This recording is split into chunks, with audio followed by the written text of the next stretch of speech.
This story is about a guy named Chung Yan, an underpaid engineer who died from the stress of his workload and finds himself reincarnated into the body of a prince. In this new world, witches exist with supernatural powers, and Chung Yan plans to use his engineering skills and the witches' powers to advance in this primitive society. His new life begins abruptly when he hears someone calling him to wake up. As he opens his eyes, he discovers himself seated on a chair, bewildered by his unfamiliar surroundings. He looks around and sees these oddly dressed ladies. When he looks in front, he sees an entire town gathered around what looks like an execution platform. Naturally, the poor guy's mind is blown by this bizarre scene.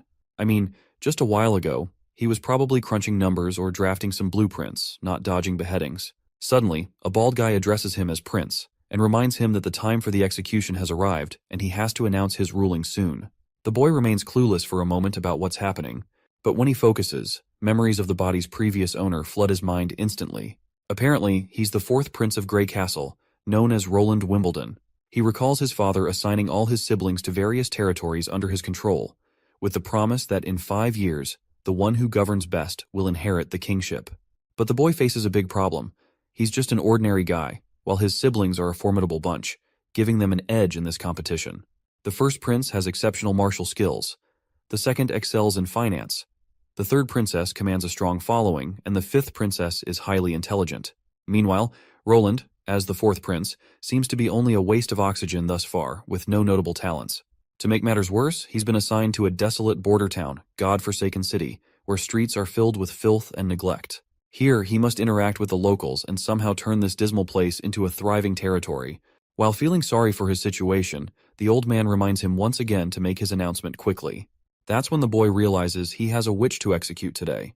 The crowd is restless, eager to witness the demise of this alleged witch, whom they believe to be a spawn of the devil and wholly deserving of death. The boy is shocked by the bullcrap spewed by these ragtag individuals and deeply disappointed by their uncivilized behavior, which infuriates him. In frustration, he flings the paper from the old man's hands away and with an annoyed expression, orders everyone to release the witch immediately.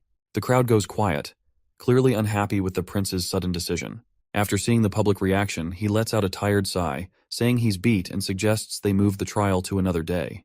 The old man tries to talk him around. Chief Knight Carter Lannis steps forward, urging him to think it over. He insists they must execute the witch right away to prevent other witches from trying to save her. The prince can't help but chuckle at the sight of this tough knight, built like a bull, looking so scared of witches. Our hero then starts to head down, casually pointing out that if more witches showed up, they could squash them all in one go. The knight has no clue how to handle this, and the scene shifts to the fourth prince's residence in Bordertown South Castle. Outside, the grumpy knight stands while our hero slams the door in his face. The prince lets out a sigh at first, but then suddenly freaks out because he hasn't dealt with this many people in his entire life. Even after his meaningless death, he's not complaining, because he is grateful for this second shot in life, and he's dead set on fully stepping into Prince Roland's shoes and getting to the bottom of things with the witch. The scene then shifts to the dungeon in the border town, where he's about to meet this witch despite all the warnings from his knights about the potential dangers ahead. The boy just laughs it off, poking fun at his chief knight for being scared like a coward of a little girl. But the knight nervously insists that witches are minions of the devil. Unfazed, our hero keeps on walking until he finally comes face to face with the supposed witch. The witch stands up and steps forward, and our hero starts to blush a bit at the sight of her beauty. But his noisy knight immediately butts in, telling the prince to back off from the witch. Our hero just casually puts a reassuring hand on the knight's shoulder and steps forward again, asking the girl her name. Once again, the annoying loudmouth interrupts before they can even exchange pleasantries. Finally fed up with the knight's constant yammering, our hero gives the shiny armored guy a gentle bonk on the head out of frustration and tells him to stay the heck away while he's talking. Turning back to the girl, our hero asks if she's cool with sharing her name. She decides to spill the beans. Turns out her old man was working in the mines when a cave-in trapped him. Some greedy miner tried to loot his stuff in the chaos. She rallied the neighbors to help free her dad, but her uncle had to throw down with that Baldy McShine. Just as he was about to finish her uncle off, she intervened. She extended her hand and unintentionally did something she never wanted to do. The man burned to crisp, leaving nothing but ashes. This was the day her neighbors labeled her the evil witch, even though she begged them not to spill her secret about witchcraft. And the worst part of this sob story is that her own dad ratted her out. Then this same old consultant guy shows up and suggests our hero just roast the lady before she pulls anything sketchy. But my guy tells him to chill because he's curious to see this witchcraft in action. The lady's baffled that someone actually wants her to unleash her powers, but our hero's all cool about it, pushing her to just go for it. She reminds him that her powers are blocked by this locket around her neck, and asks if he's really up for her taking it off, warning him she might cause chaos. But then he grabs the locket chain, breaks it, and tosses the locket away like it's nothing. "Show us your damn powers already," he tells her. And so, the fire starts to crackle around her, and this macabre dance of flames just leaves our hero's eyes wide open, and the entire prison cell lights up with the light. The prince freaks out while the woman casually strolls out after melting the prison bars. The knight bolts in the opposite direction, but our guy is just blown away by her fiery powers. Finally, he gets why his consultant said fire can't touch her, because she's basically fire herself. Once the flames die down, the former engineer in him sparks with a genius idea. He's not about to waste such epic magic without using it to revolutionize things. When she asks him to end her life because she's shown him what he wanted to see, he surprises her. He throws his coat over her burnt clothes and tells her she's hired. Prince Ronald, drawing on his past life knowledge, declares that she's essentially a perpetual motion machine, able to generate firepower seemingly out of nothing. However, not everyone shares the prince's visionary thinking. The consultant is utterly annoyed by Ronald's decision. He shouts, reminding him of the witch's ability to obliterate anyone with a mere gesture. Moreover, he warns that hiring her could attract the attention of the Witch Cooperation Association, potentially leading to their destruction. But Ronald dismisses the old man's concerns, instructing him to prepare a work contract. He then starts walking away, casually mentioning that he intends to establish a working relationship with the witch, Anna, and further orders the consultant to arrange accommodation for her as well. Back at the administrative office in Bordertown Castle, the old man reports he's taken care of everything as instructed, but he's not sure about sparing the witch's life. The prince cuts him off, saying not to question his decisions. To him, witches aren't some monsters, but the old man's still not convinced. That is when our hero lays it out straight, reminding him that Bordertown is a total mess, and he doesn't have his brother's riches or his siblings' smarts. So winning here is a long shot, and he's got to try something out of the box to claim the victory. The old man's impressed by the prince's determination and agrees to arrange a meeting with Miss Anna. Meanwhile, Miss Anna is getting a thorough wash and cleanup, and once she's looking all cute and tidy in some nice clothes, she's escorted to meet our hero. The knight shows our hero the cottage where Anna will be staying. The prince is pretty impressed with the cottage, especially since it was prepared on such short notice. Just then, the knight announces Anna's arrival. When our hero turns around, he sees her in a maid's attire, looking absolutely stunning. He's pleasantly surprised and amazed at how well the clothes turned out. He asks her if she's comfortable in her new outfit. But instead of being happy, she starts a tirade, questioning why he's giving shelter to a murderer like her, someone tainted with evil and loathed by everyone. The prince surprises her by stating that he doesn't see things that way. He dismisses all the talk about evil witches and devils' powers as nonsense. He explains that people are just scared because they don't understand her significance to society. He extends his hand, telling her he accepts her despite her flaws. He promises to teach her how to use her powers for good and to make a positive impact on the world. Once inside the empty cottage, Anna immediately starts practicing, unleashing her fiery powers. However, as flames scatter around uncontrollably, our hero realizes teaching her magic control is going to be tougher than he thought. On top of that, there's the issue that every time she uses her powers, her clothes get incinerated, leaving her embarrassed and naked. Both of them feel awkward, but our hero is relieved he had prepared multiple sets of clothes ahead of time. Just then, the old man bursts in with urgent news. While gasping for breath, he shocks everyone by reporting that their patrols have spotted signs of demon activity months earlier than expected this year. Of course, our hero has no clue about these months of demons, and seeing everyone terrified only piques his curiosity further. The old man reveals to the clueless prince that every winter, after the first snowfall and when the sun sets, the gates of hell open in the Dragonspine Mountains. Bordertown isn't defensible, so everyone must flee to Longsong Fortress. However, the old man reassures him that his safety is their top priority. Curious, the boy asks if the old man has seen these gates of hell himself. The old man replies no, explaining that it's impossible for them to see such things. The Dragonspine Mountains are not only impassable, but also emit a foul miasma that affects anyone who gets too close, unless they've already fallen into the devil's grasp, meaning only witches can explore the area and see the gates of hell. The prince then wonders if the old man has ever encountered demons. Once again, the answer is no. It's his first time in the central region of Grey Castle, and hardly anyone's ever come face to face with a real demon. Looks like it makes sense to our hero why this place doesn't thrive with a bustling economy, because people always get evacuated at the end of every year. The boy then raises a valid point, which is that if Longsong Fortress can fend off the demons, it means they're not invincible. So keeping that in mind, he is itching to throw down with these demons by himself. The old man is terrified by this plan and explains that Longsong Fortress has massive walls and Duke Rayon's elite troops stationed there. They're formidable, and Border Town is located in the North Slope Mountains, which serve as an early warning system for Longsong Fortress about impending threats. But our hero remains resolute and instructs the old man to gather local soldiers who have experience fighting demons. In the bright day under this gazebo, we see our duo having afternoon snacks, and while they are at it, the prince requests her to tell him something about months of demons. The lady immediately complies. Her tone gets somber as she describes the hellish experience of the months of demons. Unlike big shots like our hero, commoners here deal with this nightmare every single year. She explains that her father, a miner like many others in town, struggles daily to survive. When the months of demons begin, the people of Border Town send their year's mining production to Longsong Fortress in exchange for next year's rations and some gold royals. During this time, everyone takes shelter at Longsong Fortress until winter passes. One year, the months of demons lasted a brutal 4 months straight. City officials at Longsong Fortress said the ore they produced in autumn could only buy 3 months' worth of food. The 4th month's supply had to wait for new ore. But the months of demons lasted another extra month, which trapped the people inside the fortress. And to top it off, the grub from Longsong was divided between people equally, leading to the strong bullying the weak. The prince gets ticked off hearing her sad story, and he straight up tells the lady that no one's gonna suffer through those months of demons again. Leaving the gazebo, our hero asks to meet with the consultant to check on progress. The scene shifts to the Border Town Administrative Office, where Consultant Baroff has brought 3 folks. 2 are soldiers, big shots in charge of the Border Town patrol and lighting the beacon every year. The 3rd is a hunter who claims he's faced demons before, even bagging one himself. At first, one of the scared soldiers stumbles through his words in front of the prince, muttering gibberish that makes no sense.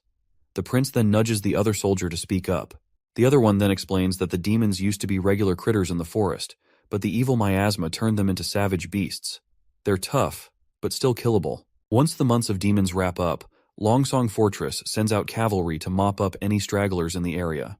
That's when the hunter slams his fist on the ground like he's showing off, boasting that those monsters are as easy as slicing cucumbers with his sword, and he's taken down 2 already. The big guy then drops to his knees before our prince. The consultant introduces the hunter as Iron Axe, saying there's gossip he's so tall because of his giant monster blood in his veins from the Mojin clan. Our hero asks him straight up if his stories are true. Iron Axe nods confidently, saying he's already killed a demonic boar and a wolf type. Iron Axe explains how hunters categorize demons. As the guard mentioned, these critters started out as regular animals but went berserk after they got a taste of hell miasma, and which is why they're such a pain. The wolf type is sneaky and lightning fast, and the wild boar has a tough back which is so thick that even crossbows struggle to pierce it. The prince quickly realizes that these demons are essentially animals, but with enhanced traits. The hunter agrees, saying they don't pose much of a threat.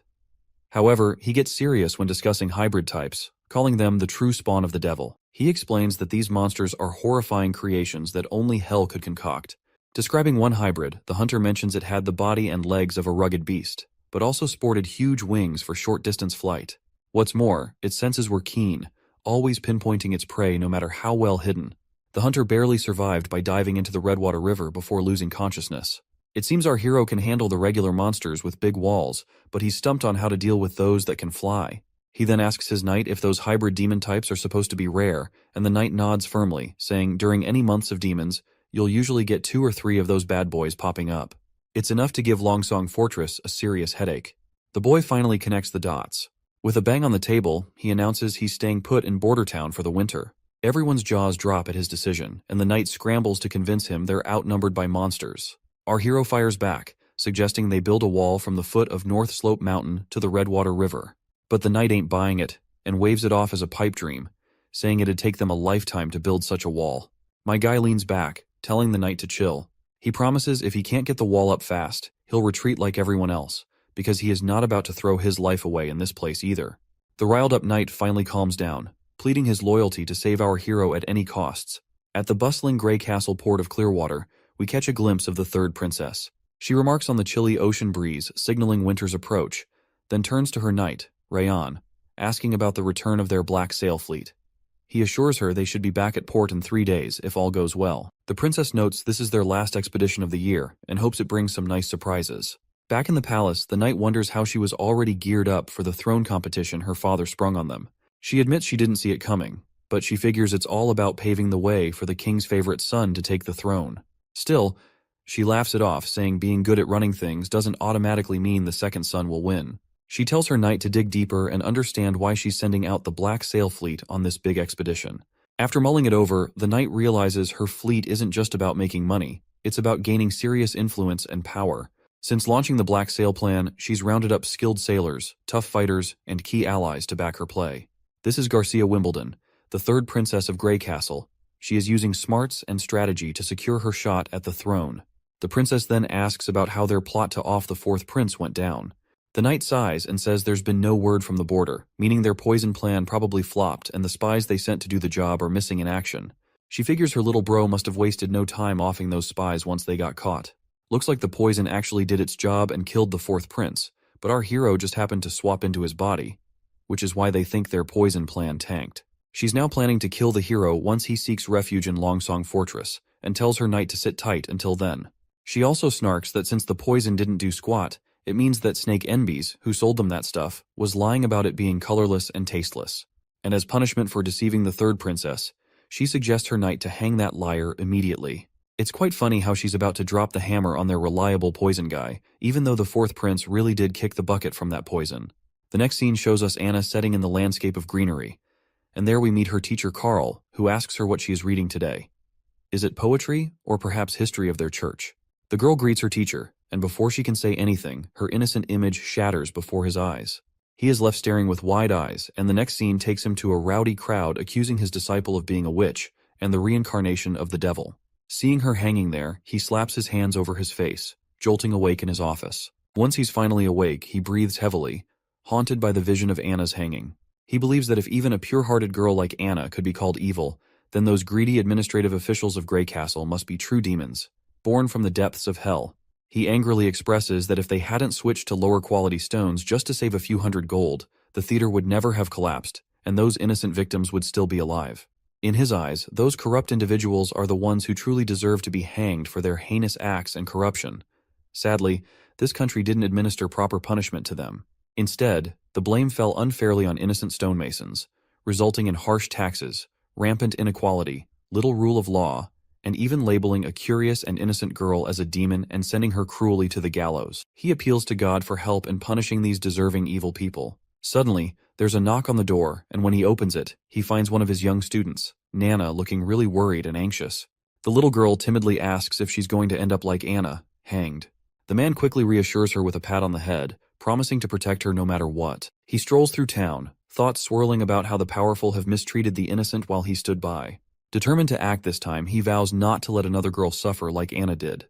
His attention is then drawn to a commotion at the town square. People are gathered around the quest board, where they're reading a notice posted by the fourth prince. It calls for workers for construction jobs in the border areas, gravel workers, stonemasons, and more. The notice details everything the applicants need to know. The teacher's eyes widen in shock as he sees the notice signed and stamped with our hero's name. That's when he remembers our hero, the fourth prince. He's heard rumors about the prince having all sorts of unique ideas and a personality that's totally different from everyone else. The prince also doesn't seem to be a big fan of the church, which gives the teacher a bit of hope. But right now, he's worried that supporting Anna, who is a witch, might get him labeled as a witch sympathizer and land him on the gallows as well. He's banking on the idea that if the prince hates the church enough, maybe he also hates their strict laws.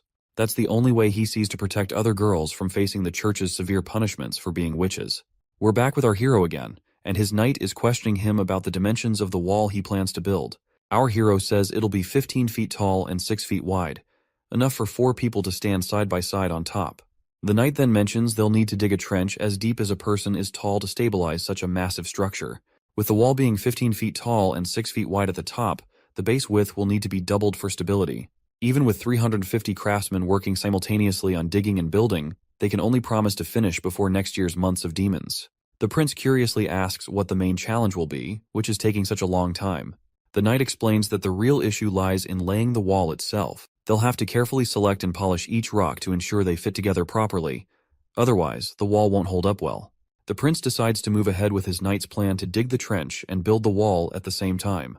When it comes to laying the wall, he reassures his knight and reveals about Grey Castle's alchemy workshop producing a new thing called cement, which is bound to impress everyone. Naturally, the knight is all ears, because he has never heard of something known as cement in his entire life. In the next scene, we're outside the cement kiln room at Border Town, where we see both of them standing outside of the cottage. The prince explains to us that making cement is pretty straightforward because the raw materials are plentiful here. But the real trick lies in getting the calcination temperature just right. Sadly, he can't recall the exact temperature needed, and there's no way to measure it precisely in this world. Suddenly, the cottage door swings open, revealing Anna. Before the prince steps inside, our hero tells his knight to hang back. It's clear that the prince is using Anna's witch powers to create his cement, and she seems perfectly suited for the task. Before she heads out fully naked, our hero hands over his coat to her once more, and once she is out of the cottage, she eagerly expresses that she has done as her prince had asked of her. Inside, we find a heap of cement on the floor. The boy quickly checks the product to see if their experiment paid off, and decides to give it a try before producing at mass scale. Curiously, Anna asks where he plans to use the cement. The boy explains it can be used for building homes, bridges, roads, and more. He highlights how it will protect them from natural disasters like rain, heat, or snow that could otherwise damage their homes.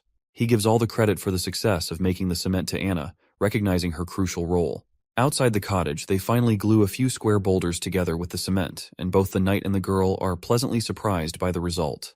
The knight can't help but marvel at this amazing discovery, while our hero inspects closely and is equally surprised that it feels much sturdier than what you would get from compacting ordinary dirt and mud together.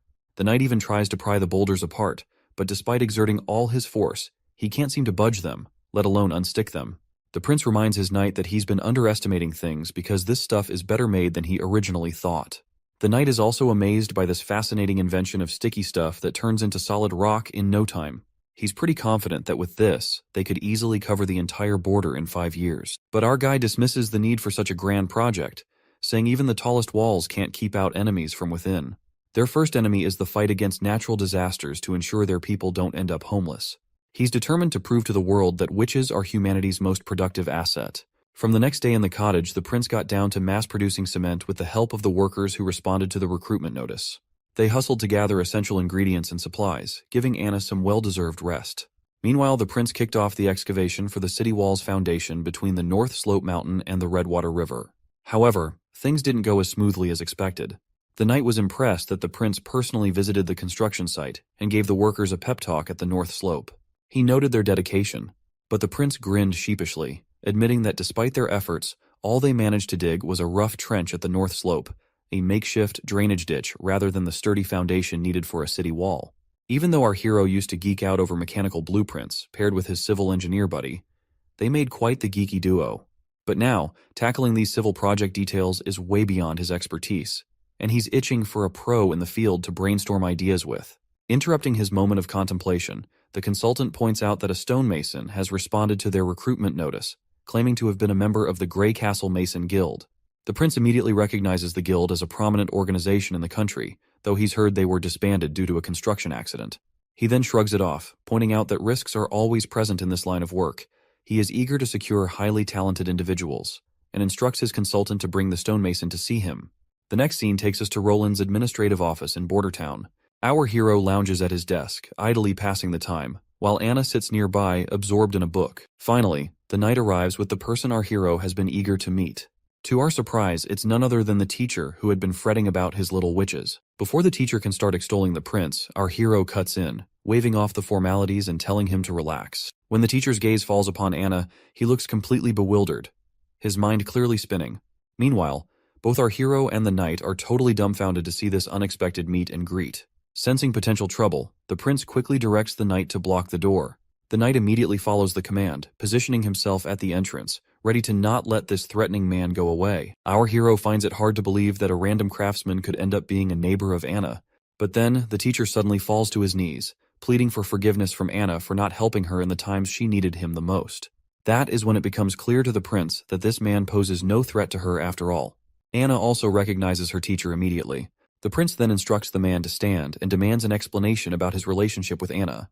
The man immediately pulls himself together and quickly apologizes for causing a scene. He then introduces himself as Carl Van Bate, a former member of the Mason Guild turned teacher in the border town. He reveals that Anna was once his student. Carl further points out that he doesn't really understand why our hero would spare Anna's life. Perhaps he wants her as his lover, but he isn't complaining since being beheaded is still better than being a prince's side chick. Carl is further relieved to see that our hero doesn't believe in witches being incarnations of the devil. After explaining everything thoroughly to the prince, The man further mentions that there's another talented girl like Anna, whom he would like our hero to also keep hidden here in the palace. The prince gladly gives this teacher the green light to bring her here, promising no harm will come to her if she truly is a witch. However, he can't simply take her away from her family, especially since they aren't directly threatening her at the moment. Our guy bursts into happiness inwardly, looking forward to meeting this next witch and discovering her formidable abilities, though outwardly he remains composed and calm. The prince clarifies that he didn't save the girl out of kindness, but because he needs her help. He doesn't believe in those nonsensical tales that portray witch powers as evil.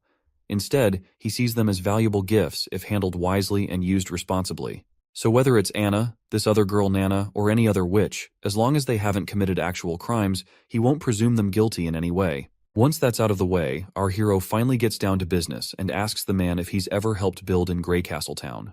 The man nods enthusiastically, saying he's had plenty of experience. The prince then lays out his plan to erect a wall between the foot of the North Slope Mountain and the Redwater River to keep those demonic critters at bay. From now on, this guy's in charge of the whole project. In the next scene, we're in Roland's Palace Gardens in Border Town, where Nana finally pays our hero a visit. She looks a bit nervous at first glance. When the little girl asks if she's really seeing Prince Roland Wimbledon, the prince grins and confirms it's him in the flesh. Nana lights up and introduces herself as Nana Pine. Without missing a beat, Nana dashes over to Anna and starts playing with her like they've been sisters forever. The prince wondering these girls are really young, and yet they are a talented bunch, so he is really looking forward to see what future have store in for them. The boy then turns to the little girl, reminding her that her teacher mentioned she's awakened as a witch. The girl asks if he's going to execute her, but the boy quickly says no, explaining that only criminals with a rap sheet end up facing the gallows or a beheading. The girl insists she's possessed by a devil, which her teacher also confirmed. Anna gives her a reassuring pat on the head, while our hero asks when she first noticed something was up. She explains it all started a week ago, when she saw a bird with a busted leg. Feeling a strong urge to help, something like water blobs popped into her mind and surrounded the bird, and the bird's leg got healed instantly. After hearing her story, the prince tells his knight to go grab a chicken. As the knight heads off to find a healthy one, our hero wonders if her awakened powers might lean towards healing, which is nothing to scoff at. The prince then tells her that if she can save animals like that bird, it means she's actually a good person. The girl agrees, saying their teacher also told them that regular folks fear witches just because they can do things others can't. She insists she's never seen a devil and isn't connected to one either. Our hero believes her right away and gives her a gentle pat on the head, reminding her that the church and even their teacher were tricked by lies. Confused, the girl asks why anyone would lie. The boy explains it's not about good or bad, it's about people trying to make money by spreading fake stories. Once the chicken arrives, the little girl asks the prince to go easy on it. The boy agrees, but tells his knight to hold the chicken tight before giving it a quick whack on the head. The poor bird squawks in pain and flops to the ground. He then turns to the girl and urges her to heal the chicken pronto. She nods, saying she'll do her best. When she lays her hand on it, those watery blobs pop up again, and she gets to work right away. A few hours pass, and despite the boy's rough treatment, which leaves the chicken drained, he finally seems to understand Nana's power. She can fix up broken bits and mend fractures, though bringing a chicken back from the dead isn't in her playbook. Once the chicken has served its purpose, the boy tells his knight to take it to the kitchen, leaving the girl with tears in her eyes and a pout for how rough the prince was with the chicken. But he assures her it was necessary. Before long, a feast of delicious food appears before them. Nana seems to forget her chicken grievance as she eagerly eyes the cooked bird laid out before her. After their little feast, the little girl heads off, waving her hand one last time, and our hero waves back in response. Meanwhile, Anna is curious why our hero is not keeping her in the palace, knowing she's a witch too. He reminds her that she still has a family who doesn't know about her powers yet. But Anna worries it's only a matter of time before her parents find out and exile her. He agrees, but reassures her that as long as her abilities remain secret, she should cherish the time with her parents. He then asks if she misses her father. She sadly shakes her head with a no, but our hero can empathize with the loneliness she feels. To ease her mind, he promises that Nana will come daily to practice magic with her so she won't feel alone, and further vows to give both girls the ordinary life they desire. And he means every word. Back in the castle, our hero's been feeling kind of boring ever since Carl Van Bate took charge of the wall construction. He's taken to having a tea party every afternoon while teaching the girls how to work their magic. Every now and then, he checks on the city wall's progress at the foot of the North Slope Mountain, always impressed by how much better it's going than expected. But then, the consultant shows up with some not-so-great news. He points out that hiring all those craftsmen and laborers has been super expensive, and all that cash is coming straight out of our hero's pocket. At this rate, the steward's worried they won't have enough money left by spring. Our hero officially starts to panic, realizing that he is freaking screwed. A moment later, while he's brainstorming ideas to get out of this financial mess, the old man finds it strange how much the prince has changed lately, as if he's become a completely different person. Back in the day, this guy knew nothing but the pleasures of life, and the only reason this old man sticks with our hero is because the king has promised him the position of Minister of Finance once the throne competition is over. When he first rolled into Border Town, he wasn't planning on running the place, nor was he gunning for the throne. He let down all the nobles and dumped all the responsibilities on the old man's lap. But ever since he rescued that witch, the prince has done a complete 180. The prince is now handling things with more thought and dealing with stuff like it's his second nature. He even talks to the old man in this grown-up tone that's seriously creeping the old dude out, making him wonder if the prince got possessed by a devil or something. But the old man brushes it off, saying if the prince were really possessed, he wouldn't have casually snagged that godforsaken retribution locket. Cut to the scene back at the port in Border Town. Two nobles and this redhead guy, who looks like some ambassador, are shooting the breeze. The guy in glasses reminds the ambassador they last swung by a year ago and gripes that the town's still a desolate pile of rocks. The redhead pipes up, correcting him that it was just 6 months back. He mentions how every season Duke randomly sends someone new here. He remembers visiting last summer, when besides rocks, there were all kinds of fancy furs floating around. When he is about to spill something juicy, he decides to keep it under wraps for some reason, and instead, he focuses on Border Town's potential. He suggests that although it's currently just a fortress outpost, if they set up a solid defense line here, all the land between Border Town and the fortress could be put to good use. Suddenly, the guy in glasses freaks out, pointing out that the stockpile is empty and Border Town was supposed to have their ore ready today. Looks like these visitors are here to collect ore before the demon months hit, offering shelter for the Border Town in return. The ambassador sighs and decides to take the problem to our hero. They ride back on their horses. The guy with purple hair wonders if Border Town found a new trade partner, or already sold their ore to Willow Town or Fallen Dragon Ridge. He's pretty sure it's the fourth prince's doing, who is our hero by the way.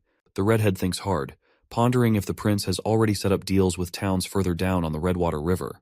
If so, they've lost yet another bargaining chip. He worries that if they try the same monopoly play as before, they're not likely to succeed since the fourth prince already has other trade partners to take their ore to sell. Once they get to the castle, they're greeted with this incredible feast. The ambassador, not sure how to handle chopsticks, glances over at our hero and awkwardly tries to eat the same way, struggling to even pick up his food. As his food flies off the chopsticks, the ambassador feels embarrassed, while the prince casually mentions that these sticks are easier and cheaper to make compared to forks, and once he introduces them to his town people, no one will have to worry about getting sick from eating with their bare hands. As the sun starts to dip, casting a golden glow over the castle, the prince is about to enjoy desserts after their impromptu dinner. Finally, the ambassador brings up the reason for their visit, pointing out that they came to collect ore as usual, only to find none at the dockyard this time. That's when our hero drops the bad news. There was a landslide at the North Slope Mountain recently. They've been trying to clear the rubble and resume production this month, but it looks like the mine won't reopen until sometime next year. The ambassador then asks about the production from previous months. Our hero simply shrugs and says it was lower than usual, barely enough to keep everyone fed. He adds that even if they manage to scrape together enough ore, it won't buy more than 2 months' worth of wheat. So, he suggests they totally revamp their deal. The ambassador looks worried and tries to reel our hero back in, apologizing for past screw-ups. He proposes that the 6 noble families of the fortress pool together to lend enough food for 1 month, promising they'll pay it back next year. But our hero isn't having it. He flat out says if they sell the ore to Willow Town, they won't owe anyone a thing. And here's the twist. The Willow Town is offering gold dragon coins in exchange for their ore. Plus, they're ready to trade wheat, cheese, bread, and honey, all at fair prices. Anything you can buy with gold dragons, they're happy to sell. Compared to dealing with Longsong Fortress, this new setup makes way more sense for the border town. Our hero asks the ambassador another question, pointing out if he even has enough influence to make that decision on behalf of the other families willing to lend 1 month's worth of food. Our hero quickly catches on that the ambassador is a member of the honeysuckle family, with this emblem being a dead giveaway. The prince acknowledges that the ambassador might be from one of the 6 families, but questions whether he can really convince Duke Ryan and the others to agree, or if he can guarantee it. Looks like our hero is hitting the nail on the head as the ambassador's face turns sour like a lemon. The scene flashes back to when the ambassador tried to reason with his father, arguing that the new ruler of Border Town, the 4th prince, definitely wouldn't agree to exchange his minerals and gemstones for some food and bread. He suggested buying from them at 30% under the market price, as they could still make substantial profits. But this bald machismo of a father confidently brushed off the concern, saying the sloth-like 4th prince would never handle Border Town's trade affairs. He believed they could continue swindling border towns' resources for mere bread and shelter. In the present moment, the redhead ambassador, after thinking it through, realizes our hero has a point. He couldn't even convince his own father, but still wants to try his best. So, the redhead takes the plunge and offers to buy the ore and gemstones from Border Town at 30% below market price. The ambassador is confident his offer must be higher than what Willowtown is proposing. He emphasizes that Willowtown is far away, making it difficult to seek shelter during the demon months, which is why Longsong Fortress is the best option for shelter. The ambassador starts to mention the bad roads leading to Willowtown, but stops himself mid-sentence. Curious, our hero urges him to finish his thought. The redhead points out the dangers that could easily spring up along that road. The ambassador realizes he may have inadvertently issued a threat to a prince and starts panicking internally. Our hero just chuckles, dispelling the redhead's confusion, and explains that he never intended to seek refuge in Willowtown in the first place. That bombshell catches the redhead off guard, and he really throws the ambassador for a loop by making it crystal clear he's not going anywhere, not to Longsong Fortress or anywhere else. The prince goes on to explain that Border Town isn't just going to be some outpost anymore, it's going to be a full-fledged part of Grey Castle Kingdom. He's pumped to show off the brand new city walls stretching all the way from the North Slope Mountains to the Redwater River. The redhead's jaw practically hits the floor, and he double-checks with our hero if he heard right. The boy nods firmly, stressing they're putting up this wall right here in Border Town to keep those demons at bay. The redhead's mind flashes back to some fancy banquet where nobles were roasting our prince for starting construction projects just as the demon months were rolling in. Everyone had a good laugh at what they thought was our hero's cluelessness. At first the redhead figured it was all just rich folks teasing each other for kicks. He never imagined our prince was serious about this whole wall thing. What's really mind-boggling is how our prince, known for chasing pleasure and not much else, is suddenly taking charge of something so massive. The redhead, freaking out a bit, assures our hero that once he's back at the fortress, he'll try to hash things out with the 6 noble families, hoping it'll all swing in our hero's favor. Now it's smack dab in the middle of the night, and our hero's feeling bummed that nightlife in this backwoods world is non-existent. People here hit the bed early unless they're up for clapping some cheeks. Even though he could easily bring someone over to liven up his night, he's got morals and won't stoop to anything sketchy. Out of the blue, someone sneaks up on our hero from behind. He spins around to find a woman in a robe singing his praises for handling the ambassador with brains, hinting the prince isn't all about the party life after all. Turns out she's an assassin, but our hero doesn't waste a second before trying to dash out of the room. The woman throws her dagger, stopping him in his tracks, and reassures him she's only here to chat, telling him to chill out and not panic. The boy stops dead in his tracks, especially with that sharp dagger staring him down, and asks the lady who she might be. She drops the bomb that she has no name but goes by Nightingale, a nickname her sisters gave her for some weird reason. She's surprisingly grateful for our hero's recent care towards witches. When the prince takes a closer look, he notices an emblem similar to the one the old man showed him, which belonged to the Witch Association. The lady gives him props again for his sharp mind, while our hero presses on, asking if she's here for Anna. He admits he has no clue how she knows about Anna, but still reassures the women that she is still alive. The lady nods, saying she already knows that much, and points out that even if she was killed, the Witch Association wouldn't appreciate meddling in politics by killing a prince just because a witch was killed. But she's quick to warn him not to underestimate them. The boy reassures her once again that Anna's doing well. The woman casually replies she already knows, and she's also aware of the other girl named Nana. Then she gives him the creeps by casually dropping that she's been spying on him for the past 2 weeks, keeping tabs on his every move, which really gets under our hero's skin. Because let's face it, this idiot did not have a single clue if he is being spied on. She gestures for our hero to come closer, assuring him she has no intention of harming him. Reluctantly, the boy sits before her, sensing no ill intentions. But then the woman gets uncomfortably close. Noting he's different because he shows no fear towards her or any other witches, she inches even closer. The prince steps back, half-jokingly telling her to keep it PG, not wanting YouTube to slap age restrictions on the video. The lady finally withdraws her hand and gets straight to the point that she's here to take Anna and Nana. The boy immediately refuses without hesitation, insisting they're happy here and safe under his watch. But the lady argues they'd be safer with the Witch Association, where they will be treated like family by every member. But the boy keeps pressing on, noting that the Witch Association doesn't even have a fixed place to call home. He mentions how his soldiers stumbled upon one of their camps hidden in a forest about a month ago, and the tracks led north. However, in that direction, there are only endless mountains. The lady defends their choice, saying they're based in desolate mountains to stay safe from outsiders and dangers. But the boy isn't convinced, bringing up the lack of basic necessities there that would make life difficult for the girls. He also remembers what the old man told him about the association's goal, which is to gather all witches and find the holy mountains, where witches can truly be safe. He asks if the lady has the same goal in mind. Cryptically, the lady responds that she can't give him an answer. This annoys the boy further, as he insists he won't let the girls live in such barren lands where only demons could thrive. That's when a light bulb goes off in his head, catching the lady totally off guard with what he says next. He invites the entire witch association to come to Border Town for the winter, looking all pleased with himself as he tries to convince her it won't be much trouble to wait until winter passes. The lady reminds him that while the prince may not fear witches, the townsfolk will likely freak out. Plus, the church will pounce the moment they catch wind that witches are staying in Border Town.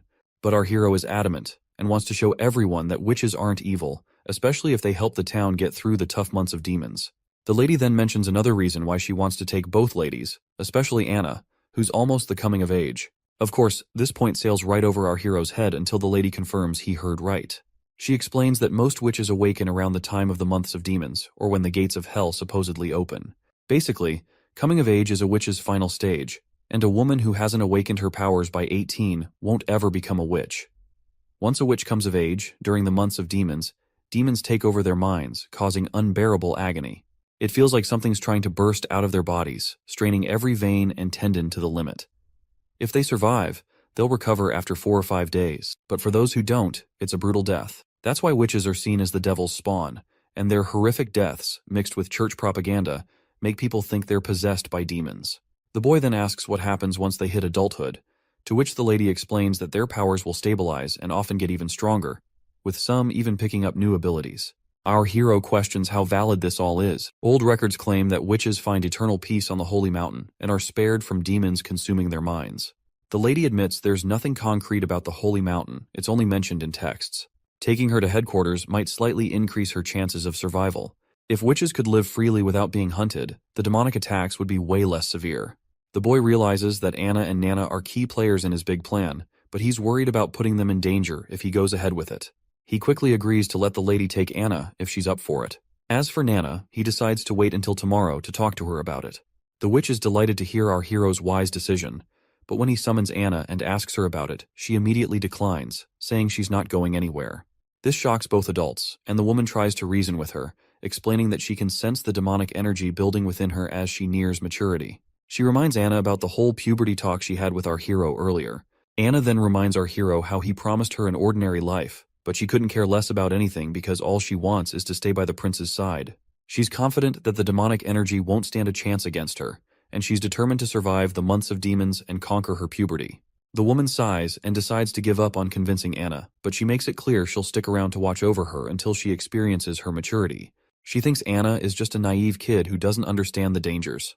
Of course, our hero doesn't like the idea of her keeping a watchful eye on him for the rest of the winter. Anyway, before the woman disappears, she comes face to face with Anna and talks about the hardships she's seen and the friends she's lost, vowing not to let Anna suffer the same fate. With those final words, she bids farewell to our girl and vanishes into thin air without a trace. Seeing her abilities totally blows our hero's mind. He's amazed by her assassination skills. Once they're alone, the boy gives Anna a reassuring pat on the head and tells her to hit the hay as it's already pretty late for her. The next day rolls around and our hero greets the citizens of the town with a cheery, "Good morning." He gathers everyone for an important announcement. He explains that almost 4 days ago, the ambassador from Longsong Fortress visited him to collect the already mined ore. However, everyone should remember that a month ago, the northern mining quarry collapsed, and production hasn't resumed since then. The community immediately panics because the last output was only half of the average, and they had to endure starvation and a lot of crap from Longsong. He then exposes the Longsong Fortress hideous act, saying he tried to get a loan and supplies from the ambassador, but the guy shut him down hard, just like 2 years back. People freak out again, fearing starvation once again. He reminds them of the time when food was so scarce that many lost family, siblings, kids, and more. He asks them how long they want this cycle of loss to continue. The crowd starts begging him to save them, and he nods positively, swearing he won't let his people fall into that pit again. After a dramatic cough, he drops the bomb, which is that 2 months' worth of mining would have bought them enough food for almost a year, but those Longsong jerks never played fair. The whole crowd starts to seethe at Longsong Fortress for taking advantage like that. So, our hero explains that he traded his stones for a bunch of food from Willowtown, enough to keep everyone fed through the winter. Just as folks start celebrating and feeling relieved, he puts a pause on the party vibes. He reminds them that cutting ties with Longsong means they're committing to sticking it out in Border Town for the winter. That news sets off another round of worry, But the boy quickly shifts gears, reminding everyone about the wall they're building. He boosts their spirits by saying demons aren't any tougher than the beasts in the forest and won't be able to scale their wall no matter how hard they try. Then he gives them a choice: either seek refuge to starve in Longsong Fortress or stand with him to protect their families. He asks if anyone's up for joining him on the wall to fend off monsters, promising good silver coin rewards for those who help out. And if the worst happens and someone doesn't make it, he pledges 5 golden coins to their family. The whole crowd gets fired up by his speech, and suddenly everyone's geared up to face whatever comes their way with determination and grit. The atmosphere in Longsong Fortress is lively with laughter echoing through the entire castle. People seem to be having a good time poking fun at our hero's decision to stay put in Border Town and build a wall. One guy, sporting a solid mustache, jokes that our hero would probably stack some rough rocks together, throw in some dirt and mud, and call it a day. He is sure that eventually our hero will come running back to Longsong, and they can further exploit him when he's desperate. However, the leader of this committee doesn't seem to dismiss our hero as lightly as the others. He asks for the ambassador's take on the matter. The redhead, bewildered at first, mentions that their original plan was to maintain their monopoly as usual, and as long as they purchase ores from our hero at 3 times lower than the market price, it's a good deal for them. But our hero has other plans. He's not just looking to sell the ores to only Longsong fortresses.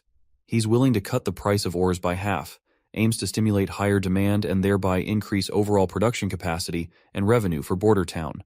This approach is a strategic move to foster economic growth and sustainability in the region, and because of that price cut in ores, the Longsong Fortress will be able to earn much more than they earned in the past. Additionally, he intends to manufacture iron tools, which he believes will fly off the shelves no matter where they were sold, making an additional stream of income. However, those aren't the only things to think about. If our hero can hold off the demons at Border Town, it's good news for Longsong too. They won't have to keep dealing with those pesky beasts every year. Plus, the throne squabble is only 5 years long. So if Border Town flourishes afterward, Longsong could end up with the kingdom's 3rd biggest slice of land. The red-headed guy suggests that Longsong should pitch in to help our prince build the wall and defend Border Town. He figures it'll pay off in the end. The old man agrees with the redhead's practical sense but calls it typical merchant thinking. To this white-haired fellow, it's not about whether Border Town succeeds or fails. He just doesn't want to share his turf with anyone, prince or not. The next day, Chief Knight's face was priceless when he laid eyes on the contraption our prince had been tinkering with. True to form, he showered all the credit on Anna, who'd helped with welding the metal parts. The prince couldn't contain his excitement over his latest creation, which is a steam engine. He hugged his beautiful invention tightly, seeing it as the first step towards ushering humanity into an industrial revolution fueled by a new energy source. 5 minutes later, the knight still looked baffled, trying to wrap his head around how the machine worked. When Anna fired up the furnace below, the cogs and gears started turning, and soon enough, the wheel began spinning faster and faster. Watching the mechanical parts move left, the knight completely awestruck. It was his first glimpse of the natural power the prince had been talking about, which is a force equal to the strength of 10 knights combined, and this innovation promised to save a ton of manual and animal labor. Training a knight took 15 years, but building a contraption like this stove only took 3 days. The knight found it fascinating that it didn't need feeding, didn't care about weather, and was impervious to arrows or blades. Seeing this, he started to wonder if traditional knights were even necessary in a world with such machines. The boy was totally stoked to see his farming game jump forward by a few hundred years. Later that night, our hero swung open his bedroom door and found the assassin lady once again, deep into studying the blueprints he'd made. He gave her a bit of a hard time for spying on him and just waltzing into his room unannounced.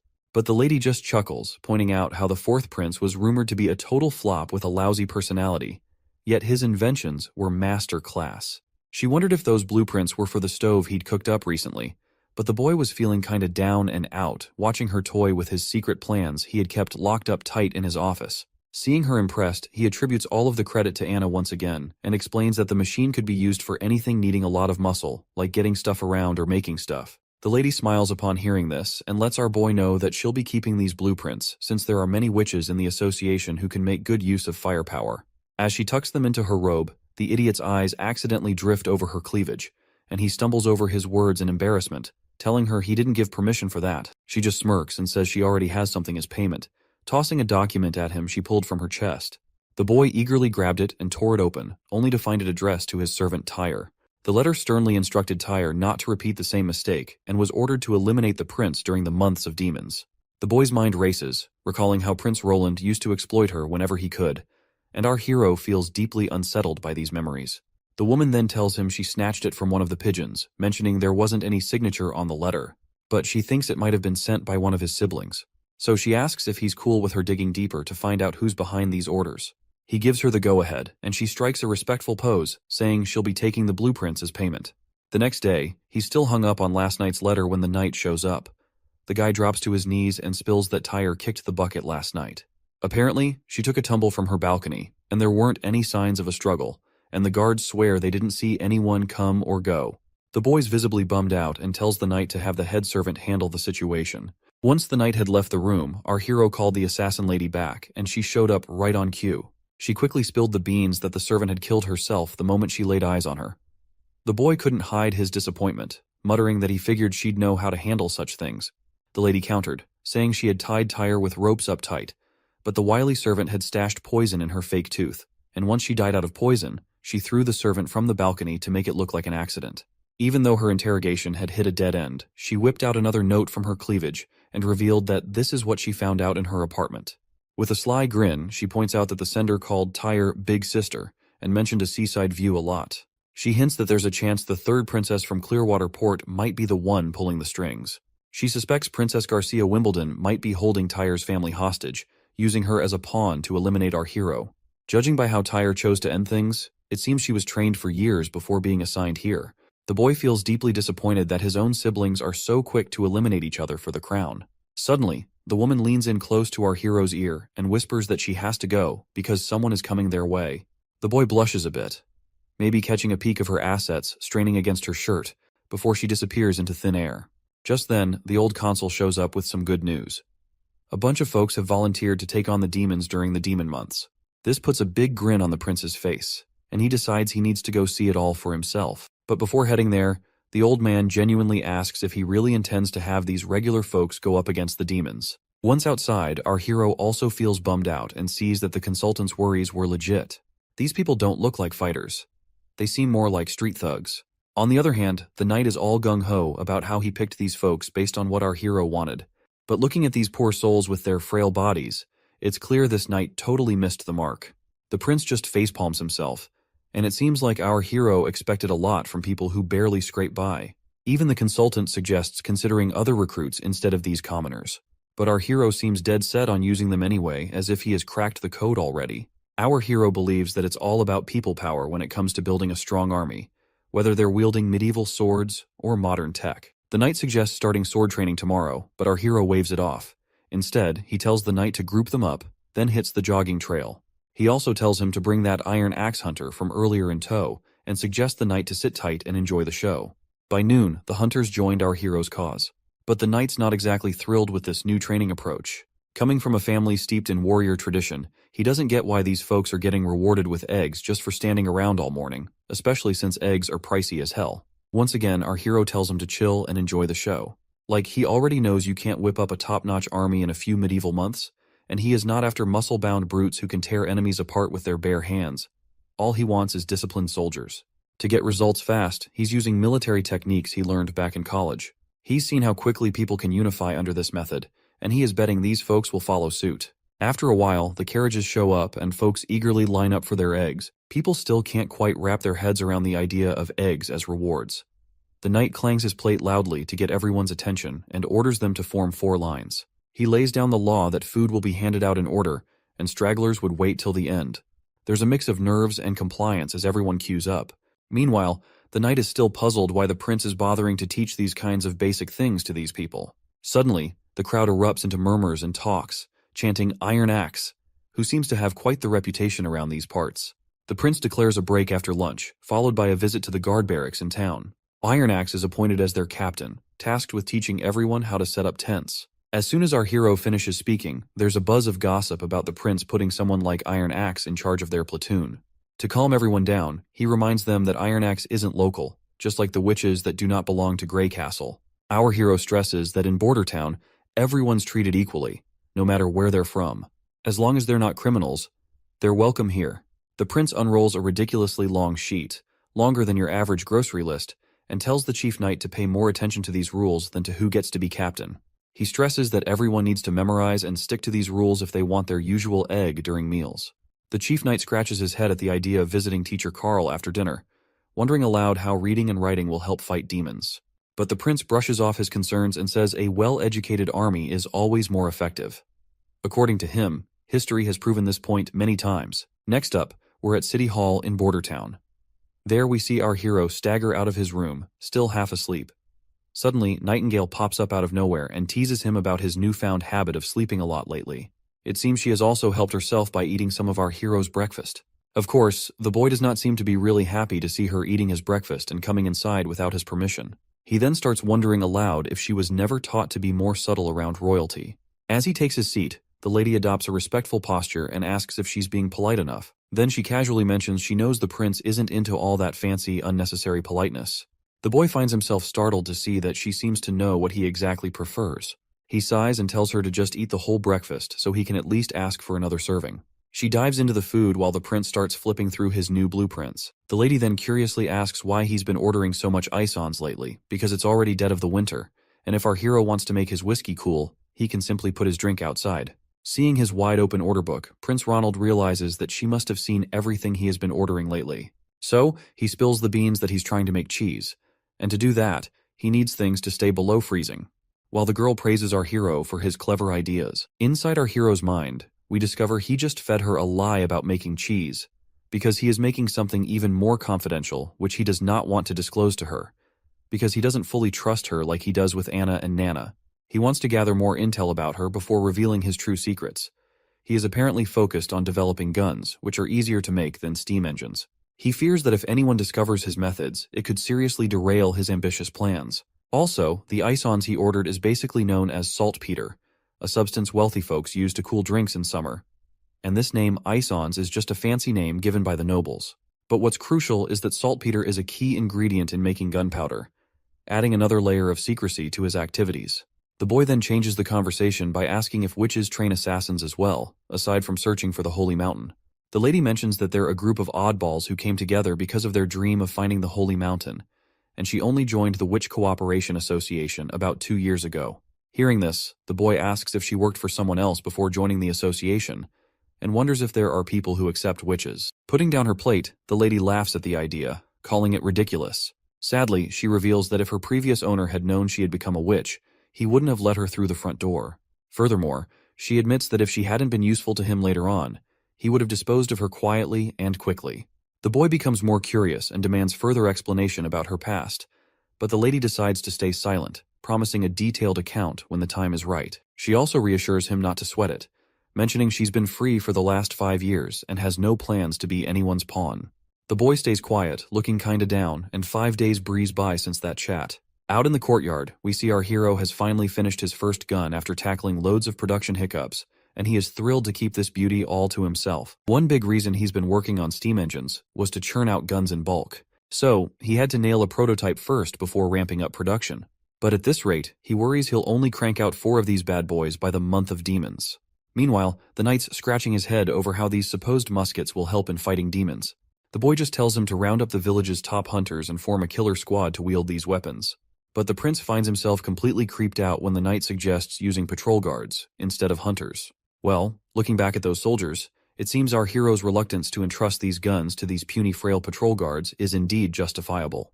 In the dark tunnels beneath Roland Castle, a few soldiers are marching through the tunnels. Suddenly, one of them leaps into the air and attacks another soldier. The Scarface soldier tells this thin mustache to surrender or face the same fate as his friend Greymut. As the thin mustache soldier recalls his fallen friend, he becomes even more riled up, vowing never to let these hooligans set foot in the castle. With a surge of strength, he flings the scar-faced man back, causing his sword to fly off.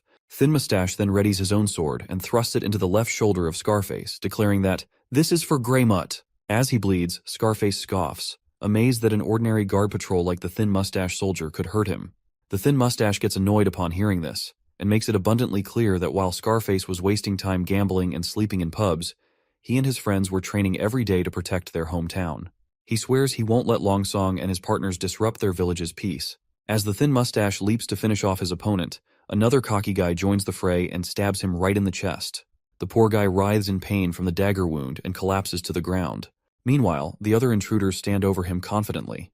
Surprisingly, the Thin Mustache manages to pull the dagger out of his chest, despite the agony, and in a swift move, he throws it toward a nearby torch. The dagger shatters the torch, extinguishing the flame and plunging the area into darkness. Up in the castle's food storage, the thin mustache hides himself in one of the bins. He's certain these infiltrators are here to attack the food supplies. If they succeed in spoiling all the food, the border town will have no choice but to evacuate to Longsong Fortress. The soldier starts feeling disappointed in himself for not being able to protect a vital food bank while their prince is busting his butt for this town's progress. All of a sudden, his face goes terrified as the door behind him swings open, revealing those rowdy soldiers once again. One of the intruders grabs the soldier by the collar and throws him to the ground, telling him to quit running and surrender to Duke Ryan's demands. In case you forgot who Duke Ryan is, he's that white-haired guy who doesn't want our hero anywhere near his territory. The soldier stands his ground despite the threat, boldly stating that his prince will definitely foil Duke Ryan's plans. The intruders just scoff at the idea, laughing off the prince's abilities.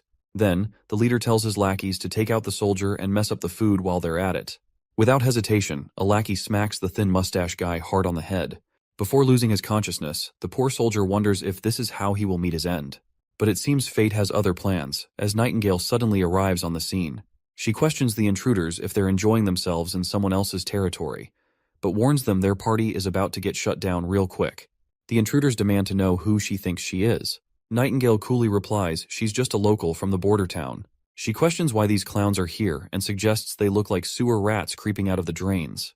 Looks like those intruders do not realize how deep in shit they are, and their leader tells his crew to just take down this mysterious lady. But she just smiles, and in a flash, she swings her hand, and suddenly bodies are hitting the floor. Our soldier watches with bleary eyes as this mystery person swiftly takes out the intruders. Before he can even figure out who she is, he drifts off into unconsciousness. The next day rolls around, and we find the intruders' bodies scattered in the food storage. The knight inspecting the scene is scratching his head. He's trying to piece together who could have taken out these guys. He knows the thin mustache guy couldn't have done it with his injuries. The most likely scenario is some outsider jumped in without needing any backup. Their moves were so slick, the enemies didn't stand a chance. And there's no mess left behind. No blood or barrels knocked over. Not even a scratch in the place. Suddenly, he's thinking there must be someone with serious sword skills around. He starts feeling proud of his clan's history and their knack for knightly arts. The soldier gives his report. The autopsies are done, and they've identified the corpses. 8 were from our town's guard, and 1's still a mystery. The chief knight asks about the survivors. The soldier says Captain Brian's getting special healing, but Scarface got tossed in the dungeon and locked up.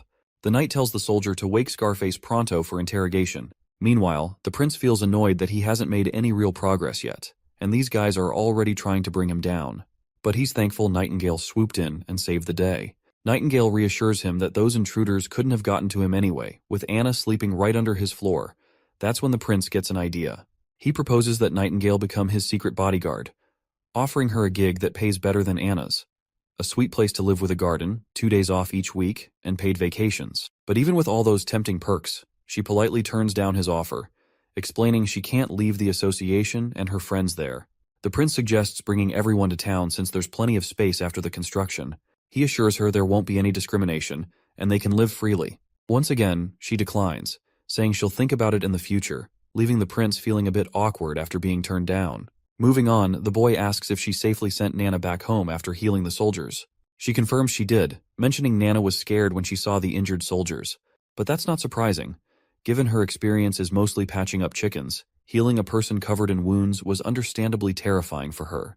Returning to the conversation, the boy asks her if she has figured out which of his siblings might be behind this infiltration. The lady points out that this time it wasn't one of his siblings behind the infiltration.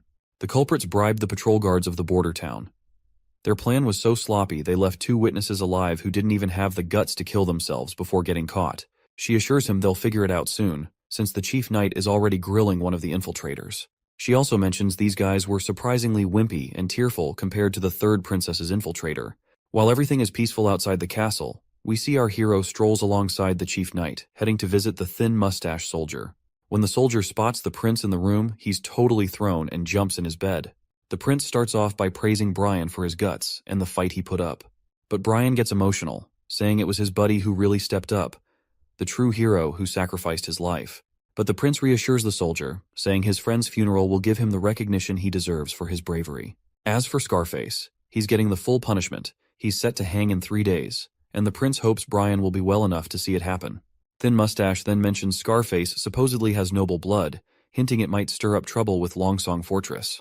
The prince brushes it off, explaining Scarface might have noble lineage from the Elk family, but he's got no titles or land. Besides, he tried to burn down all of Bordertown's food, causing a huge mess that can't just be ignored. With reassurances that someone else will handle patrols, the prince tells Thin Mustache to rest up. In the coming month of demons, he promises to honor him as a brave knight of the prince. Next, we're up on the city wall where the new recruits are getting trained hard by Hunter Iron Axe. Iron Axe suddenly grabs everyone's attention, and they snap to attention because the prince is here for an inspection. But it seems our prince has no clue what he's supposed to say during this inspection. He awkwardly starts walking up to a random soldier and decides to ask about their daily routine.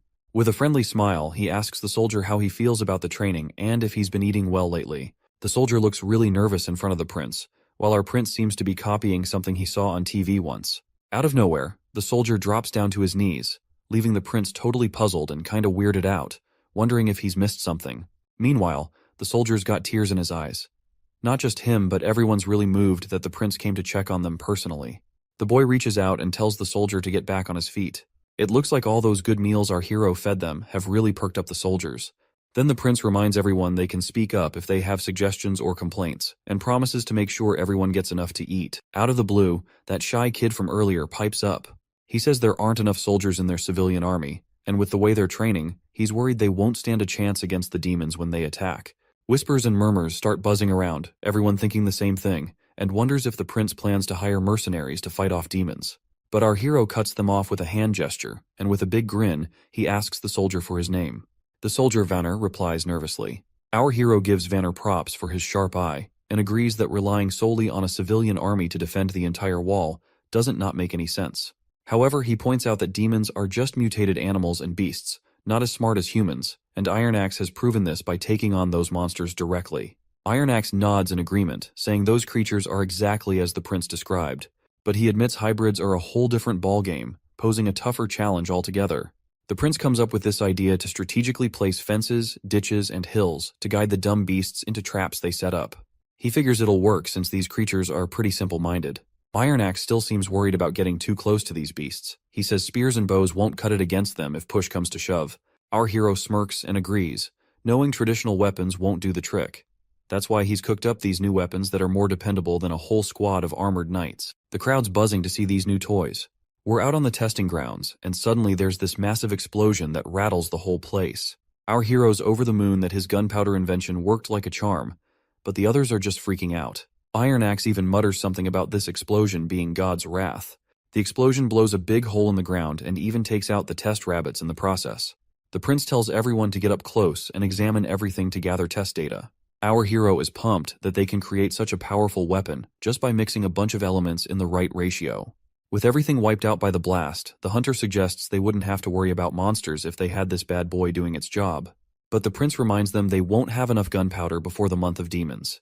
Still, he's excited they can work around it, relying mainly on guns and crossbows, while keeping the gunpowder as their trump cards. In the next scene, Nightingale paints how the world looks to her, just black and white, with no clear boundaries. She navigates through paths that defy normal limits by shifting her perspective. Up, down, left, and right aren't fixed. They collide, break away, or overlap. Moving along these ever-shifting lines gives her a bird's-eye view, letting her swing through anything. Other than the black and white, she can also see some other colors as well. For example, witches are the essence of magic, and she can sense the magic flowing and fading within their bodies. In this world, only witches hold something truly amazing, and Anna's magic stands out with its vibrant, rich colors. Suddenly, Anna calls her out, and Nightingale appears back in the real world. When Anna asks what Nightingale was doing here, Nightingale smoothly changes the subject, mentioning she brought some fish cakes. Anna's face lights up with delight at the sight of these treats, but Nightingale hesitates, saying she needs to wash her hands first. Instead of water, Anna just uses her fiery powers to cleanse her hands, which impresses the women big time. That is when it hits Nightingale that Anna is the only witch in their group with such incredible powers. This realization fills her with both dread and sadness, knowing that such strong abilities come with risks. With the month of demons approaching, she worries about Anna enduring unimaginable pain during her puberty. Nightingale gently suggests that Anna should join the association, where other witches can support her. She assures Anna that everyone would be thrilled to have someone as powerful as her among them. But then Nightingale's tone turns serious as she admits to Anna that she might not make it through this winter. Anna then asks Nightingale where she lived before joining the association. Nightingale replies that she used to live in a big city to the east, not too far from the capital. Anna then follows up by asking if Nightingale was happy back then. Nightingale's mind immediately flashes back to her past, recalling herself feeling miserable, locked up with shackles and a power-suppressing locket. Instead of answering directly, Nightingale turns the question around and asks Anna why she wants to know. Anna opens up, sharing that she had a tough life in the slums of Bordertown. Her father sold her to the church for 25 golden coins, and it was our hero who freed her from those chains. Now Anna feels genuinely happy to be where she is. Nightingale gently reminds Anna that leaving the castle isn't an option due to how witches are hated by others, but Anna remains optimistic, trusting the prince to change things for them. Suddenly, their chat gets cut off when Nana storms in, slamming the doors before her. She's in tears and rushes to hug Anna, blurting out that things are about to hit the fan for her. Meanwhile, our hero is deep in slumber, dreaming of heroic exploits, and that is when Nightingale rudely wakes him up. She's absolutely livid, informing the sleepyhead that Nana's father is on his way and suspects she's a witch. Shocked to hear Nana's secret is out, the prince rushes into action, hoping he now has a shot to keep Nana in the castle. He wonders how the nobleman will react when he finds out his daughter is a witch. Will he plead with the prince to let her stay and keep her secret? When our hero finally steps outside, reality is far from what he was imagining. Nana's dad is fuming, demanding the immediate return of his daughter. After they settle into their seats, Nana's restless father calls her over to him. The little girl gets scared and asks if he's planning to sell her to the church. The man gets all chummy, saying the church would never take someone as clueless as her, so she better return back to her father. But our hero steps in, reminding him that his daughter is a witch. The man flat out refuses to believe it, and even when Nana herself confirms that she is a witch, the father gets really mad and suggests maybe Teacher Carl is just labeling another girl as a witch. That's when our hero gives Anna a nod, signaling her to show off her fiery magic powers. She does it right away, leaving the old man stunned to see witchcraft in action. Our hero tells him to calm down and assures him they can explain everything. Eventually, the father starts to understand that his daughter is just here to practice her witch powers after all. But our hero feels creeped out by the implication that her father was thinking of him as a pedophile for calling little girls into the castle. The boy then gets down to business, pointing out that Nana has healing abilities that could be invaluable in Bordertown during the months of demons, to aid in healing the injured. However, the dawning father, Mr. Pine, politely declines, concerned for his daughter's safety if she stays here.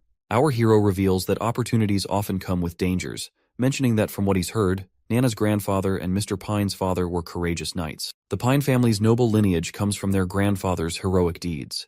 Mr. Pine agrees, and proudly recalls how his father once faced down an incredibly powerful demon and actually defeated it. He even has the demon's massive horn hanging over his fireplace to prove it. But then our hero points out how the Pine family is not as prestigious as it was before. Pine family is just a working-class citizens now, to which the father sadly admits. He then notices Pine's rough, calloused hands, proof that Mr. Pine hasn't given up on his warrior spirit and still trains daily to sharpen his sword skills. So, he cleverly suggests that Pine join in defending the border, promising to grant him enough land to become a true noble. Despite this tempting offer, Pine isn't willing to take the risk and prefers to send Nana to Longsong Fortress rather than see her in harm's way. Our hero reminds him that Longsong Fortress isn't as safe as Bordertown. The church has eyes and ears everywhere there. If the truth about Nana gets out, not even he could protect her. He promises to prepare a small boat for a quick retreat to Longsong in case of trouble, ensuring Nana and Anna's safety. Finally, the old man puts his faith in the prince, nodding respectfully and pledging his loyalty to fight for our hero's cause. Everyone breathes a sigh of relief and smiles, but Anna pouts, showing her anger toward our hero for even considering sending her away. She makes it crystal clear that she's not going anywhere. The next day, the old constable shows up looking really worried that they've blown all their money on weapons and army training.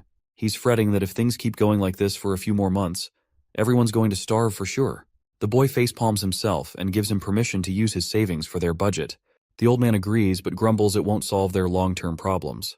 Our hero shrugs and says if the defenses fail, they'll evacuate the town as soon as possible, then sends the old man off to do as he's told. Once the constable's gone, the boy feels pretty crushed after draining every last penny he'd saved up, and if the border defenses still fail, he's screwed. Then, his mood perks up when Nightingale shows up again. The woman immediately points out that he had lied to the old man about leaving the town. The prince immediately admits his lie, because he does not want to spread distress among the already terrified townspeople. Nightingale advises him to spend his time with Anna instead of stressing over politics. She shares her fear that Anna might not be around much longer, but the boy insists she will survive, because she has promised to beat those demons at all costs. Nightingale wonders how he can trust a witch cursed by demons. The boy just shrugs and says he believes in her, and further points out that he also trusts Nightingale as well. The woman just stares at our hero's poker face and realizes he's not lying. He casually points out that he doesn't lie without a good reason. Suddenly, they hear a commotion outside. Nightingale glances out the window and gets visibly anxious, noting that it's snowing. Winter has arrived. The boy decides to check on Hunter Ironaxe and his progress. At the shooting range, Ironaxe is using the guns and hitting bullseye after bullseye. The prince shows up and asks about the training. Ironaxe lights up like a kid, enthusiastically mentioning that he's nailed all the basics he was taught. The prince isn't surprised, because being a warrior through and through, Ironaxe has been able to master any weapon given to him. The man praises this iron pipe of the gods for its insane power.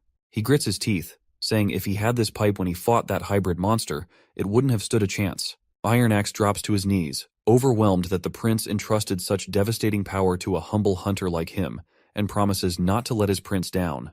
The prince then checks in with his chief knight, Carter, asking how things are going.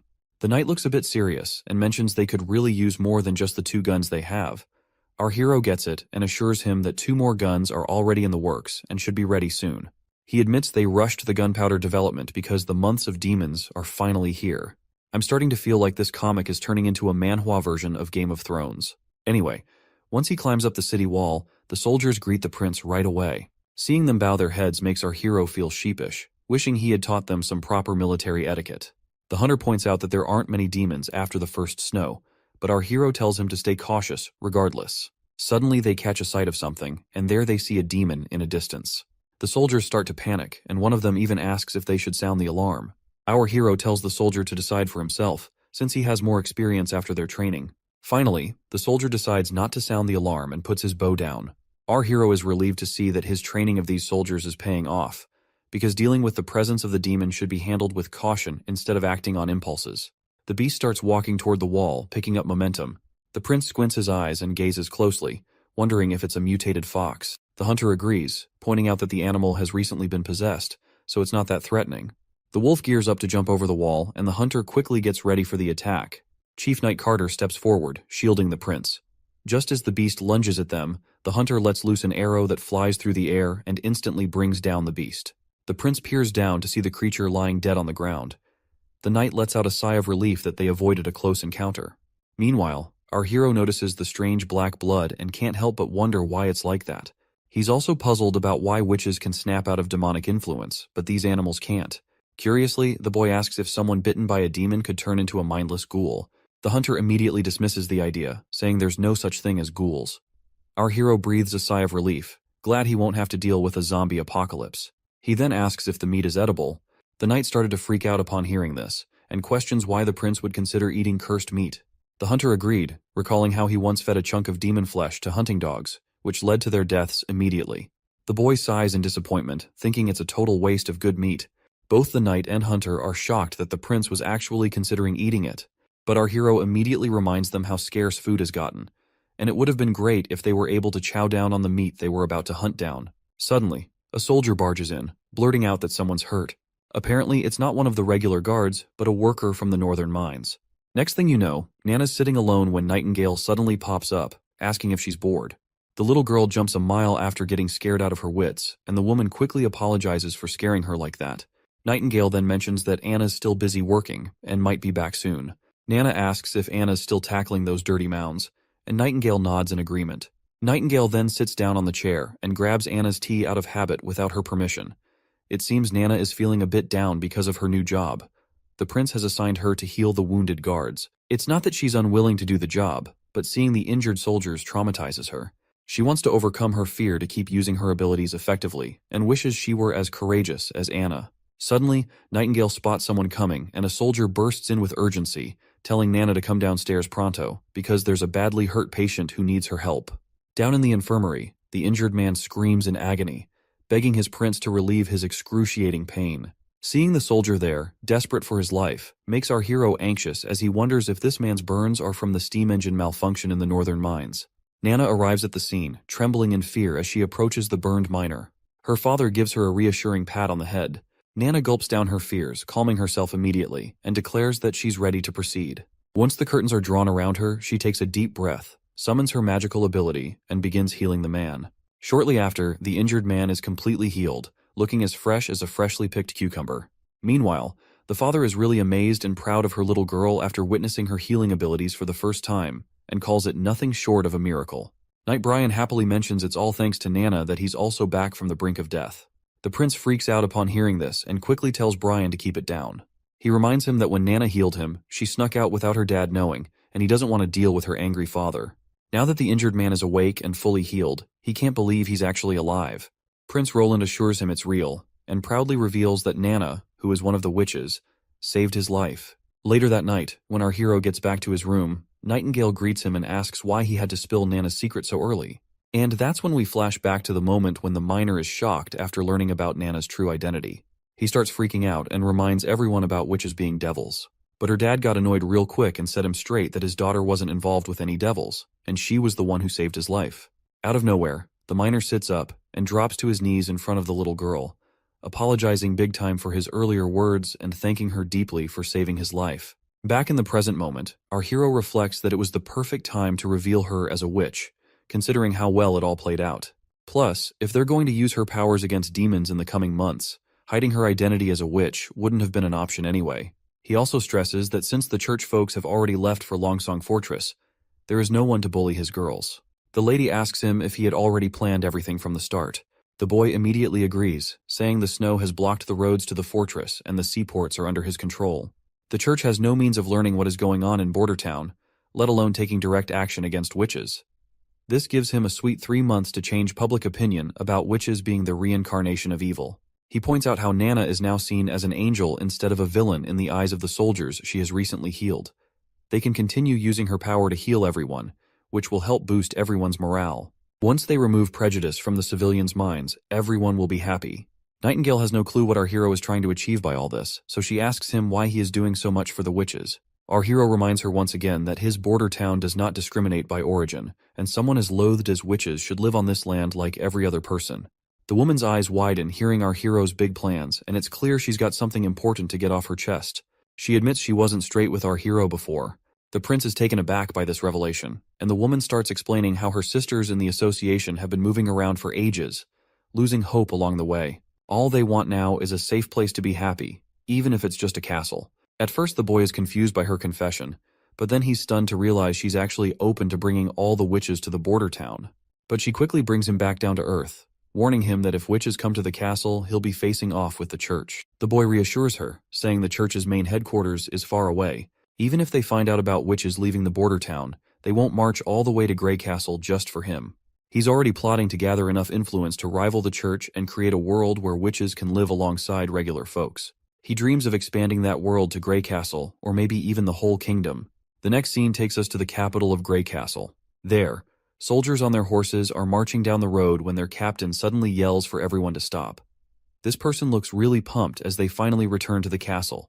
The folks inside the castle light up the sky with fireworks, welcoming the man about to enter the city once again, Gerald Wimbledon, the first prince of Grey Castle.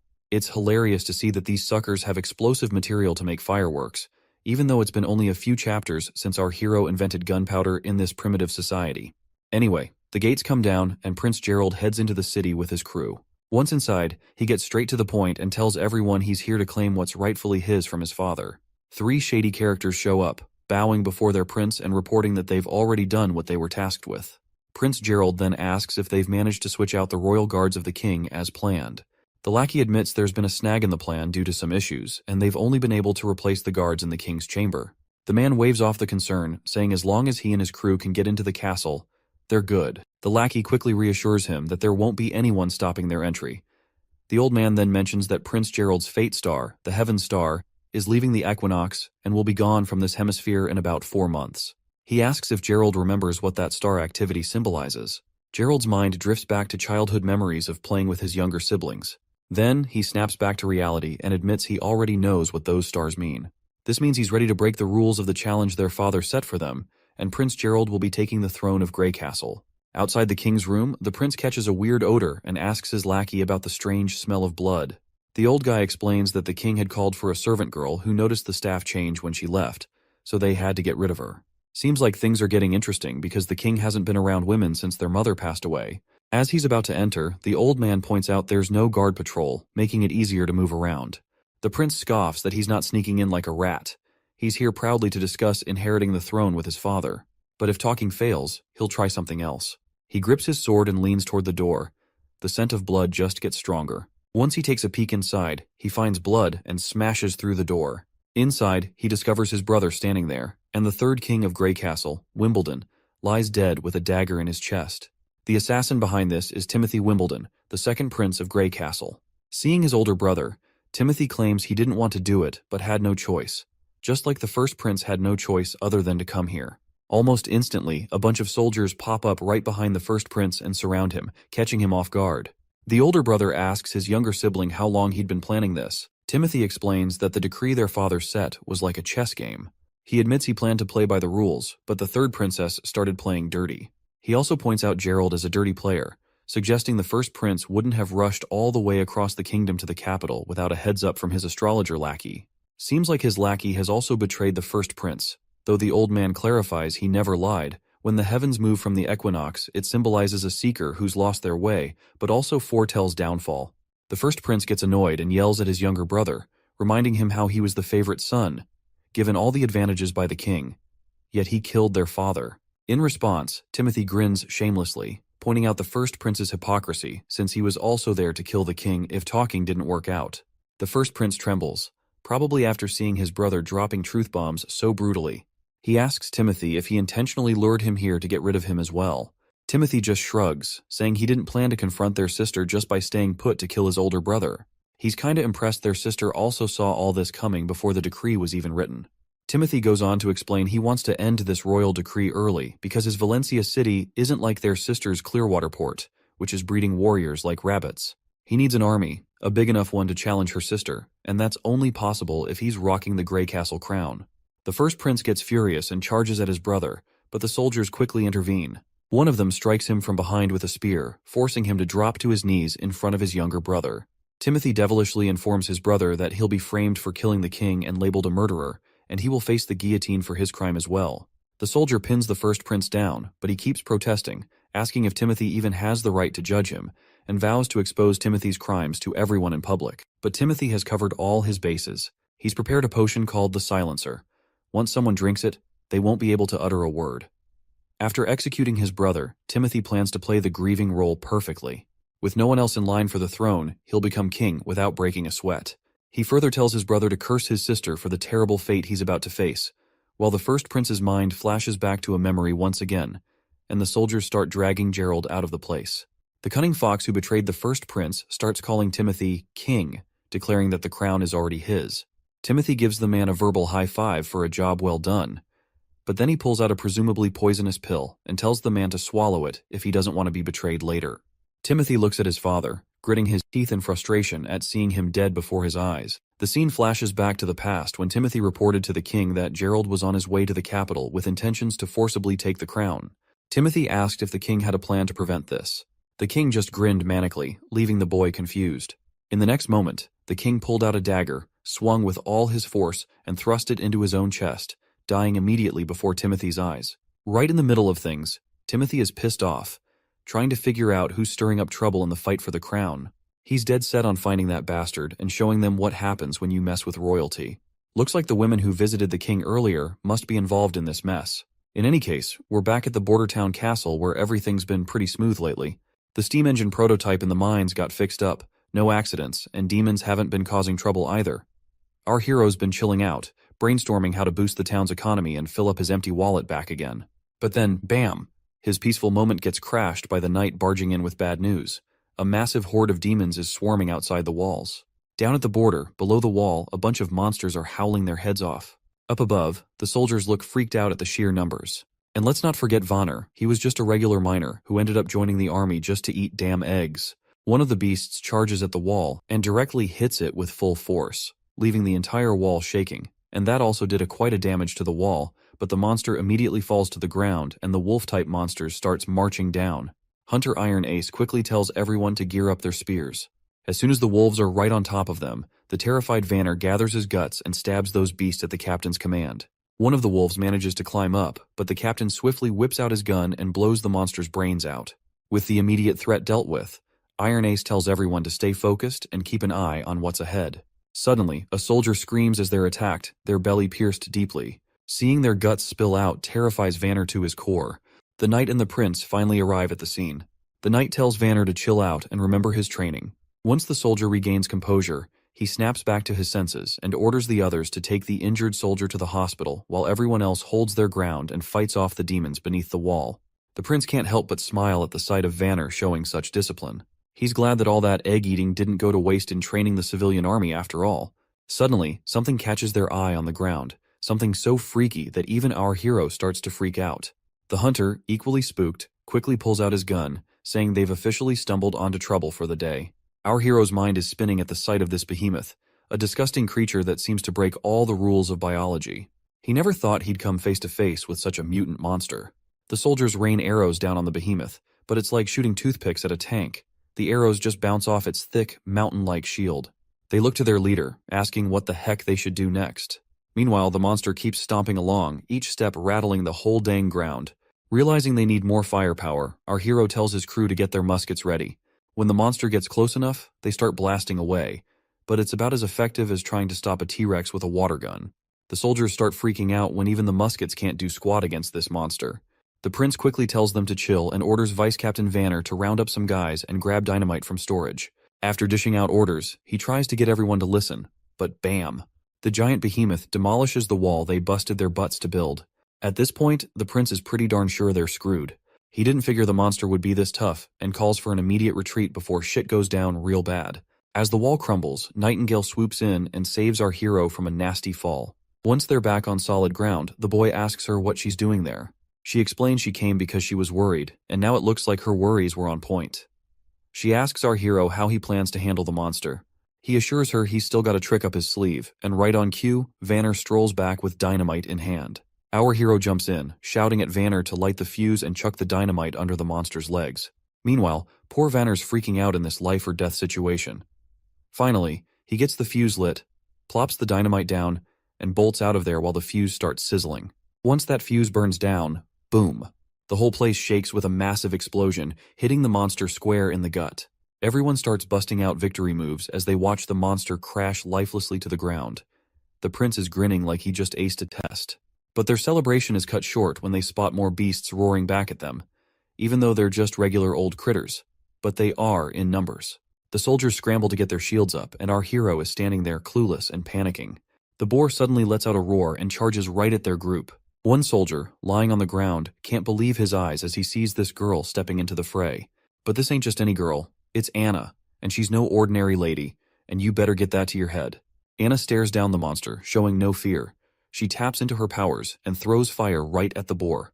The flames hit the mark, roasting the boar alive. Our hero's jaw drops, totally caught off guard by what he's seeing. Our hero feels like a complete idiot for never thinking about Anna's role on the battlefield beyond her building and town projects. That's exactly why he kept her safe in the sickbay, to avoid any danger, and he has no clue how she got out of here. As one of Knight Brian drops down to his knees, he informs the prince that Miss Anna was worried about his safety and insisted on coming to the wall, and he was not able to stop her. Originally, our hero had planned to sway public opinion in favor of witches using Nana's abilities, and once more people accepted witches, our hero wanted to reveal Anna's existence publicly. But it seems like the cat is already out of the bag. The boy quickly orders Brian to protect Anna from the danger, and he instructs Nightingale to do the same. Meanwhile, Anna steps forward confidently as soldiers gather around her protectively. With a determined look, Anna raises her hands, flames flickering to life, and she creates a wall of fire in the hole in the wall, blocking the monsters from advancing any further. Our hero is completely shocked by the magnificence of Anna's fiery display, but monsters continue to emerge from the flames. That is when the boy locks eyes with Anna. And in that moment, the prince understands what needs to be done. He immediately grabs the gun from the knight's hand and begins shooting down the monsters, aiming straight for their heads. The sight of their prince taking action startles everyone. Our hero raises his own gun, rallying the soldiers to prepare their spears and charge forward. His crisp voice fills the atmosphere as he commands them to protect their wall and their border town. The crowd really gets fired up to protect their town, and everyone is ready to take those critters down. After a while, the last wolf standing takes a bunch of arrows and drops lifeless to the ground, finally letting the soldiers savor their victory. The knight is totally blown away by their successful defense of the turf. But then, the prince suddenly remembers Anna, and he starts losing his shit because he's been so busy commanding that he almost forgot about her. He's worried about how he'll explain all about her being a witch to the civilian army. As he frantically looks around for her, he notices something surprising. Everyone is showing her respect instead of calling her the reincarnation of some devil or whatever. The prince is almost clueless about this unexpected attitude toward her from the civilians. Even though her fiery power had scared him, it seems to have earned trust and gratitude from others as well. When Anna finally stands before the prince, she looks exhausted from using her powers and promptly faints, dramatically falling right onto our hero's chest. The next scene takes us to Clearwater Port at Garcia's residence, where the third princess gets the news that her father has kicked the bucket. According to the letter, her brother, Gerald the First Prince, has been fingered for the assassination and is now locked up by the guards. They're saying he didn't kill himself, but rather got slapped with an execution sentence by the bigwigs. This news really throws her knight for a loop, and he finds it all pretty fishy. After a bit of hemming and hawing, she admits her brother can be a bit of a dumbbell, but he's not dumb enough to wish for death. She lays out how Timothy's trying to shift the blame to Gerald to fool the public, but snagging control of all Grey Castle won't happen overnight. So, she's tweaking her plans accordingly. The knight, though, he's still scratching his head over why Timothy would pull such a stunt, especially when the king always favored him. That's when the princess drops a truth bomb. Timothy's scared of her. He's quaking in his boots at the sight of the black flag. She explains that Timothy's move was totally uncalled for. Sure, he's trying to pin the blame on Gerald for their dad's death, but he can't fool everyone forever. If he wants to take over all of Grey Castle, it will require a more elaborate and sustained effort.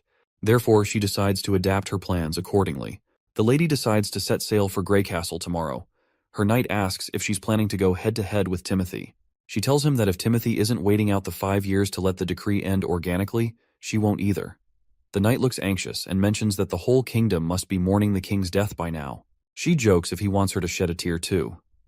The knight hastily says no and obediently drops to his knees, waiting for her next move. She then instructs him to go fetch the captain of the Black Fleet for her, because they are about to sail as soon as possible. Back in the border town, after that horrific raid by the monsters, there have been no further attacks. The injured soldiers were healed quickly and returned to their duties right away. The chief knight was tasked with using the hybrid monster shell to patch up the broken wall, making it one with the barrier. The largest factor in their victory against the large-scale invasion was undoubtedly Anna. However, it's been a few weeks since she fainted, and she still hasn't woken up. Nightingale mentions today's supposed to be her maturity day, but she's sure she is going to die in her sleep, because the pain of maturity can only be endured while awake. She somberly spills that she's seen too many witches die before her eyes, treated like animals, burned or tortured slowly by nobles for some twisted fun. The lucky ones live in exile, far from society, always chasing the holy mountain, a distant dream they can't catch. But she says Anna's not like the rest. Unlike the Association sisters, she's actually cared for here, valued by our hero, and given due respect.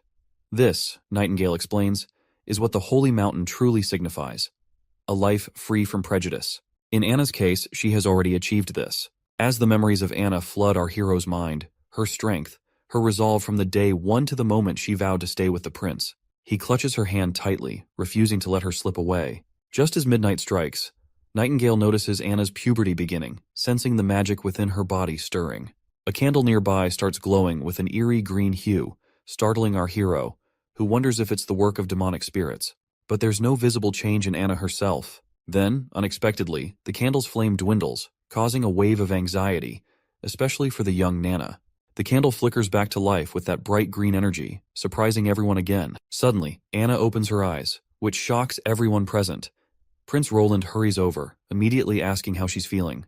Thankfully, Anna seems totally okay. She reaches out her hand toward our stunned hero, and he's not quite sure what to expect. But then, a flame bursts to life over her palm, glowing in that vivid green color, which catches everyone off guard once more. After summoning his courage, Prince Roland cautiously reaches out to touch the flame. Just as he does, the scene shifts into the office, where we see our hero's bewildered face. He is shocked to hear that Nightingale has decided it's time for her to leave the border town. She remarks that Anna not only woke up but also survived being possessed by demons, something totally unexpected and unexplained. She suggests that Anna's new ability with those green flames seems to be fully under her control now, synced perfectly with her mind. Anna can adjust its heat, manipulate it, and even move it within a 5-meter radius whenever she wants. But she's still confused over how she dodged that painful experience, given her super strong magic. The guy figures maybe after she used up all her magic at the border, her magic tank was running on empty, which might have toned down the demon pain. You know, witches are all about magic stuff. Since witches gotta keep their powers hidden from the civilians, all that magic energy builds up inside them. So when they hit maturity, bam, it's like a pressure cooker of magic causing them agony. Nightingale nods along, seeing the logic in his theory, and decides she's gotta jet back to the association pronto. Winter's coming, and there's gonna be a bunch of witches hitting puberty soon. She vows to bring any survivors back here to Prince Roland's town, hoping he'll take care of them like he did with Anna. But Prince Roland tells her to stay put, maybe wait till the demons have stopped popping up and the weather settles down. Nightingale smirks, saying even getting to association a day early could save lives. Plus, she assures him the demons won't be able to detect her, so she's good to go. The prince then asks about her own awakening, to which the woman brushes it off, saying it's the start of spring and there's no need to worry since she has gotten used to the pain. Still, he advises her to take care on the road. Before disappearing, Nightingale pays her respects to Roland one last time and vanishes abruptly as usual. Her sudden disappearance leaves the prince unsettled because he's never been a fan of her habit of appearing and vanishing without warning. Sitting back, he sinks back into his thoughts, mulling over how if his theory about witches turns out to be true, it could be a game changer. He then looks over at his ridiculously long to-do list, realizing there's a mountain of tasks waiting for him. But just as he starts pondering where to begin, his consultant bursts in with urgent news.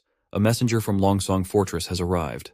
The ambassador seems unusually anxious, and the prince wonders if things are going south for Longsong Fortress. His eyes widen as he reads the message. The king has passed away. Redhead, the ambassador, quickly clarifies he's there under orders from Duke Rayan. The royal decree for the 5-year challenge has ended, and Majesty Timothy Wimbledon is now the new king of Grey Castle. The ambassador leaves our hero totally shocked when he reveals that Timothy wants to reward the Prince Roland with new territory and a new position. A moment later, the consultant expresses his grief over the king's death at the hands of the first prince and asks what they should do next. The prince reveals that everything about the situation seems too suspicious to believe, and he will decide after monitoring his two sisters' movements. He admits he doesn't know much about the fifth princess's motives, but he's sure she's not the type to take risks, so he wants to follow her lead. He's also certain that the capital will likely descend into chaos with this power shift, and their priority should be to safeguard their families. With that in mind, he tells his consultant to instruct the chief knight and all castle staff to write letters home. The prince wants to ensure that everyone's families are escorted to other towns to hide. The consultant expresses his gratitude for the prince's careful consideration. The prince also tells his consultant that he wants to stop exporting the town's metals and will only sell gems and rocks to Willowtown, as he wants to use the metals for himself to make more machinery. Additionally, he plans to incorporate more civilians into the army and train them accordingly. He feels smug as he considers the news that the ambassador brought a blessing in disguise. Roland is confident that as long as he hunkers down in Bordertown, someone will try to bite him, such as Duke Rayan from the Longsong Fortress. Once the months of demons pass, he is pretty sure that Duke Rayan will try to extend his influence across the western side of the kingdom under the new administration, and this is precisely what Roland wants. Industrialization is his priority, but what he lacks most is people. Bordertown's population is only around 2,000, limiting the expansion of his projects due to a labor shortage. Buying slaves, recruiting talented individuals, or increasing the birth rate seem unrealistic. On the other hand, if they can take Longsong Stronghold, he can gain a large number of freed people while accumulating wealth. Assimilation is easier, and invasion is the best way to grow the population and gather wealth. Roland acknowledges the hassle of challenging the entire fort of Longsong, and he can only wait for Nightingale to return with the witches. This is also the sole reason the prince wants to expand his civilian army and wants to make more machinery. The next scene takes us to the northern mountain range, where Nightingale proceeds down one of the tunnels. Her steps are soon halted by roots growing out and blocking the entrance.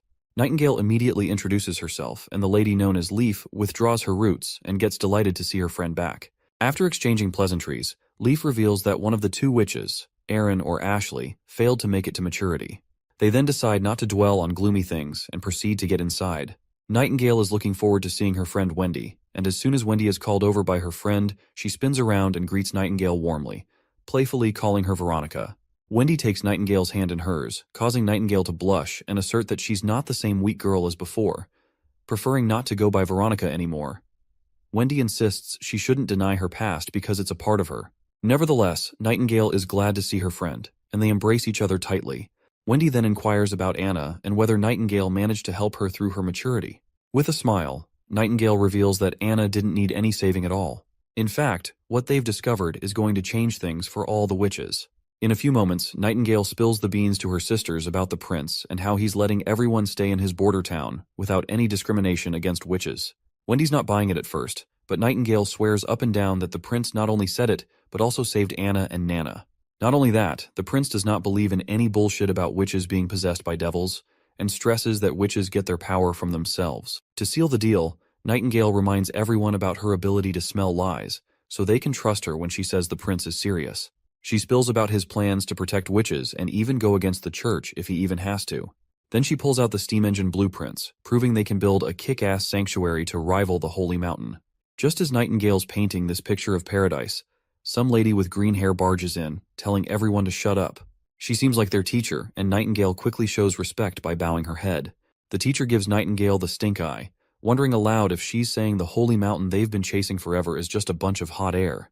Next up, we're with the new king, Timothy, where a knight shows up with a stone called Divine Judgment, supposedly the ultimate weapon against demonic forces. The knight boasts that the church has confirmed its power to handle witches for ages, but Timothy's annoyed, blaming witches for his father's suicide. He orders the knight to keep capturing witches and scour the capital thoroughly for more. Meanwhile, back with Nightingale, she wakes up tied to a pillar with that same witch suppression stone around her neck. She's trying to figure out how she ended up in this mess. We flash back to when the green-haired lady freaked out at the idea of the prince siding with witches. She rants about how witches have been persecuted and killed for ages. She believes Nightingale has been deceived by the prince and insists that the pain of maturity is a sacred test for a witch's body and mind, and only those who endure it can achieve true power and find eternal peace in the Holy Mountain. Nightingale is shocked to realize that all the suffering witches endured was just a test for this woman. She's further annoyed at the thought that her fallen sisters, who endured so much pain, are simply dismissed as disqualified subjects. The teacher offers Nightingale a final chance to seek forgiveness for her ignorance and mistakes, promising her mercy. But Nightingale remains resolute, insisting she'll only take sisters with her who believe in her. As she tries to leave, a snake immediately grabs her feet, and before she can react, she blacks out from the venomous injection of petrification, waking up to find herself in her current bind. While they're face to face, Nightingale reminds her why she is using the Divine Stone of Judgment even though it's prohibited in the Witch Association. The Snake Lady says it's just a tool to punish disobedient kids. She reminds Nightingale how Wendy saved her from the clutches of the aristocrats. Instead of repaying that kindness, now Nightingale is trying to sell them all out to those filthy nobles just to mend her relationships with them again.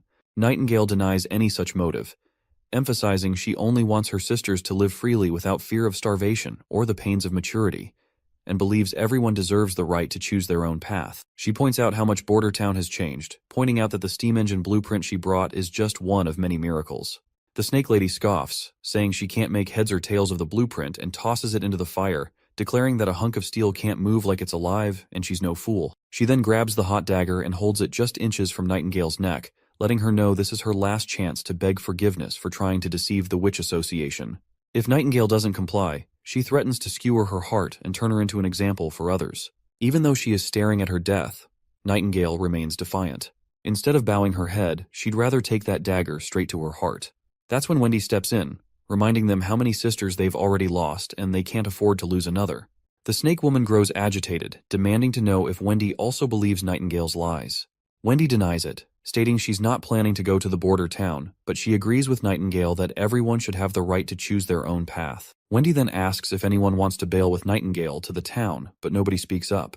Seeing this, Wendy suggests letting Nightingale go solo since she hasn't done anything to harm the gang. The others agree, telling their teacher to set Nightingale free. But the teacher goes absolutely bonkers, saying she can't risk letting Nightingale go because she might expose their turf location to the church. She swings her dagger, ready to strike, but before she can, Wendy steps in and stops her. Wendy grabs a coin and throws it hard at Nightingale, smashing the power suppressor stone. The teacher gets ticked off and goes after Wendy with a snake that bites her hand. But Nightingale springs into action.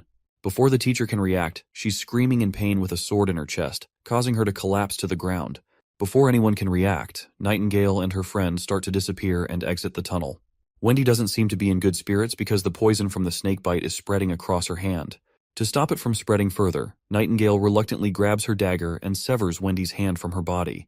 She keeps the hand with her, confident that Nana can heal it back soon. They've been walking forever, and it took them 3 days just to get here. Carrying Wendy is slowing them down further, and with her losing blood, Nightingale fears she won't last another 3 days. But her worries prove unnecessary when a mysterious newcomer arrives, ready to lend a helping hand. A newcomer looks like a boy at first glance, but she is actually a girl. She reassures Nightingale not to freak out. Her name is Lightning, and she recently joined the Witch Association. Nightingale stays cautious around this tomboy and asks if Kara sent her. Lightning shrugs it off, saying it's no wonder Nightingale doesn't recognize her since she's always out and about. She makes it clear she's here because, like Nightingale said earlier, everyone should live life their own way, and she's chosen to stick with Nightingale. Simple as that. She's totally pumped about all the machinery and exploding dynamite, being an explorer at heart. Nightingale wonders why someone so into adventure joined the association. Lightning explains that finding the Holy Mountain is an adventure in itself, but the association is all about books, and Kara's always buried in them. Nightingale asks if Lightning's a fighter, to which she nods, mentioning she can fly too. Or so Lightning thought. She's struggling to move an inch with all that weight over her little shoulders. Finally, she gathers enough energy and starts floating slowly through the air. The tomboy then asks if Nightingale knows Wendy for a long time, noting how Wendy called Nightingale Veronica back at base camp. Nightingale confirms they go way back and tells how, before joining the association, people treated her like a puppet. And it was Wendy who showed her way to live. She reveals she had a family in Silver City when she was 13, but her parents disappeared during a commoner uprising. Nightingale's uncle then took her and her brother, Hyde. That was also the year her witch abilities first appeared inside her, but her uncle figured out her secret right away and split her from Hyde, locking her up to train her powers. He threatened to harm Hyde unless she used her abilities for his dirty work. So she became a full-on assassin. Poisoning, ambushing, you name it. She did every kind of horrendous act. As the Gillen family's wealth increased with time, her hands got dirtier and dirtier as well, soaked in the blood of others. The worst part is that her powers were just too perfect for that kind of work. When she finally reunited with Hyde, he turned her away cold, wishing he didn't have a witch for a sister. After that, she was broken inside. When maturity hit, she managed to survive the pain, and her powers also intensified. The prison bars couldn't contain her anymore, so she broke free, killed her uncle, and left with no direction. It was then she found Wendy, who was like a spark of warmth in her cold world. Wendy took her to the association, where she met other witches, and their teacher Kara provided solace to everyone. In the present, Lightning points out that Kara has gone off the rails, finding it hard to believe there's a prince who genuinely cares about witches.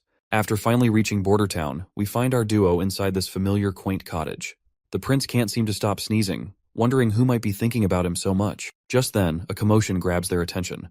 As they turn around, they see Nightingale and the other two bursting into the cottage, crashing right before their feet. Anna immediately takes her stance to deal with these uninvited intruders. But Nightingale immediately yells at our hero to fetch Nana as quickly as possible. As Nana tends to Wendy's injuries, our hero has no clue what went down at the association that made Nightingale rush back with only 3 witches. He wonders if demons attacked them and if only 3 survived, feeling lucky they have Nana to reattach Wendy's arm. Suddenly, Lightning appears from the infirmary. The prince quickly asks if she's hurt too. Lightning reassures him and points out how the prince really is a decent guy who cares about witches, just like Nightingale said. She admits she didn't believe it at first, just like other members of the association. She then jokes about how the world is full of weirdos, so having a prince like him isn't that surprising. Being called a weirdo doesn't sit well with the prince, who just rolls his eyes. Getting to the point, the prince realizes the association wasn't under attack. That's when Lightning starts explaining the whole situation, clarifying they weren't attacked. Wendy was hurt by their own teacher Kara, and explains further as to how they ended up here. Once night falls, Prince Roland returns to his room, only to be startled by Nightingale sweetly lying on his bed in her nightsuit. Prince Roland gets all flustered, maybe starting to think about some naughty stuff, imagining Nightingale might be up for getting close after all. Suddenly, Nightingale gets up and strides over to him, leaving him scared out of his wits and pinned against the closed door. He hastily tells her she should rest as long as she needs. But then, Nightingale kneels before the prince. In a serious moment, she, Veronica Gillen, officially swears her loyalty to him. She promises to follow his orders and stand by his side in battle, facing demons or anything else, until her last breath. It's no surprise to our hero that after being let down by the association, Nightingale is turning to him for help with the future of witches. Without missing a beat, he takes the sword from her hands and officially makes her his right-hand woman. The prince asks if her real name is Veronica, and she nods, saying there's no reason to hide it from him now. Next, we catch up with Wendy, who's been offered a contract. Our hero tells her to stay in the border town and work for him. If she's up for it, she can sign on the dotted line, promising good pay for her work. He also spills the beans on a method he's found where witches can sail through their maturity without feeling any pain at all. The news totally throws off the new witches. Once we step outside, our hero admits it's just his guess, and explains that witches are like vessels for magic, and as they get older, their magic builds up until it overflows during maturity, attacking their bodies. He mentions Anna as an example of someone who survived this. He dismisses the idea of demons possessing witches as nonsense, proposing instead that they can manage their level of pain by continuously releasing their magic to maintain balance within them. He promises a safe haven in Border Town where witches can practice their magic freely, without anyone discriminating against them or threatening them. He believes if his idea works out, they can create their own version of the Holy Mountain right here in the borderlands they dream of. Wendy has already signed on to the plan and asks where to start. He simply tells her to keep using her magic until she masters full control over it. Once the prince gets busy with the newcomers and their magic training, Nana and Anna have a little chat about recent events. Nana looks impressed by Wendy's wind magic and Lightning's flying skills, which also saved Wendy's life as well. Anna expresses happiness at having so many sisters around, but Nana points out how Nightingale seems to look at our hero with warmth in her eyes, a detail not to be taken lightly.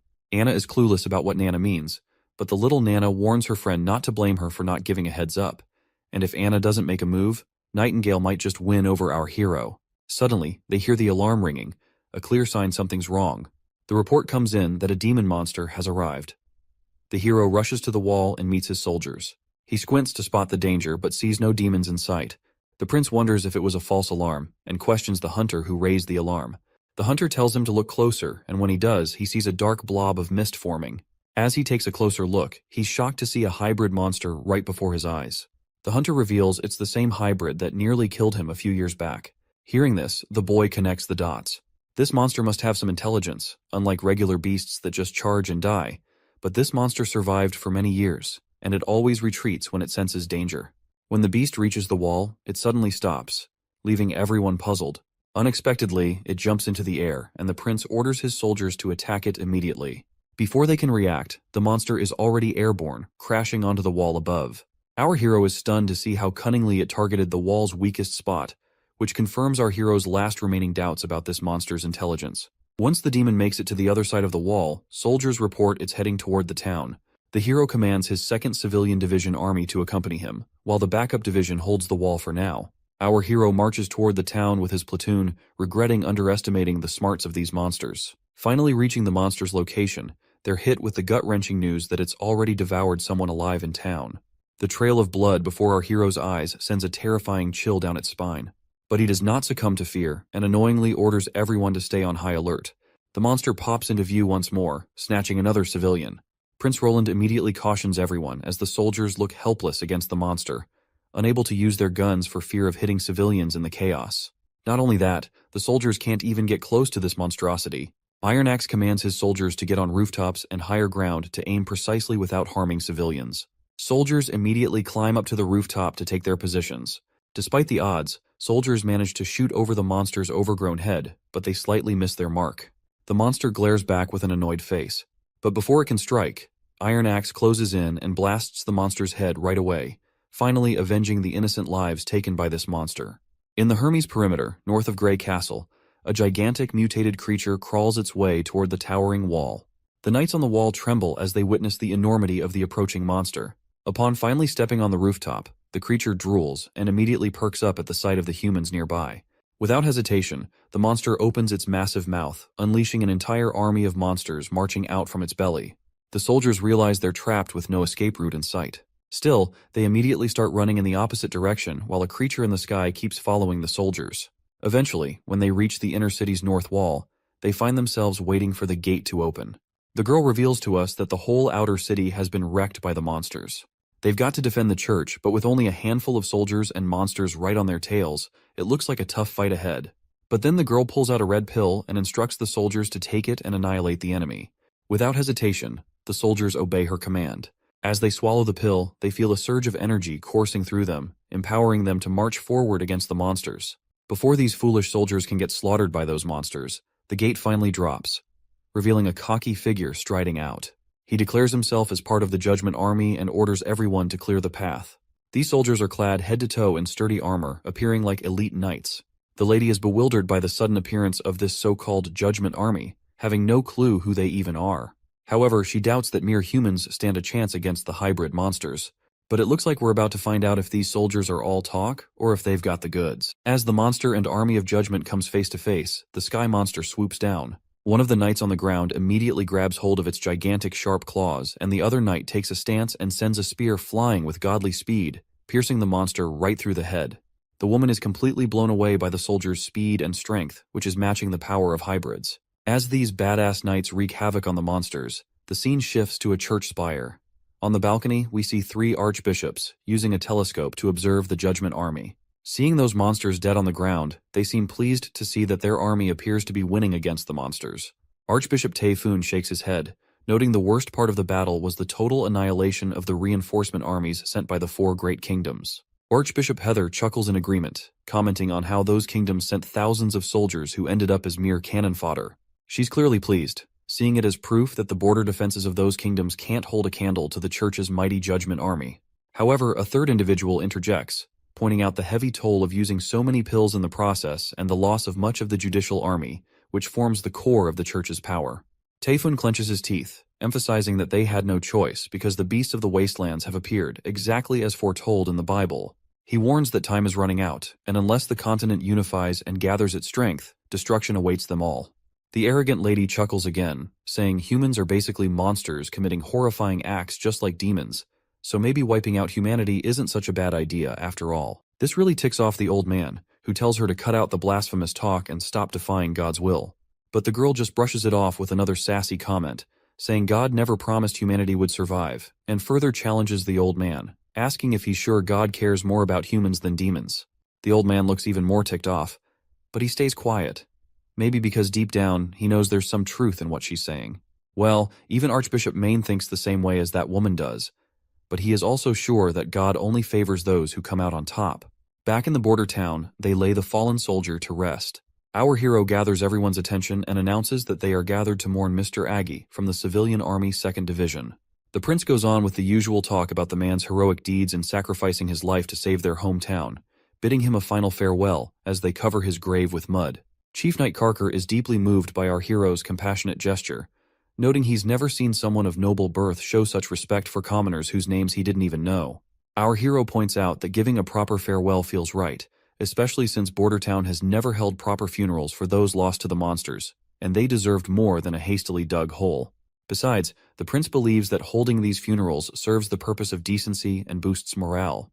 He explains that when people reflect on who and what they're fighting for, it can spark a profound change in an army. He aims to ignite everyone's willpower to steer Bordertown back on track. The wife of the deceased soldier shows up with her 2 kids, one of them really small. The soldiers nearby start wondering how she'll manage now, but this bald guy steps in and explains she'll get her husband's salary, some extra cash, and all the basics to get by. While they talk, Vice Captain Vanner suddenly senses someone nearby. The bald guy asks if something's up, and Vanner mentions feeling a presence of someone but brushes it off, saying he's probably imagining things. Back at the cement-making cottage, our hero catches up with Anna and asks how things are going with making barrels for the blunderbuss guns. Anna sweetly explains that thanks to the new steam-powered boring machine, the blacksmiths can handle most of the heavy lifting now. Meanwhile, Lighting is bouncing off the walls as usual, super pumped about all the new stuff. She bombards the poor smiths with so many questions, they can barely keep up. Well, the prince was already wondering why he has not seen her around lately. I guess he now knows why. Looks like our hero has another project for her to handle. He shows her the rough sketch of a 12-pound gun, essentially a giant weapon for our sweet Nana. The prince then delves into the technical details of how these things work, but everything he says goes right over Anna's head. He then instructs her to use those 2 holes on the ground to cast a die for cannonballs. Anna gets right to work and starts pouring the molten metal into the holes, while the prince warns her not to stare at the bright lava. She immediately closes her eyes, and our hero starts blushing before he moves to wipe the sweat from her face. It's quite literally hilarious that despite the freezing temperatures in this place, these guys are still sweating. Looks like the knight can see that this is more than just a prince wiping the sweat, and the way the prince is blushing just proves it further, and Anna is also blushing as well. Meanwhile, there's this guy who's absolutely freaked out to see our hero, the 4th Prince of Grey Castle, openly sheltering witches. He's practically sprinting to report this back to the king. Looks like Vanner wasn't imagining things when he felt someone's presence, because this man is definitely a spy sent by the new King Timothy. What's really messing with this guy's head is how these regular folks are just chilling with witches. And don't get him started on the other weird stuff he's seen, like that giant wall that popped up out of nowhere on the border, those metal sticks shooting projectiles to kill demons, and the fact that witches are treated like they're just regular folks by the prince. It's all making him think this town's cursed or something, and he's feeling like he's dealing with some dark magic. If they hadn't waved a fat paycheck in his face, he'd have never agreed to spy on this messed up place. Well, looks like this dude failed miserably at his sole job of spying, because we can see Vanner in the background, calling this oddball out right away and telling him to halt his tracks. Word spreads like wildfire that there's a spy among them. This poor guy has no clue what to do before an angry mob comes for him. All he can think about is how the fourth prince must be channeling powers straight from the devil. Inside the castle, we catch up with the consul again. He's losing his shit over the prince's latest demand: buy 2 boats but don't hire captains and crews. Like, how's he supposed to float boats without a crew? The old coot's utterly worn out by these ridiculous orders that somehow always end up working in the prince's favor. Then comes a knock on the door. A soldier reports they've caught a rat, a guy named Cole, also known as Groundhog, who's apparently Prince Timothy's spy. Turns out this guy's been living under a fake identity for months, pretending to be a border town resident. They found a letter and some money on him, but he's still being grilled for more info. The old man orders them to squeeze every last drop of intel and execute him right away. Looks like the old man is not freaking out because this is already a 4th spy they have found out. Our clever prince had foreseen more spies would come, so he told the old man to announce that there are people in the border town trying to destroy their food reserves. He instructed everyone to keep an eye out for anyone acting suspiciously, promising a reward for anyone who catches a spy. The old man is always surprised by our hero's cunning decisions. He sees him as a devil who doesn't even fear the stone of divine judgment. Back in the Grey Castle capital, Timothy inquires about the royal decrees he sent to his siblings, but none of them have replied. One of his men reports that the 4th prince, our hero, sent a reply stating he will return once the months of demons are over and his people are safe. The reporter points out that Prince Roland still acknowledges Timothy as a prince, not a king. Timothy considers our hero a fool for opposing him, especially since Timothy had plans to offer him land and a comfortable life. He dismisses Roland as an oddball and asks his lackey if there's been any response from the 3rd and 5th princesses. The lackey reveals that the 3rd princess has disappeared from the city along with her butler and 2 servants, and they haven't been found since. The prince facepalms in disappointment, as he never wanted commoners to lay a hand on his sister despite any personal disagreements. He then inquires about Garcia Wimbledon, the stubborn pirate. Before the council member could speak up, Timothy orders him to seize her water port and forcibly escort her back to the capital. Right on cue, a knight arrives on the scene and hastily reports that Garcia Wimbledon has defeated Duke Joseph's Carl at the southern border and gained full control of Hawk City. The news terrifies Timothy beyond belief, and he sinks even further into despair when he hears she has crowned herself Queen of Clearwater with the blessings of the local dukes, and the whole southern half of Grey Castle has split off. Next scene, we're down by the river south of Border Town, where our top captains are tearing down the cannon they just put together. Both of these tough guys are beat, griping to their boss that this thing is way too damn heavy. The chief knight then asks why he got stuck guarding this behemoth, since no one can move it an inch, let alone stealing it. Our hero just sighs, explaining it's not just something, it's a masterpiece built with blood, sweat, and the grind of steel. He wonders why others can't see its beauty like he does. Moving on, Lightning is itching to clean the barrel, so our hero gives her the green light to go ahead. Watching this eager tomboy happily doing her job, the knight gets confused and asks why Lightning hasn't signed a labor contract.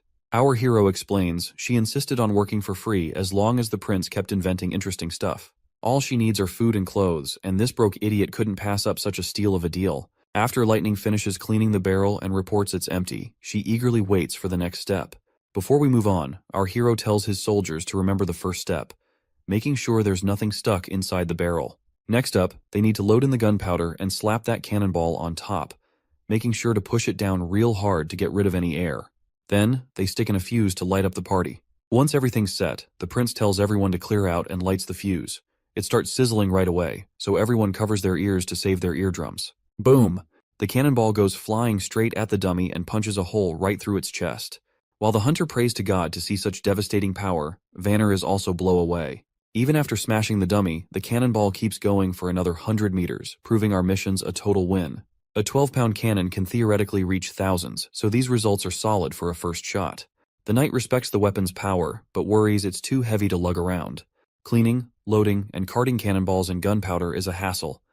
Our hero nods, saying the effort's worth it if it means slaying hybrid demons effortlessly. He's already thinking of using ships to solve the weight problem, and has enlisted the old consul's help in acquiring sailboats from Willow Town. Wendy's wind control will increase transportation speeds for both civilians and cannons, aiding their strategy against the Duke of the Longsong Fortress. He envisions a pincer attack by approaching the Duke's army from the rear. So much for his boat dreams. The old man burst his bubble by saying they can't afford any sailing boats. A double-masted sailboat costs a whopping 120 golden coins, and that doesn't even cover the crew, which runs about 200 golden royals. Even if they blew all 315 golden coins they have in their treasury, they'd only get the boats, with no pay left for the civilian army next month. Back in the office, our hero keeps arguing with this stubborn geezer that he doesn't need a crew. But the old man keeps insisting that's not how things roll in Willowtown. Boats come with crews. If he wants a boat, he's got to hire them too. But then the prince gets this bright idea to buy boats from another town. But the old man shoots him down again, saying all the major ports are too far away and it'd cost a fortune to bring boats here to Border Town. But then our hero comes up with a crazy idea. Why not build a boat themselves? He says they don't need anything fancy, just something to float since Wendy will handle the steering. A simple flat-bottomed barge would do the trick. But then the old coot brings up another problem about the materials they'll use. Our hero confidently suggests using light wood, but then he realizes a boat of logs might not be as durable and reliable. He even considers having Anna help weld a proper metal boat, but he's already used up all the metal-making guns and stuff. Then, the idiot remembers they have tons of concrete left over from building the wall. He suggests using wood for the base and reinforcing it with steel rebar, then making the rest of the boat out of concrete. We don't need to waste any more time figuring out how he plans to make this boat happen. Let's just wait for our hero to finish up the blueprint and get started. Before long, we're down by the riverside at a makeshift boat workshop. They've already put together the basic structure of the boat. When Lightning sees the giant thing, she cracks a joke about it being a massive bathtub fit for a king's lavish baths. Our hero chuckles and corrects her, saying they're actually building a boat, not a bathtub. But Lightning is still skeptical. To her, it doesn't quite look like any boat she's seen before. While they banter back and forth, Wendy's happy to see Lightning and our prince getting along just fine. To which, Nightingale points out that getting along with others has always come naturally to Lightning. She was just as energetic back in the association days. The mention of the association immediately saddens Wendy out as she worries about her other sister's safety. Back in the mountain range, we see the witches marching down. As they walk, one of the sisters alerts everyone about the presence of demons. The teacher quickly tells Lady Leaf to lay her down and help the others. Lady Leaf gently puts her injured teacher on the ground. As the monsters approach, the witches stride forward to face them. Meanwhile, the teacher blames Nightingale for their sorry state and vows to get payback once she finds the holy mountain and gathers more witches. She hasn't forgotten about Wendy and Lightning either, feeling betrayed by them. When the monsters leap at them, Lady Leaf works her magic, summoning roots that grab the beasts, while Zephyr, another witch, sucks the air out of their lungs. Seeing the girls take down those monsters puts a grin on the teacher's face. She's sure that with their combined effort, they'll bring the church crashing down once they reach the holy mountain. The teacher decides to take a breather for a while here, but suddenly she's left in shock by what she sees before her eyes. She wonders aloud if this could be the holy mountain. Before them rise skyscraper-like structures that couldn't possibly be built by humans. The sight brings a giant smile to the teacher's face as she believes they've finally found the holy mountain. However, the others are not convinced. According to all the books, the holy mountain is supposed to be a serene and abundant place, which is drastically different from what they're seeing. Despite Leaf still being unsure, the teacher is going nuts over the grand structures and is absolutely convinced this is the holy mountain. Leaf hesitates to voice her doubts, recalling what the teacher did to Nightingale when she disagreed. Feeling she has no other choice, Leaf reluctantly starts walking forward. She's certain that if they don't explore further, the teacher will never rest. As they're walking, one of the witches suddenly drops dead. Lady Leaf tries to pause to mourn her friend, but the teacher snaps at her to keep moving forward, warning that stopping could mean their own death at nightfall. Leaf starts crying, torn between grief and the teacher's urgent commands. The teacher insists that lingering here would only invite demon attacks. They continue on, but then another witch realizes the supposed mountain they were aiming for has vanished. This sight shocks the teacher, who, let's face it, acts more like a tyrant than a caring leader. The teacher sinks into despair, recalling a city that's like an unreachable illusion in the sky, disappearing every time with the sunset. The snake woman declares it was all just an illusion, something she'd heard rumors of typically occurring at sea, but seeing it on land was unheard of. Suddenly, something approaches them, confirmed by another witch to be 3 demons once again. But this time, it becomes clear this new threat is not just a regular demon. This mysterious entity attacks one of the witches with some weapon, leaving Leaf frozen in place as her friend is struck down, a long spear piercing her chest in an instant. Leaf stares at where the spear came from with disbelief. Before them stand hybrid creatures, riding demonic beasts. Looking at their ripped bodies, it's no wonder they took down the girl with just one blow. One of the witches immediately uses her abilities to turn the ground into a swamp, but the creatures effortlessly leap from their mounts and land right in front of the women. One monster swings its hand, smashing a witch with brutal force, splattering blood everywhere, leaving the sisters absolutely terrified out of their minds. The beasts then turn towards the remaining sisters, who stand petrified and trembling in their boots. Suddenly, another monster fixates on a redhead among them. Her face pales as the creature approaches, its grotesque tongue-like appendage dangling from its mouth, which is a far cry from any normal tongue. Before the beast can reach her, it's struck by a fireball. Though it annoys the creature more than hurts it, the redhead grabs the hand of the traumatized orange-haired witch and urges her to run. But the orange-haired witch is so shaken that she's forgotten how to move. Another witch decides to confront and pulls out her puny bow, which, let's be real, looks like a toy, and she's brutally kicked by the monster right in the chest. She goes flying and sprawls on the ground, and it wouldn't be surprising if she died from that single blow. Despite seeing her friends drop like bugs, Wendy uses her root magic once again to try and immobilize one of the monsters, wrapping it from head to toe.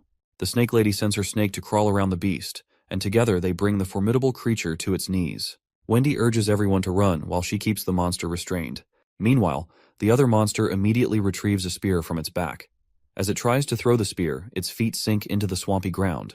However, the monster manages to throw the spear with incredible speed, leaving only a trail of pink light as it goes straight for its target, leaving nothing but a haze upon impact.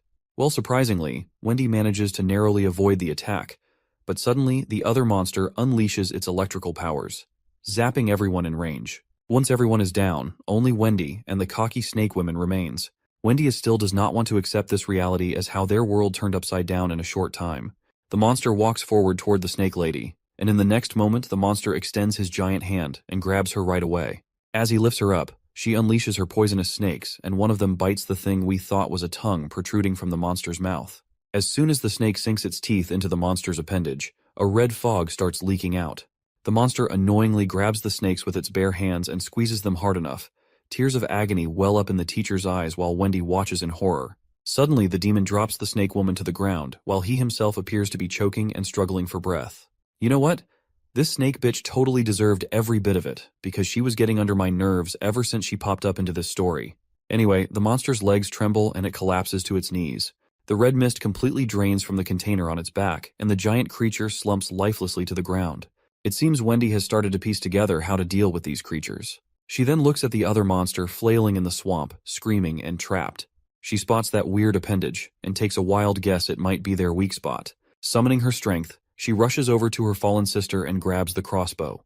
With determination in her eyes, she aims straight for that appendage, yelling as she lets the arrow fly, hell-bent on avenging her fallen sisters. When the arrow hits, red mist starts pouring out, sealing her victory. Throwing the bow aside, Wendy drops to her knees with a heavy heart. The monster keeps oozing that red stuff as she's surrounded by her sisters' lifeless bodies. Tears stream down her face, her sobs echoing in the quiet aftermath. Back at the Battleground Hospital in Bordertown, it seems Nana's time to hit her maturity has arrived. Everyone watches anxiously as she lies in bed, asking if she's going to die. The prince and the others immediately reassure her with warm smiles, telling her that everything will be okay, explaining that because she's been releasing her magic power every day, her magic won't turn against her.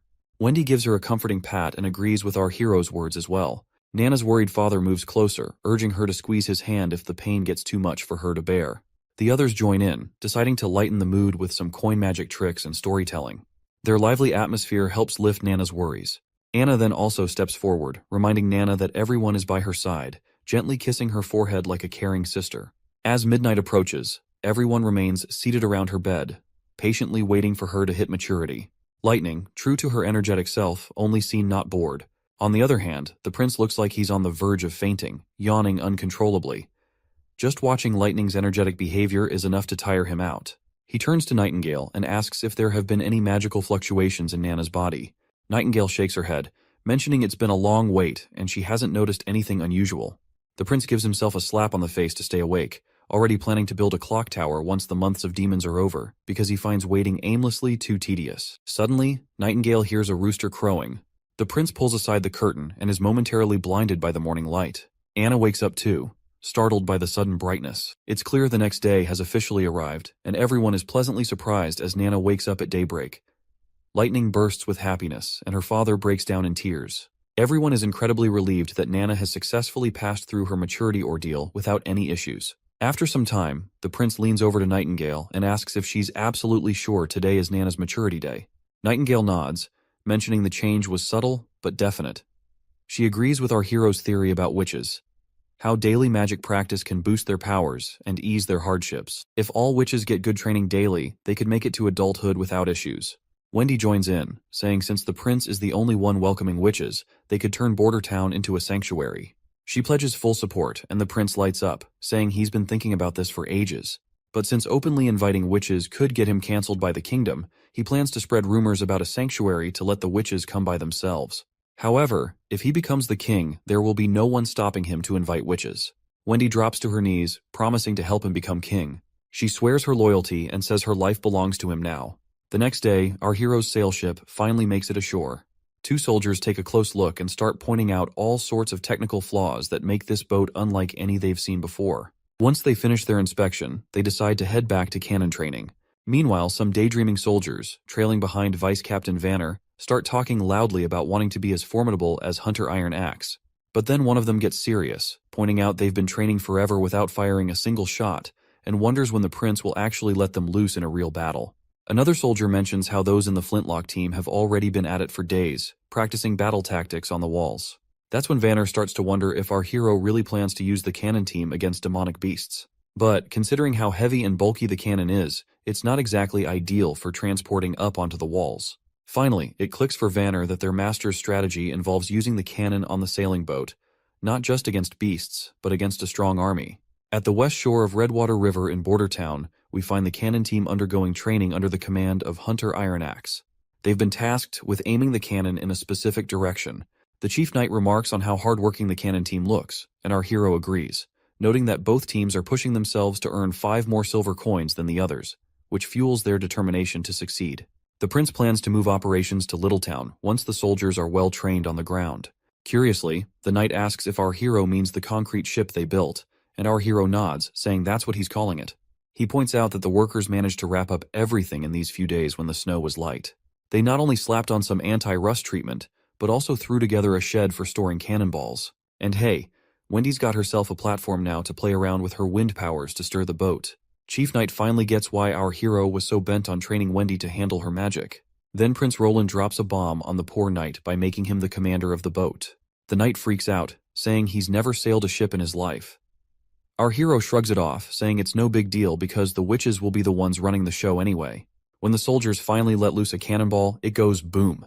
And our hero is feeling pretty smug as he is about to kick off this new leg of his journey aboard his boat. With the glass bottle shattered by the impact, Lightning finally inaugurates their boat adventure, all set to sail as Littletown's navigator. Meanwhile, Taigu Pine, the overprotective dad, takes charge of communications. On the other hand, the knight reluctantly roped into the role of captain doesn't look too thrilled. Lightning gives the knight a reassuring pat on the shoulder, assuring him that navigating suits her perfectly since she's a pro at sea adventures. She mentions her dad, known as Thunderbolt, also has a knack for the sea. Exploring the ship, Lightning is totally blown away by the bizarre materials it's made of, unlike anything she's ever seen. The chief knight is pleased that the weather is surprisingly good today, a choice made by our hero for testing Littletown. Once the boat is on the water, everything seems to be going smoothly, with a man named Brian assigned as helmsman. Lightning then tells Brian to turn the rudder fully to the right, and the knight echoes the same command. The tomboy gets curious and asks why the chief knight is repeating her, to which he explains he's following orders from the prince. Meanwhile, Brian is clueless about what he's supposed to do, so Lightning, after facepalming, decides to take charge herself. She goes all out and spins the rudder sharply to the left, leaving the two behind totally terrified. After her little adventure, Lightning marvels at how our hero has paid attention to details that even someone with years of sea experience like herself might miss. Lightning then tells Wendy to crank up the wind, since she has been assigned a role as movement power support. Before she got this title, our hero had pushed Wendy to master her magic, which she hadn't really bothered with before getting to Border Town. After some serious effort, her early attempts were only enough to blow dry some pieces of meat, but she matured slowly. And now, armed with those lessons, Wendy channels her magic and gives the boat a solid shove, sending it sailing above the water effortlessly. Lightning and the knight are pumped to see the boat moving, while this father gets all deep philosopher, pointing out how our hero turned rocks into boats and made them float. At this point, he's starting to believe there's nothing our hero can't pull off in this world. As the boat continues to sail smoothly, the man gives props to Brian for becoming a sailor in less than half an hour. Brian sheepishly credits Lightning because she was the one who was guiding him through everything properly. Meanwhile, on the pedestal, Wendy starts feeling drained and struggles to keep up with pushing the boat, as if running out of magical power. But she takes it as a challenge, pushing her limits with a goal to last until the ship reaches shore. Or so she thought. Wendy starts losing consciousness, and Lightning immediately directs everyone to steer the boat towards shore because Wendy has fallen ill. Once the tomboy gets her down, they find Wendy's entire body covered in icy sweat, potentially freezing her to death. They chide her for not informing them about her condition earlier, but it seems their streak of fortune has just taken a turn, as their boat also crashes into some rocks which causes damage. The captain bellows orders, directing Lady Lightning to escort Lady Wendy back to the castle while commanding the others to stay and gather the sails. As Lightning immediately departs with Wendy, the captain of the damaged ship is visibly disheartened. He reflects that while their test of Littletown was not a failure, it hasn't quite been a success either. At least they've identified two critical issues to address: keeping Lady Wendy warm on the pedestal and making the boat shockproof. Meanwhile, back in town, a carriage travels down a desolate road. The driver of this carriage is a one-legged man, and inside the carriage a priest can be seen beating the shit out of this little girl. And this girl is apparently not alone in this carriage. The carriage driver couldn't help but feel sorry for the girls, even though the man inside the carriage seemed to be their only lifeline. Without him, these girls would have likely frozen on the streets. When the man steps out of the carriage, the driver asks if they are all orphans from Wolfheart Kingdom. The priest nods, explaining that churches in the kingdom take in children when food and clothing are scarce. And since church ends up taking tenfold kids nowadays, the priest is glad that they have a driver someone like him to rely on.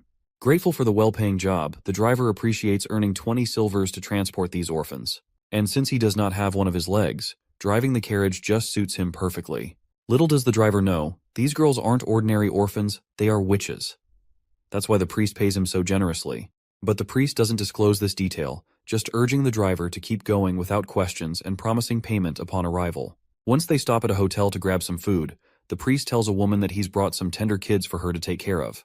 While that awful man parades those girls around like merchandise, the carriage driver can't bear to watch his client exploit them for a quick buck. He closes the curtains, unable to stomach the sight of their humiliation. The scene shifts to Archbishop Maine descending into a vast underground chamber once again. He marvels at the sight, acknowledging that no matter how many times he visits, the grandeur of the dome never fails to take his breath away. The Archbishop asserts that this dome, which he calls a natural creation, is surely the work of the Lord. The Archbishop explains that while the Hermes Church above ground symbolizes steadfastness, the heavily guarded depths of the Hermes dungeon might be the true heart of the church. Once he steps into that mysterious facility, a knight guides the priest deeper into its depths. As they stroll along, we learn these knights are the church's most steadfast hounds, rewarded with homes in these tunnels for their loyalty. Any disciplinary actions are dealt with severely, often resulting in lifelong confinement within the very dungeons they guard. Other tunnels house libraries filled with church literature, historical documents, and notably, the prison where those unlucky criminals rot away for good. Through another door they go, entering the prison where desperate voices beg for freedom, willing to trade their lives just to escape. The priest stops before a particular cell, secured with a large lock. He instructs the knight to wait outside and, once alone, he urges the prisoner inside to eat properly. The priest reminds him that his meals are among the best, though alcohol is understandably excluded. Well, the man in the prison is apparently the King Wimbledon, and he questions if the priest would even have anything to eat in a place like this, while lamenting 6 months of isolation without any news of his son and daughter. The priest appears reluctant to disclose anything, but finally shares the grim news under the king's pressure. Gerald Wimbledon, the king's first son, was executed on Timothy's orders for regicide. The third prince, Garcia, has declared herself Queen of Clearwater, setting the stage for an inevitable clash with Timothy. As for our hero and the fifth princess, they are alive, but there are no significant updates to report. The old man is completely shocked by the news about his first son. He can't hide his sadness as he asks the priest why he waited so long to throw him in jail. King Wimbledon then reveals that the priest used a witch to create a body double of him to get rid of his first son. He acknowledges the church's growing influence across the kingdom, but demands to know why the priest is causing his beloved children to fight each other through royal decrees. He makes it clear that he would never have allowed such strife among his kids. The priest responds by saying that his children are now adults making their own decisions. He points out that his daughter, Garcia Wimbledon, took over Clearwater Port 5 years ago and wouldn't sit back while her brothers fought for the throne. Furthermore, he emphasizes that the church couldn't afford to waste time and had to remove the King Wimbledon to firmly establish their control over the kingdom.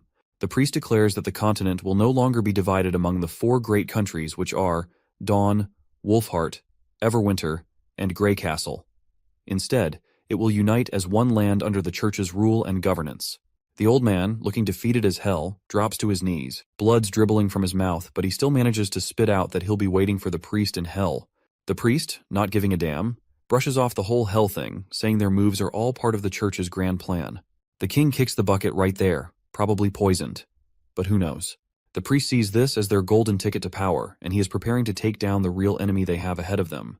I guess he is talking about the demons, the true enemy they have yet to repel for the greater good of humanity. Honestly, church politics never really did it for me, but this series has been a wild ride. Can't wait to see what our hero gets up to next. Back at the Witches Association camp in the mountains, the witches who stayed behind are mourning their fallen sisters who died because they did not make it through their maturity. One of them speaks up, worried about their next steps. They barely escaped death themselves, and now their sisters who went off to find the holy mountain haven't returned in 2 weeks. Their food is also running low, which is only adding to their anxiety. Suddenly, they hear footsteps approaching. It's Lady Leaf. She enters the tunnels and drops to her knees, completely exhausted, and her face eventually meets the floor. Rewinding a bit in time, we find Lady Leaf walking a desolate path, her face pale from the harsh weather and hunger gnawing at her belly. Suddenly, her maturity hits hard while on this desolate journey. Just as she's grappling with this personal battle, a monstrous figure appears right behind her. Startled, she turns and begs for help, only to snap awake abruptly from her nightmare. As she sits up, Hummingbird tells her she's been out cold for 2 whole days. The other witches gather around, looking worried. One of them apologizes for discussing serious stuff right after she's woken up, but the sister insists they've already hashed it out. If Kara doesn't come back, Leaf will have to step up as the teacher to keep the association from falling apart after the recent losses. Without a second thought, Lady Leaf decides she's going to find Nightingale. This bombshell leaves everyone stunned. They're hesitant to believe Nightingale's tale about Bordertown, unsure if they can really trust her. Lady Leaf then reassures everyone that they can find a safe place to rest, while she assesses the situation first at the border town. She instructs the purple-haired witch to take the role of teacher if she doesn't return, citing her experience as a former member of association. She places her faith in their hands, emphasizing that if Nightingale's information is accurate, Border Town will become their new holy mountain, potentially ending the need for their current association. Meanwhile, back in town, our party confronts some monsters. When one of the creatures vaults over the wall, Vonner thrusts his spear into its belly. However, as he tries to lift the monster, the spear snaps in half, causing the creature to crash back to the ground. The vice captain quickly orders the muskets to be prepared, and they promptly follow his command, shooting down the monsters without delay. One of the soldiers offers a spear to the vice captain, who is surprised to see a young boy named Claw there. Claw explains that he goes wherever he's needed to help. As the monsters lie defeated on the ground, the captain acknowledges that while they don't pose a significant threat, they must remain vigilant. He expresses his thrill that ever since our hero took charge of Bordertown, they've been able to repel these terrifying monsters. Previously, it was only possible with the help of Longsong Fortress, but now even the town's commoners can fight thanks to our hero's leadership. He notes our hero's consistent presence on the mountain during times of danger, standing alongside ordinary soldiers. Suddenly, a hybrid monster appears, and a soldier promptly reports it as a winged lion hybrid. Lightning eagerly steps up to take on the monster, but our hero advises him not to rush. They stick to the plan. Lightning will act as bait to draw the demon's attention while ensuring she stays at a certain height. The monster lands on the wall's surface, and Lightning, brimming with confidence, decides to go for it, assuring everyone he won't disappoint. The prince officially initiates the hunt, but Lightning's confidence is momentarily shaken when he remarks that our hero's determined roar sounded more like a whimpering dog. After blurting out this unexpected comment, Lightning vanishes, leaving our hero unsure how to respond. He even asks the other ladies if he sounded that weird, and they reluctantly agree. The prince tells the ladies to stick to the plan and stay safe, and they nod in agreement. With a smile, the prince looks up at the sky, pleased to see everything going according to plan. Meanwhile, the monster is getting increasingly annoyed as our mischievous tomboy keeps pelting it with pebbles. She eggs the monster on, and it roars back at her. She dashes around it, teasing and taunting like she's playing tag with a giant cat. The monster gets frustrated and smashes the ground with a mighty blow, but Lightning is still enjoying the game. As the monster continues to chase her, Nightingale rushes through her dimensional space, because Lightning has successfully lured the monster into the town square. She tells Anna that even in her hidden dimension, the monster can still sense them with its sharp senses. So she advises Anna to approach cautiously with her fire, which has a radius of 5 meters, emphasizing they only have one shot to take down the beast, and they can't afford any slip-ups. Meanwhile, Lightning's still playing tag with the lion, making it increasingly ticked off with her relentless pursuit. When the ladies spot their chance, Anna gets down to business. Once the lion's in her sights, they pop back from that dimension. Anne immediately unleashes her green fiery powers, hitting the monster with screeching hot flames so intense that even Nightingale feels the heat from across the way. Lightning also boasts about her fire, which could even melt the steel, so roasting a monster alive is not a big deal for her. Once the monster is incinerated into ashes, the prince is kinda glad to see that Anna didn't even need help to defeat the monster. Suddenly, the other monsters start retreating, leaving everyone puzzled as to why they are withdrawing. Our hero catches sight of something unexpected, and looks up with astonishment on his face. He sees the gloomy clouds clearing from the sky and sunshine forcefully making its way through it, indicating that the months of demons have ended. News quickly spreads that the months of demons have finally ended, and everyone basks in this moment of triumph. Our hero gathers everyone together, and as he starts his speech, the crowd of townsfolk and soldiers gets all hyped up, cheering about how nobody went hungry this winter under our prince's watch. The prince acknowledges that the months of demons are behind them now, and Bordertown has come out on top with few casualties, all thanks to the gutsy civilian army. He contrasts this with how Longsong Fortress used to threaten them with starvation and cold, but today's victory proves that Bordertown can stand tall on its own. The crowd goes wild again, thrilled that they don't need to depend on others anymore. With a grin, the king decides to throw a big bash to celebrate their hard-won success. He announces a victory parade, promising that everyone who joins the town square dance will get a tasty treat of honey-glazed beef. Once the parade time arrives, the chief knight escorts a big chunk of beef into the party, and Hunter Ironaxe takes charge of lighting up the fire grill. Soon, everyone starts their victory dance as flames crackle around the bonfire, filling the air with the sweet aroma of sizzling meat. Hunter Ironaxe announces that anyone who dances will get meat, and the longer they dance, the more they'll receive. People eagerly volunteer to dance, thinking it looks easy, and they persuade their friends to join in since no dancing means no meat. While everyone enjoys themselves, the chief raises concerns about distributing all the remaining stock of meat, fearing the prince might not have anything to eat until the next shipment arrives. The prince feels a bit disappointed, but reluctantly agrees to let the civilians enjoy themselves. So, their lively night continues with everyone dancing around the bonfire, singing, and having a great time. For the people of Bordertown, surviving the months of demons peacefully is an achievement worth celebrating, and festivities like this one will be remembered fondly for years to come. Meanwhile, our prince rushes back to the castle for his own private banquet, where all the witches are eagerly waiting. As soon as the prince arrives, Lightning decides to start the feast officially. Anna roasts sweet chickens with her fiery magic, cooking them to perfection and leaving Nana drooling over the delicious aroma.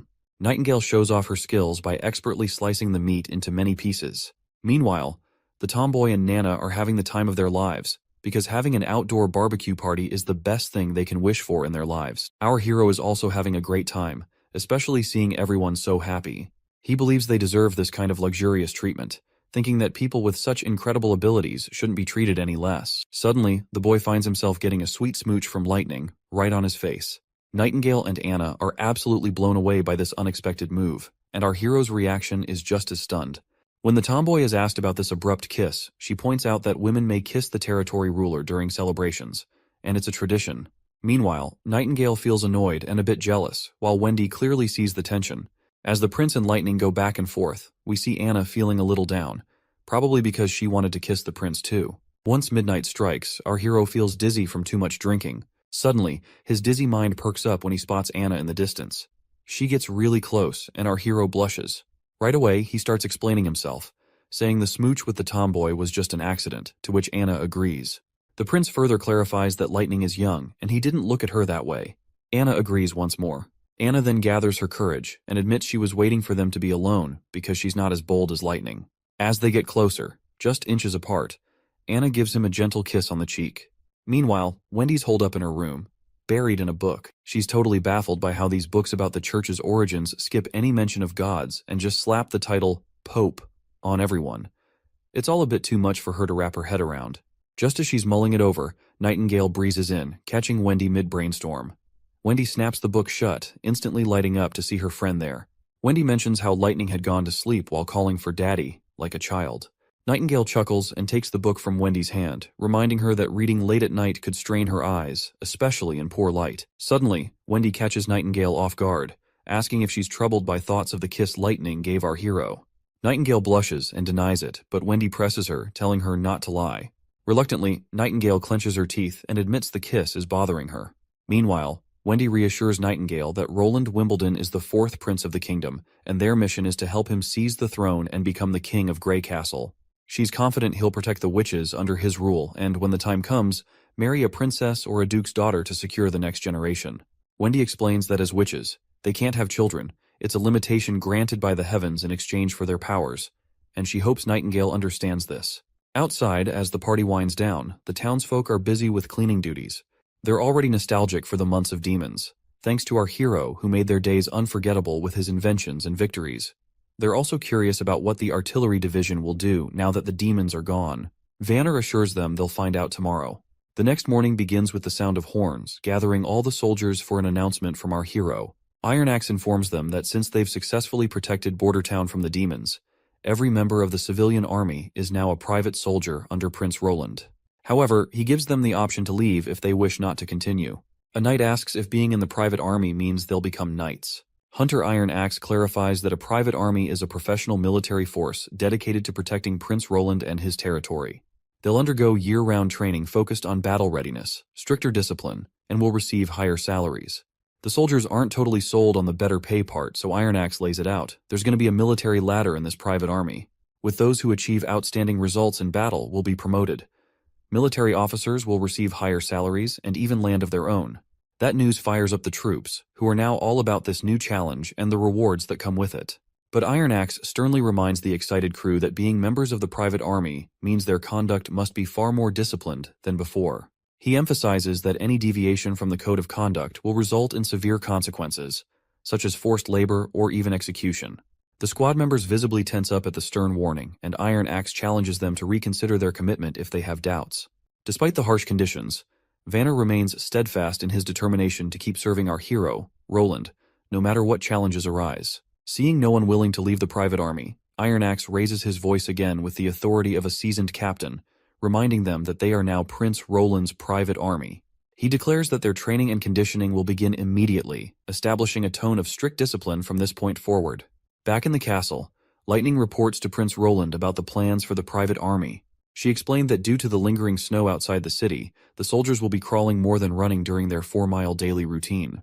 While Lightning admires the new blueprints our hero has recently drawn up, the prince himself is deep in thought, contemplating the daunting task ahead of him, creating the army's structure from scratch, including regulations, rewards, and penalties. The sheer magnitude of the task gives him a major headache, considering he played military chess in his youth, but has since forgotten much of it. He's determined to innovate and do something unprecedented in this world and time. As they examine the blueprints, the word bayonet catches their attention. Before they can delve further into their discussion, a knock on the door interrupts them. With both witches vanishing into thin air, our hero grants permission for the visitor to enter. The old custodian surprises us once again by reporting that there's an aristocrat named Chris who wishes to meet our hero. Chris had left during the months of demons and has now returned, visibly upset because his house was demolished due to the construction of the walls. When our hero confronts Chris, the noble sternly demands answers about why the prince allowed his house to be taken down. He emphasizes how he spent a substantial amount, 150 golden coins, to build that magnificent mansion. Our hero bluntly asks if Chris is referring to the westernmost house in Bordertown, to which Chris confirms. The prince apologizes, explaining that it was necessary because the house was too close to the wall and obstructed troop movements. However, he reassures Chris that the city will reimburse him for his loss. The greedy noble immediately perks up and asks how much he'll be getting. Our hero points out 20 golden royals, but this greedy guy isn't satisfied with such a small amount. Eventually, he agrees and asks where he can collect his money. The prince then reminds him that the sum has already been transferred to the property's rightful owner. The noble gets agitated and slams his hand on the desk, insisting he is the rightful owner of the property. Our hero cunningly points out that if the property truly belonged to him, why hadn't he been there even once during the months of demons? The noble explains that he had stayed at Longsong Fortress because he didn't want to die in Bordertown. That is when the prince sees his opening, and questions whether this fat cat is implying he deserted his ruler out of fear of the demons. As the chief knight strides over, he claps the noble on the shoulder with a fierce look, letting him know that admitting his mistake about the house ownership can make this whole thing just a misunderstanding. He warns the noble that he can leave quietly to avoid any trouble, but if he does not leave, he will be charged for the act of treason and will be executed right away. The noble starts sweating bullets, finally owning up to his blunder and admitting the house isn't his. Our hero plays it cool, casually telling him it's all good and he can head out without any fuss. Before the noble scurries off back to Longsong, our hero tosses a message with him to carry. If any other nobles want to dodge treason charges, they better think twice about returning to town. It sounds like the noble is seething with frustration as he vents his anger by punching a nearby tree. He's convinced that once the Longsong Duke takes control of the territory, the prince will have to return, and this fat cat will wait for the moment to gloat over our hero's supposed downfall. As he storms down the road, his fury subsides when he spots a woman covered from head to toe, and the noble is taken aback by her beauty. He's never seen such elegance, not even among some princesses. Watching her stride purposefully toward the castle, he begins to wonder if she might be our hero's wife. Once inside the city, she covers her face again amidst the bustling town, finding herself confused to see the bustling streets, even though the months of demons just ended recently. When she reaches the castle gates, she wonders if Nightingale was truthful about the prince of this town. She hesitates before entering, but then she makes up her mind, thinking she could handle at least 2 guards if it came down to it. The knights at the castle door react sharply at this robe figure, ordering them to back off, as this is not a place for commoners. Lady Leaf remains undeterred, removes her hoodie, revealing her beauty, and boldly identifies herself as a witch. The soldiers exchange bewildered glances, unsure of how to respond. Meanwhile, Lady Leaf nervously swallows her fear and, with determination, requests to meet Nightingale, Nana, or Anna. The both guards take glances at each other, and one of them decides to step inside to report the situation. While seeing those soldiers go, Lady Leaf remains fearful that the soldier might be fetching reinforcements, or perhaps Nightingale had deceived them about the existence of Nana and Anna. With her head down in thought, she suddenly feels warm hugs from both Nightingale and Wendy. Once she realizes that they are her friends, the Lady Leaf is stunned to see both Nightingale and Wendy embracing her, their eyes moist with tears of joy. Wendy whispers a heartfelt "welcome home" into Lady Leaf's ear, which causes her to burst into tears herself. Meanwhile, our hero is seen yawning, and Wendy brings him some tea. During their tea time, our hero inquires about Nightingale, prompting Wendy to happily reveal that Nightingale is welcoming a new sister who has recently arrived. Our hero nearly chokes in surprise at this news, while Wendy enthusiastically mentions that the sisters from the association have come to Border Town. Shocked and excited, our hero asks Wendy if they were not looking for the Holy Mountain, to which the woman explains that only 7 witches remain, as the rest were obliterated by the monsters during their adventure. She then apologizes, mentioning they arrived while our hero was asleep, and asks for forgiveness for letting the witches enter the castle. Our hero, on the other hand, is thrilled to have more witches join them, no matter their skills or how many there might be. Wendy, though, drops a hint from Lady Leaf that these gals aren't exactly warriors, which means they might not be much help in a fight. You see, under the Stone of Divine Judgment's influence, these witches are kind of limited in their combat skills. But hey, the prince is cool with that. Having a witch who can zap things with electricity means no more dark nights, and one who can sculpt stuff means skipping all that refining and molding hassle. It's got our hero daydreaming about how much he can jazz up this ancient world with technological advancement using the power of witches. Nightingale abruptly snaps our hero out of his daydreaming, dragging him back to reality, reminding him that everyone is waiting for him. Shortly after, everyone gathers for dinner, with all the witches present. Our hero is pleased to welcome them to Border Town and hopes they enjoy the food, encouraging them to ask for anything they want. Lighting enthusiastically chimes in, agreeing that our prince is quite the generous guy and mentioning how he's always open to new members as well. One of the witches scolds Lighting for being so casual with our hero, but our hero dismisses her concerns, saying they don't bother with titles or formalities, and urging everyone to start eating before the food gets cold. Meanwhile, the other witches watch Nana and Anna using what look like 2 little sticks to eat. These newcomers have no idea how to handle these utensils, so they can't help but stare in confusion. Regardless, everyone digs into their meal, thoroughly enjoying it, and once dinner ends, our hero finds himself poring over documents detailing each witch's abilities. After reviewing everyone's skills, the prince realizes that there isn't a witch capable of shaping materials or generating electricity. This realization means our hero's plans for progress towards modernization will need to slow down a bit. However, he acknowledges that there's enough talent among the witches to meet their current needs. The first witch our hero takes a liking to is Lady Leaf. Not only can she increase fruit yields, but she can also control all plants freely, making her an ideal candidate for agricultural expansion. Next is Scroll, a witch with inhuman memory that operates 24 hours daily. After her maturity, she is now able to recreate any book she's read, making her perfect for teaching. Then there's Hummingbird, a cute witch who can make things weightless or adjust their weight with her magic. This makes her invaluable for lifting cargo or adjusting payloads. Fourth is Soraya Zoan, from a merchant family in Grey Castle's capital. She can recreate lifelike landscapes using her magic brush without needing paint, ink, or paper, which makes her essentially a walking camera.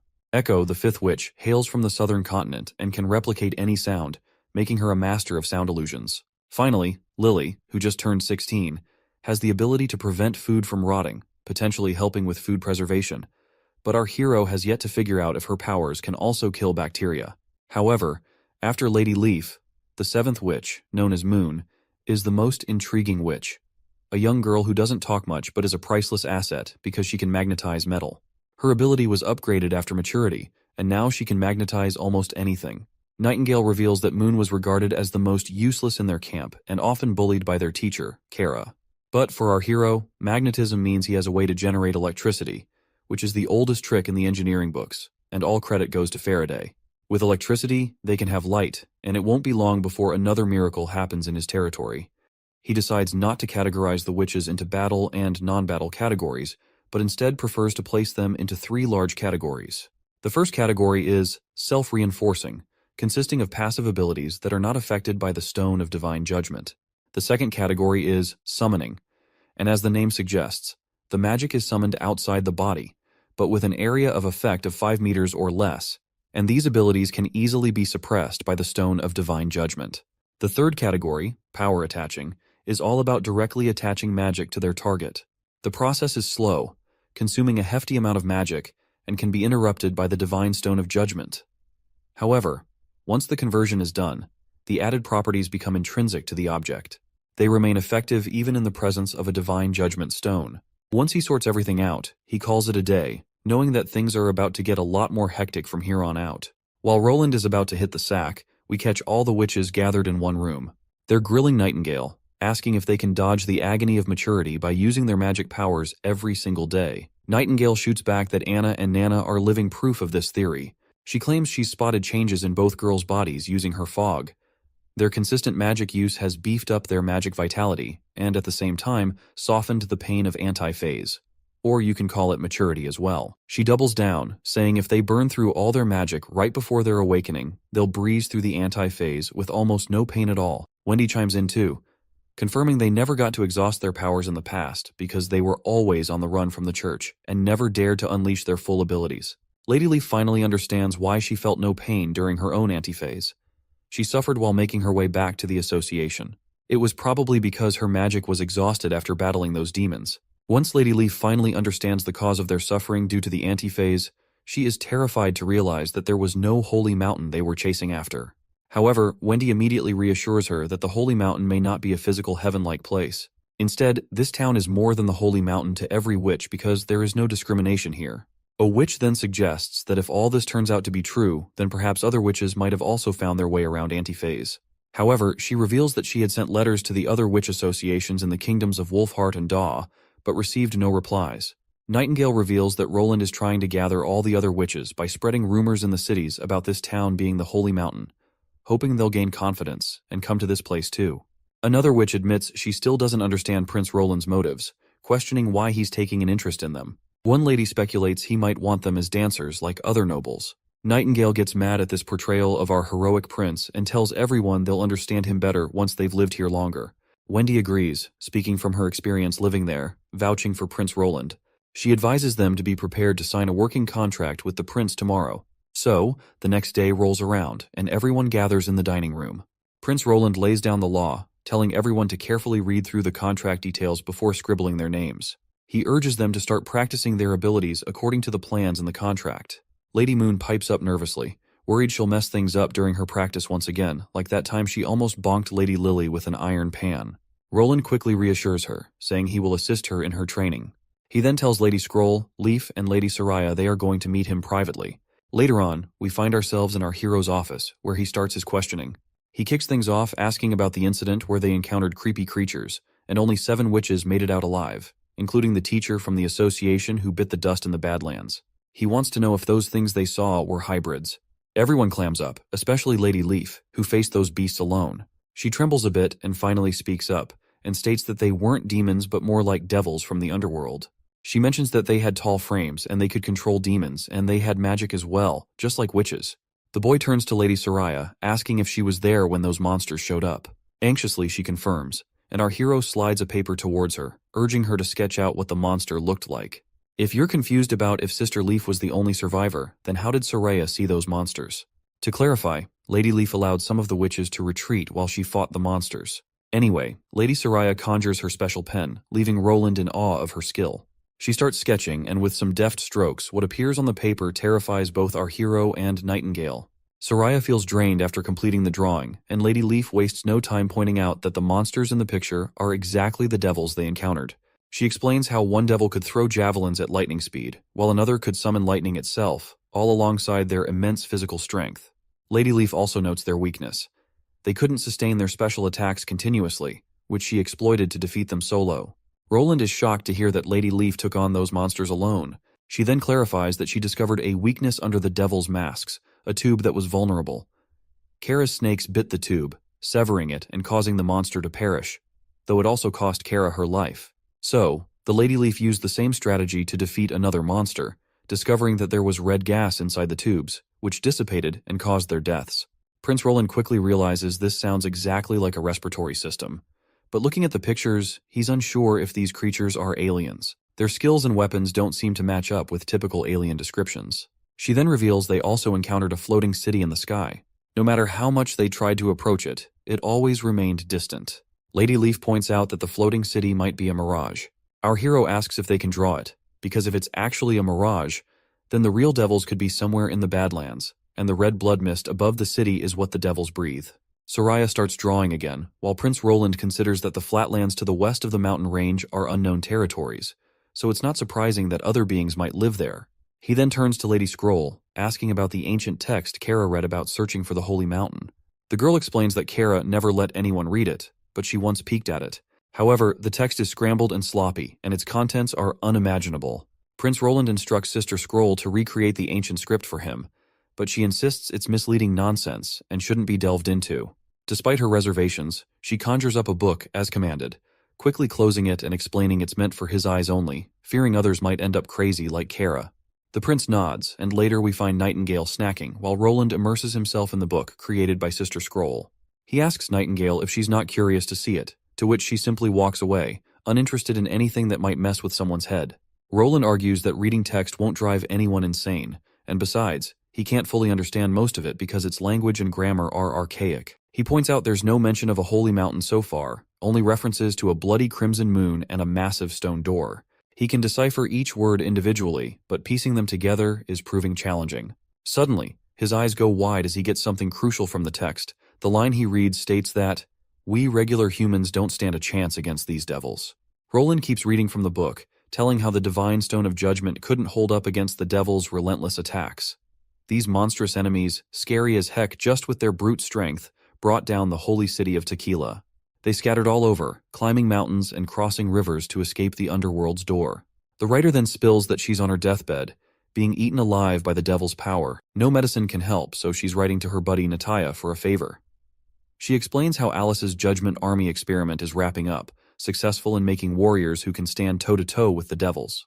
But she's afraid even if they beat the devils, it won't be a real win. It'll just spell disaster. She begs Nataya to shut down Alice's Judgment Army, believing only Nataya can make that call. Once he reads all of this, Roland grabs his head in utter confusion. He speculates that Kara might have mistaken devils for witches, believing witches would reign supreme and prompting her to bring down the church's army. But he's still confused by how Kara had planned to overcome the Divine Stone's power, which is effective against witches, but useless against devils. With that knowledge in mind, at least he now knows the devils mentioned are a separate species, not witches. Still puzzled, Roland wonders when the church fought these devils and what kind of place Tequila is. He's frustrated with the original Roland for not taking studies seriously, leaving him with a disappointingly empty brain focused only on pleasures. He turns to Nightingale, asking if she knows where Kara found the book that drove her mad. Nightingale explains Kara already had the book when she joined the association, but she points out that, according to Wendy, the association was started by some witches who happened to meet in a sea breeze town. Nightingale explains that Kara, Wendy, and Scroll are the original members of their group. They discovered ancient underground ruins in the eastern forest near a town, but only Kara investigated further and claimed to have found the book there. After this discovery, the association expanded, and the church caught wind of their association and began a manhunt. Kara fled to the mountain range in search of the Holy Mountain, and that's the extent of their association's history. She then asks Roland if he's up for checking out the ruins. Roland shakes his head, saying the eastern forest is too far, and he'd rather focus on developing his territory than wandering off. Roland has another idea brewing, setting up a proper organization. He assures them it won't be like before, obsessing over holy mountains. Instead, it'll be a witch union, all about managing witches responsibly, no crimes or dodging the law with the use of power. Just freedom and happiness for all. The next scene takes us to the Longsong Fortress, where a grand noble gathering is in full swing. Among the attendees is Perov, the ambassador, who marvels at how this celebration mirrors the lavish banquets of the capital. He's certain that it took considerable effort from the Elk family to gather guests from such prestigious backgrounds at Longsong Fortress. In the background, we see a blonde guy telling her sister to approach the ambassador, but she is too embarrassed to do such a thing. So, the blonde then unexpectedly addresses the ambassador as Buddy. The ambassador bristles at the informal greeting, while this newcomer insists they're old friends and tells him not to be so uptight. He teasingly asks Perov ambassador if he wasn't appointed by the leader of Longsong Fortress, then jokes about the profitability of the mines at the border town, implying they must be raking in money from the locals. Perov quickly dodges the question, but the loudmouth keeps blabbing, sharing how he was headed to the holy city but got stuck in a blizzard, which probably saved his life. Curious, the redhead asks for clarification. The blonde reveals that the new holy city nearly fell, with demons breaching the inner city. If the church hadn't sent their strongest warriors, the holy city's church would have been in big trouble. He adds that all the armies in the 4 great kingdoms suffered heavy losses, with few returning from Frost Valley. In just a month, many women were left widowed, and now those widows are easy prey, with anyone able to take advantage of them for just 2 silver coins. If you can't recall, we've seen these tough church soldiers clash before in previous chapters. I hope that rings a bell. The blonde guy is pretty convinced this is all part of the church's plan, where the 4 biggest kingdoms lost their generals and warriors in this war with demons and Hermes. Suddenly, newcomer asks the ambassador if he noticed a handkerchief in his invitation. The ambassador gets a bit peeved and asks if there's some mischief going on. The blonde guy reassures him, joking that if he wanted to tease him, he'd have included socks instead. He then mentions the handkerchiefs were sewn by his sister, who turned 16 right after today's shindig. Seems like the brother's eager to pair his sister up with this redhead, despite their big age gap. Suddenly, someone starts shouting, and all eyes turn to see a noble throwing insults and curses at our hero with every name in the book. Perov steps forward and inquires about the commotion. A man explains they are discussing the owner of the border town who has seized properties from the aristocrats. A curly-haired noble then steps forward to clarify directly to the ambassador. He reveals he resides in the border town but seeks refuge at Longsong Fortress each winter during the demon months. This year, however, every noble from the border town has been informed that Prince Roland has demolished their homes to build a wall and isn't providing any compensation. What's more troubling, Prince Roland has branded those who fled to Longsong Fortress as traitors for abandoning their prince and territory. Returning to Longsong Fortress now means facing the death penalty for treason. The ambassador quickly catches on that Prince Roland is probably aiming to cut his ties from Longsong Fortress completely to make his territory self-sustaining. Meanwhile, the noble keeps on bashing Prince Roland's moves, hoping Mr. Medi can help them get a message to the Longsong Fortress Duke to help them. Medi steps in coolly, telling everyone to chill because Duke Ryan is already on it. He boasts how the Duke's been building up an army and the Elk family is also ready to help in this cause. The border town's nobles are relieved, stating that if Duke Ryan is handling this directly, they have nothing to worry about. But the ambassador isn't thrilled about attacking Prince Roland. He pulls Medi aside, reminding him they're talking about a prince here. The blondie shrugs it off, calling Roland a prince who owns a patch of dirt and assures the ambassador that Roland will surrender once they face him. Despite all the reassurances, Perov isn't exactly thrilled about the situation. His friend keeps hammering home that if they march into the border town with a huge army, all those farmers and miners will scatter like ants, so the battle will be over before it could begin. But Perov's main worry is that Longsong Fortress will be the one to take the brunt of this conflict, not Prince Roland.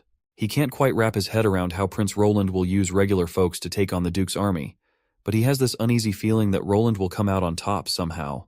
Later on, Perov swings back to the Honeysuckle family in the Longsong Fortress. He greets his father, who tells him to grab a rundown on their imports, exports, and available labor. It seems they need to prepare for the Duke's army in the spring. The ambassador is shaken to realize they're dead serious about taking on the border town.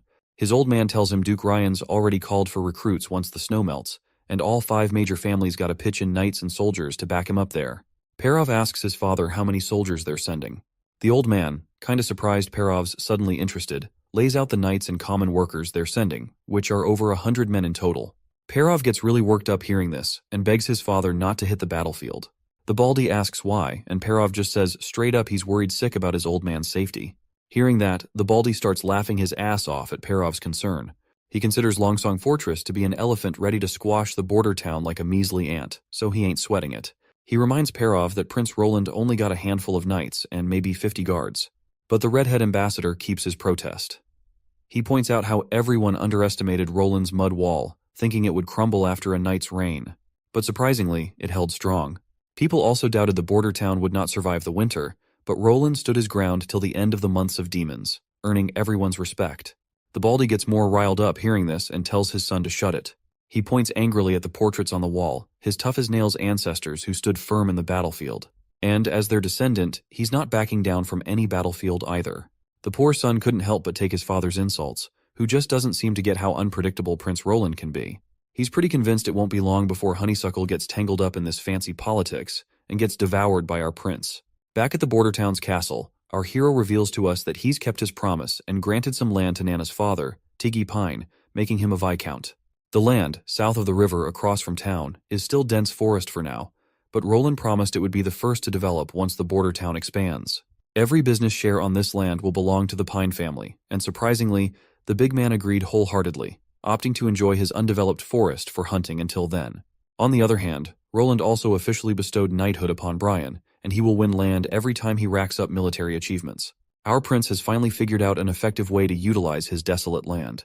With the river as a boundary, the area between it and the mountain range will serve as a military training ground. On the other side of the river, he plans to establish future factories and agriculture. He also intends to utilize the forest to the west of the border town, rich in lumber, edible fungi, wild animals, and medicinal herbs. Just then, someone enters. Well, it seems Sister Soraya has been summoned by our hero.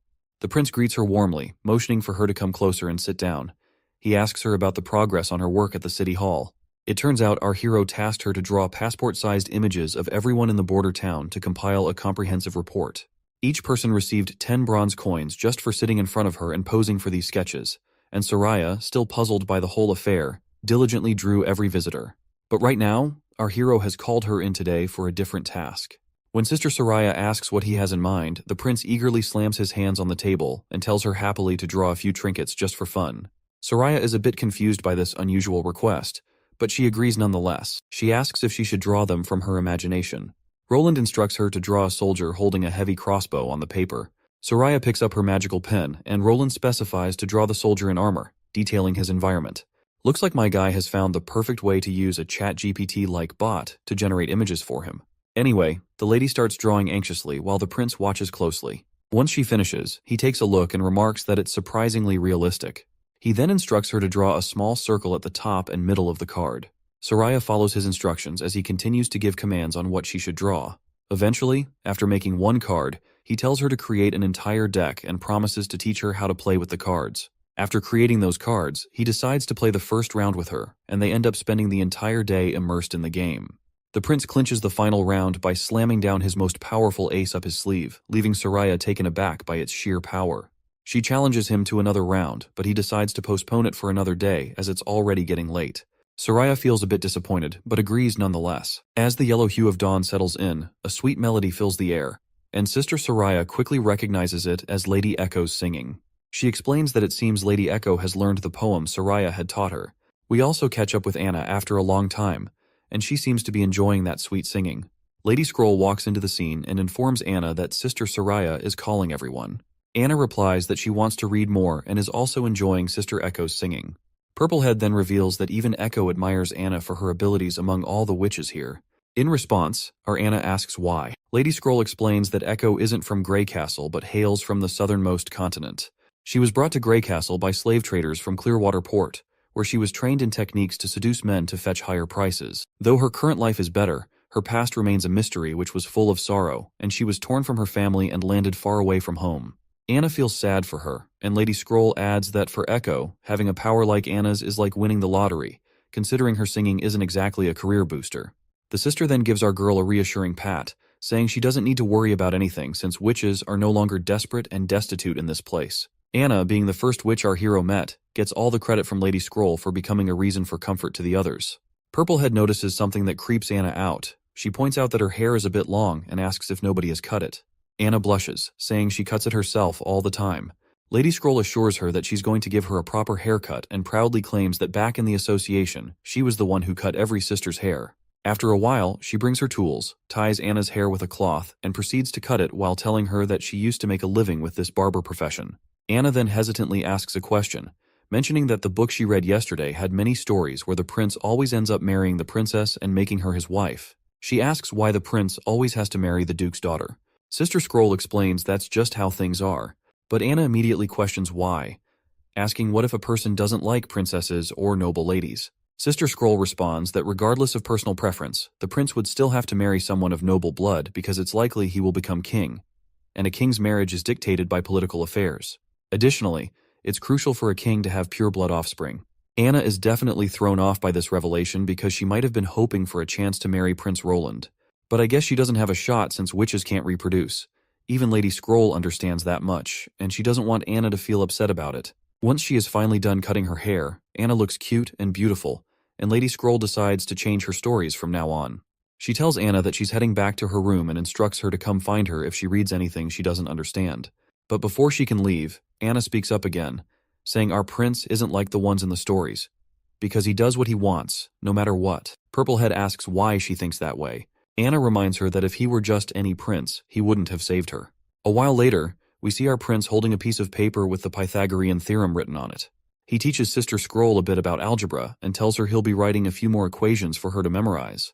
The prince asks if she gets it, and the lady nods, takes a deep breath, and uses her ability to memorize the equation. Looks like our hero is trying to preserve his math knowledge before his memory declines. Since he was an engineer in his past life, he knows a lot about math and physics and has some basic knowledge of other subjects. So, he's making Scroll memorize the contents he wrote to preserve this knowledge, hoping it can be used in the future to promote education. Meanwhile, he still hasn't figured out what magic really is in this world. Magic is abundant here, and witches use it to bend the natural laws in ways he can't simply compare to other energy sources like electricity.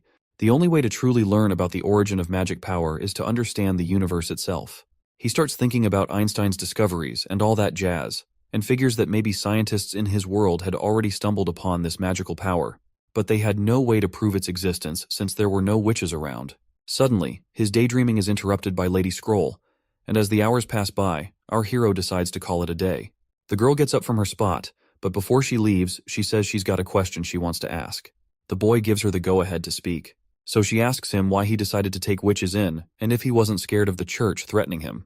Roland kinda saw that one coming, but he almost chokes over his tea when she asks if he'd ever marry a witch. While wiping his face, he asks why she had to ask such a random question. But then he starts picturing what it would be like to marry a witch, and memories of Anna flash through his mind. All those nice memories make him grin, and after imagining it, he happily says he'd totally marry a witch. As the night deepens outside, we see Nightingale in her night attire, ready to hit the sack. Damn, I would love to stare at her big hooters, and you can do as well. Just pause the video. Anyway, Wendy, with her eyes always closed, asks where Nightingale is lost in thought and wonders if something good happened because she rarely ever sees her smiling like that. The scene then shifts back to earlier, when Sister Scroll asked the question about whether the hero would marry a witch. It turns out Nightingale was eavesdropping on their conversation, and upon hearing the prince's response, she lights up with a hope.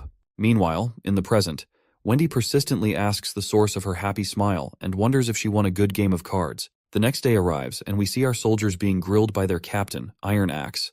He's diligently putting them through their paces, and the chief knight is amazed at the energy these guys are exuding. He remembers how, before winter, they were just a bunch of miners and hunters with lazy attitudes, but now they've transformed into full-blown warriors. Still, he knows that once these men taste their first battle, they'll truly become soldiers. Prince Roland arrives at the scene and asks Knight Carter about the progress. The knight says training is going well, but curiously asks about the woman beside him, wondering if she's a witch. The prince happily confirms this and instructs his knight to gather everyone because he has something to announce. The knight immediately calls the soldiers to line up, and once everyone is gathered, our hero begins to speak, first greeting everyone warmly. Out of the blue, Hunter Iron Axe leaps forward like a devil ready to take a life, and Knight Carter immediately goes on high alert, rushing to protect the prince. Suddenly, the man falls to his knees and bows before the witch, calling her clan leader. Everyone present is shocked to hear this news. The scene immediately transitions to a time when a fire dances across the area. We see a young guy with a giant axe cutting down people, and we also witness the same witch screaming in horror as this filthy man's blade claims her most loyal servant. After that, he arrogantly turns to her and asks if she's the last member of the Osha clan. He challenges her to a sacred duel, telling her to stop resisting because her clan has fallen, and her brother and father slain by his hands. According to the rules, he reminds her, her clan will now become his slaves. Looks like her loyal subordinate, Iron Axe, is still alive.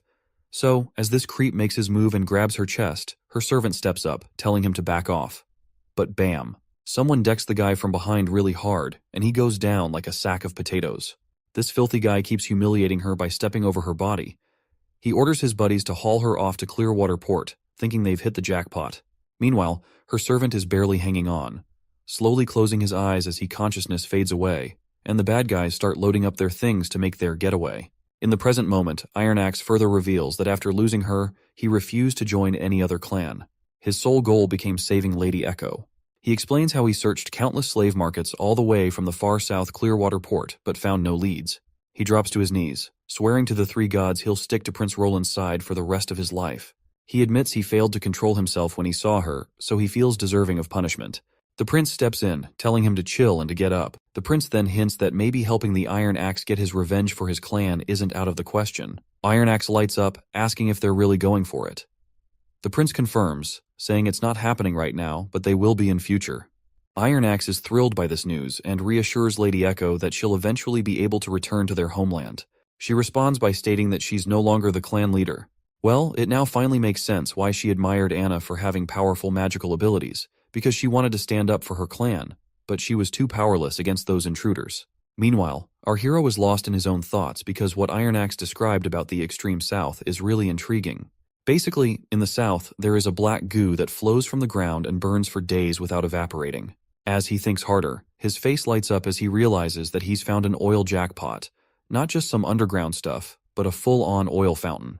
The mere thought of oil has him dreaming of jets and fast cars, because he knows he can bring combustion engines into the mix if he's got oil. So, the prince casually drops that once he's king, he'll allocate resources to claim the extreme south for the Osha clan. Iron Axe practically breaks into a happy dance, thanking our hero and swearing to follow his lead. However, the prince gets serious and reminds Iron Axe that his actions today broke the rules of the First Army, so he's been sentenced to 2 days of lockup. Our army captain takes it in stride and agrees to his punishment. Later on, we find ourselves out in the woods. One of the soldiers asks their buddy what's up with Captain Iron Axe. The buddy corrects him, saying to call him team leader, because the prince wants everyone using their ranks. He then explains Iron Axe's situation, and they hope our hero won't come down too hard on him. As the soldier ponders this, Prince casually strolls up with his crew. Carter snaps everyone to attention, and the soldiers quietly chat about Iron Axe's absence. The prince steps forward and addresses everyone, informing them that their training was paused. Once he finishes what he came to say, they should continue their training. He reveals that the woman next to him is Witch Echo, Iron Axe's long-lost relative. He explains that due to their captain's unreasonable actions, he has been sentenced to 2 days of imprisonment. He emphasizes once again that everyone here is among the First Army's finest soldiers, and a fundamental rule of being a soldier is to follow orders. To drive his point home, the prince asks if they understand, and the soldiers respond with crisp voices, saying yes. Echo then pulls back her hoodie, revealing herself, while the prince continues explaining that she can simulate various sounds, including musical instruments and marching songs. He instructs that her simulated commands will guide their movements, keeping everyone in formation. The soldiers appear puzzled by the concept of these marching songs. Once Echo dramatically tosses aside her robe, the prince adds that in battle, she'll be their banner, like a VIP at a rock show, but for war. He stresses that everyone needs to guard her like their favorite guitar. With the formalities done, Echo starts belting out her song. Her sweet melody floats through the air, and it's not just any random tune but a battle anthem to rally the troops forward. In the middle of the night, the soldiers stand on guard duty when suddenly an arrow pierces one soldier's heart out of the blue. Before they can react, more arrows find their marks, leaving the remaining soldiers screaming in agony. There stands the would-be king, Timothy, clad in golden armor from head to toe, leading an army of thousands of knights. His companions praise him for attacking his sister in the dead of night while she might be sleeping, but Timothy corrects them, saying she's awake now because he purposely sent a diversion army on the main road while bringing elite knights in from the east to catch her off guard. He mentions that even if she wants to escape now, she can't move at night. His knight agrees, stating that withdrawing troops at night is a big taboo, and if she tries it, her whole crew will crumble like cookies. But then, the twisted brother reveals he knows his sister well, confident she'll cowardly flee, leaving her citizens behind to be butchered. But he is sure that he will catch her, dead set that she won't slip his grasp even if she makes it to Clearwater Port. The knight lays out their battle plan. He'll hit Eagle City hard while Timothy hunts for Garcia. With the plan set, Timothy pumps up his soldiers, telling them to wave the Grey Castle Kingdom's flag high. They charge toward the frightened soldiers, knocking them down before they can even think of running. The knight grins at the chaos, promising their king they'll scatter their enemies like dust. Timothy scans the surroundings in search of his other knight, Francis, who was supposed to lead the diversion as a decoy.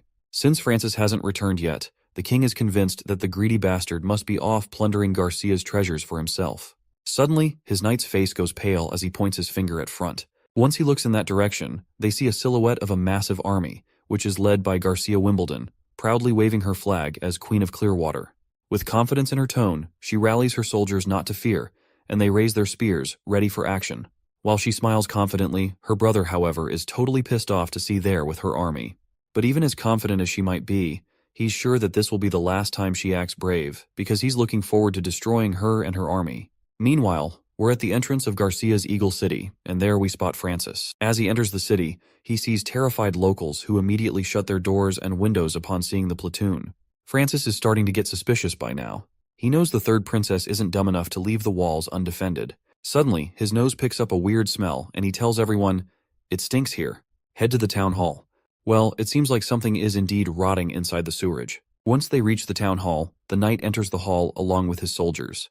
A while later, the soldier tells the Duke they've searched the basement but found nothing valuable. Well, the Duke flips out, kicking stuff violently around. He finally realizes it was her plan all along. If she had been in a hurry to retreat, she wouldn't have ransacked the entire castle for valuables. It looks like she was prepared to abandon the city long before. Right on cue, he gets more bad news, which is that the north gate is on fire. He rushes outside to see flames blazing and smoke billowing. The knight tells the soldiers to stay calm and get people to extinguish the fire. But the soldier shouts that it's spreading and water won't do a thing. Hearing this, Duke Francis is shocked once again. The soldier explains that not only will water not put it out, but it will actually spread the flames further. Another soldier suddenly appears, likely with some bad news, revealing that the fire has already reached the city and their troops can't contain it. It's spreading fast. The knight is shocked once again, and this time he's utterly terrified. When he thinks about unstoppable fire, only the work of witches comes to mind, and he's sure that Garcia is enlisting their help. Still, he rallies his soldiers not to panic and tells them that this demonic fire is cast by the witches under Garcia's command. He mounts his horse and rallies the soldiers to follow, because they're going to make it out of this place alive by passing through the flames. They zoom through those screaming flames, the knight yelling for everyone to keep moving, convinced they've got the divine stone of judgment backing them up. They push on through the firestorm. Buildings are crumbling left and right, but the Duke leaps over every obstacle like a hero. After finally getting out of the first wave of flames, he turns to reassure his soldiers they've made it, only to see them already swallowed by fire. He trembles, staring at the stone, wondering why the heck the divine stone of judgment didn't do a darn thing. He watches the city crumble around him, despair sinking in as he fears being crushed by the falling debris. Once taking a bird's eye view, we see the entire Eagle City appears burned to a crisp. Finally, the Duke emerges alive from the gate, though his feet tremble and he's covered in bruises. Realizing the divine stone of judgment didn't protect them, he knows it wasn't the work of witches. While he collapses to his knees, a giant axe-wielding figure appears, and the Duke confirms to us that they are the Sand People. As he trembles for his fate, the man before him raises his axe and brutally chops his head off. Meanwhile, back with Timothy and his soldiers, both armies prepare for battle. As Grey Castle forces advance, Garcia's soldiers take their positions. The clash erupts into a brutal bloodbath for these unfortunate people. People from both sides are slashing and stabbing, total mayhem as a soldier tries to charge towards the queen, sitting all regal on her throne surrounded by those sandfolks.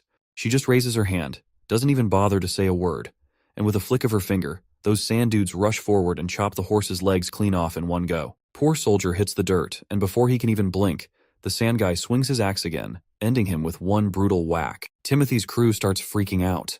There's another whole army staring them down. It's those folks from the southernmost region, where Lady Echo and our Captain Iron Axe hailed from. And since the southernmost region is full of oil, I have started to think that the inferno in the city was sparked by oil. Which is why it's no wonder Duke Francis couldn't snuff it out. These sand dwellers raise their axes high and charge straight at Timothy's army, swinging and stabbing with deadly precision, cutting through soldiers like they're slicing cucumbers. It's not a battle anymore. It's a one-sided massacre. The sand dudes dominate the whole scene with their sheer power. Lady just smiles, watching the chaos unfold, while Timothy's face shows pure terror and horror. He bites his nails, unable to think clearly. Ordering his knight to sound the horn and regroup, the knight grimly states it's already too late. Timothy keeps nervously biting his nails, urging his soldiers to retreat. He bolts in the opposite direction on his horse, still cocky even after biting the dust, convinced he'll get this sister next time. After that messy showdown between those two stubborn siblings fighting over territories like kids arguing over ice cream, We head back to the border town, and it looks like Prince Roland is gearing up to face Longsong Fortress. He's pretty sure Longsong is trying to strike now because they think the border town's at its weakest, right after the demon months. But our hero's been ready for this. There's not a ton of gunpowder in storage, but it should be enough to fend off the siege. He's wrestling with whether he'll move into Longsong Fortress once he wins. Well, probably not, because dealing with those trash nobles would be a nightmare. Better to stay cozy in his border town and develop it further with Longsong's resources. Just thinking about all the labor and skilled craftsmen he'll have after winning the war puts a smile on his face. He's itching to outwit Longsong's Duke Ryan in the war to squeeze every penny from him, and the thought alone has him drooling. Suddenly he senses something heading towards him, and lightning takes him down after crashing through the window, giving him a gut-busting blow right into his chest. After recovering, the boy eagerly asks for an update. Lightning happily reports that Longsong Fortress is advancing. The army marches forward, each knight gleaming in shining armor, while Duke Ryan leads the charge. One of his advisors, with sleepy eyes, suggests to Duke Ryan that they rest for the night before launching an attack on Border Town soon. Duke Ryan playfully retorts that he'll sleep in his large castle bed tonight, right after defeating Border Town. He jokes that a second-rate place like Border Town will be an easy conquest. However, Baldy beside him interjects, noting their soldiers have been marching endlessly and are exhausted, so he suggests delaying the attack would be wiser. Moreover, since the prince made it through the demon months, he must have something up his sleeve, so they should be cautious. But instead of grasping the situation, this orange-haired guy scoffs that those monsters are probably a weak-ass bunch who couldn't even jump over Prince Roland's half-assed wall. The Duke agrees, mentioning how Hermes was almost overrun by demonic hybrids this year, while Border Town just faced a few stray monsters and survived somehow. This guy believes that since 2nd Prince Timothy and 3rd Princess Garcia crippled each other's forces in Eagle City, and the city was burned, they both suffered heavy losses. He sees this as his chance to shine and unify the western region under his rule. He orders his lackey to send a message to our hero, offering safe escort back to the king's city if he surrenders. The knight responds that Roland's troops are already in formation and armed, clearly showing they won't surrender just through talks. The Duke whips out his telescope only to spot a handful of soldiers standing there. Even Baldy looks puzzled by their scattered formation and less than impressive weapons. A grin spreads across the Duke's face after seeing those weaklings. With his simple hand gesture, the whole army starts marching forward to take on this small group. As they get closer, Vanner is shocked to see the sheer number of enemy soldiers. He shakes off his fear with a slap to his own cheeks, rallying his buddies not to sweat it. He reminds them that they've beaten demonic beasts, so they can handle these humans as well. As the enemy troops draw near, Vanner pumps up his crew with pep talk, firing them up to face the challenge head-on. Meanwhile, up on the hill, our prince feels pretty darn confident about his witch-empowered army, and he believes that winning this showdown is key to revolutionizing things up in this world. Lightning snaps him out of his daydreaming, saying the enemy is inching closer and lets the entire army know about the approaching threat. Prince Roland finally gets serious and immediately commands to open fire. Right on cue, the soldiers ignite their cannon strings, and cannonballs fire up immediately, coming straight at the frontline soldiers. As soon as they hit, soldiers scatter, not sure what the hell just hit them. These poor guys are terrified, thinking the prince just summoned thunder. Duke Ryan quickly dismisses their worries, telling them not to be fooled. He claims it's just a deception, just a noise, and no real damage was done. With that in mind, he orders the soldiers to simply charge at their enemy. But poor Duke Ryan's enthusiasm soon dies down when he sees another cannonball coming right at them. This time, it lands directly among the soldiers, taking everyone down like bowling pins. The soldiers relentlessly charge forward while cannonballs rain down like meteors from hell. Meanwhile, Duke Ryan still doesn't realize how deep in trouble he is, thinking that if they keep pushing, they'll break through the defense line and secure victory. As the knights dangerously approach, Vanner tells everyone to lower the angle of fire and load the grape shots. The soldiers quickly comply, and as the knights hover over their heads, the cannonball fires straight through a knight's belly, leaving him dead on the ground. Finally, these goons are absolutely terrified. As Sister Echo sings her anthem, the soldiers are filled with determination. They aim their guns and start shooting, hitting the soldiers in the head and chest. The poor soldiers immediately start running in the opposite direction to save their lives from these unknown things. Not gonna lie, I almost feel sorry for the enemy soldiers. They're getting butchered just because their leader is a thick-headed, arrogant, spoiled old man. While the leader grits his teeth in frustration, the orange-haired advisor claims they have no clue what kind of sorcery the prince is using and decides to retreat for now. Baldy agrees, saying they won't run out of firewood in these hills, so it's better to retreat. Meanwhile, the soldiers are doing their best to escape, but Duke Ryan immediately yells at them to stop retreating and even strikes down one of his own soldiers for running in the other direction. Despite all his pleas for his troops to stand their ground, The poor guys are just running for their lives to avoid being burned to a crisp in the scorching heat. Meanwhile, Prince Roland is quite happy with his victory. But it looks like the Chief Knight isn't thrilled about this kind of warfare. He says there's no honor in it. But Prince Roland immediately tells him not to feel down, because they still need to keep chasing after Duke Ryan. It seems like Carter will have to get used to this new era of warfare, as the Age of Knights gives way to a new kind of battle. As the prince rides on his ship, he appears happy with the battle's outcome, which turned out better than he expected. If all goes well with troop movements at night, the Iron Axe and Rifle Company can launch a surprise attack on Duke Ryan tomorrow morning.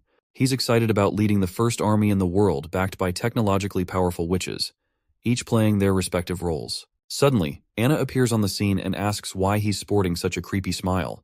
He quickly brushes it off, saying it's nothing, but she moves closer to wipe the drool off his face. However, the prince immediately snatches the handkerchief and decides to clean up himself. The girl reminds our awkward prince they should hit the hay since it's already late. He agrees, but once they reach one of the ship's rooms, he's flustered to find everyone chilling in the same room. He's totally thrown off, wondering if they're all supposed to sleep in the same room because, let's face it, even for a harem, this is a bit much. As their DIY ship sails through the bright night, everyone seems to be sleeping soundly. Among the witches, our hero can't help but notice a certain pair of distracting attributes no matter where he looks. The ladies are just a bit too close for comfort, and he can't shake off the unease. Suddenly, he spots Anna wide awake, watching him like a curious puppy. He gives her a charming smile and playfully pinches her nose, deciding to teach her a trick to fall asleep. He tells her to start counting sheep jumping through hoops. 1 sheep, 2 sheep, and keep counting until she falls asleep. The girl immediately complies and starts counting. As she continues counting softly, the prince finds himself wide awake. Now he's having an even harder time falling asleep. Nightingale seems awake too, sneaking glances at him. The next day finally arrives, and Prince Roland gets dressed. Lady Leaf appears still sleepy and asks how everyone slept. Well, it seems Anna had a rough night. She still appears to be counting sheep even now and is about to hit the 100,000th sheep. The next scene takes you at Duke Ryan's resting place, where he angrily throws his wineglass down and demands to know how Prince Roland got his hands on such high-end weapons. He drills his soldiers, asking about those catapult-like things, which had more range than they've ever seen in any weapon. In reply, the terrified knight admits he's clueless. All he heard was thunderous claps, and suddenly the knights hit some invisible wall, tearing them apart in an instant. The orange head suggests it might involve witches, but Duke Ryan calls it bullshit, reminding his soldiers they had the divine stone of judgment for protection, so there is no way witches could attack them. Deciding to retreat for now since they might lose this war, Duke Ryan plans to gather more troops back at Longsong. Once ready, he intends to block all trade on the Redwater River, knowing Bordertown won't last a month without food supplies. He orders everyone to prepare to return to Longsong Fortress by tomorrow. But it looks like their plans hit a snag, as Sister Echo's singing rattles everyone in the tent to their core. Before they can react, a massive explosion rocks the entire area. Duke Ryan storms out, demanding to know how the enemy caught up to them without anyone noticing them last night. The knight quickly brings a spare horse, and Duke Ryan wastes no time hopping on, sprinting away before things get even worse. But soon, he finds himself staring down gun barrels as Captain Ironaxe and his army stand before them. Instantly, our soldier pulls the trigger, and the bullet hits Duke Ryan square in the chest. He topples from his horse, kissing the ground with his face. He looks worse for wear, his groggy eyes catching a glimpse of our hero marching forward with his team, and he loses consciousness before he can see them clearly.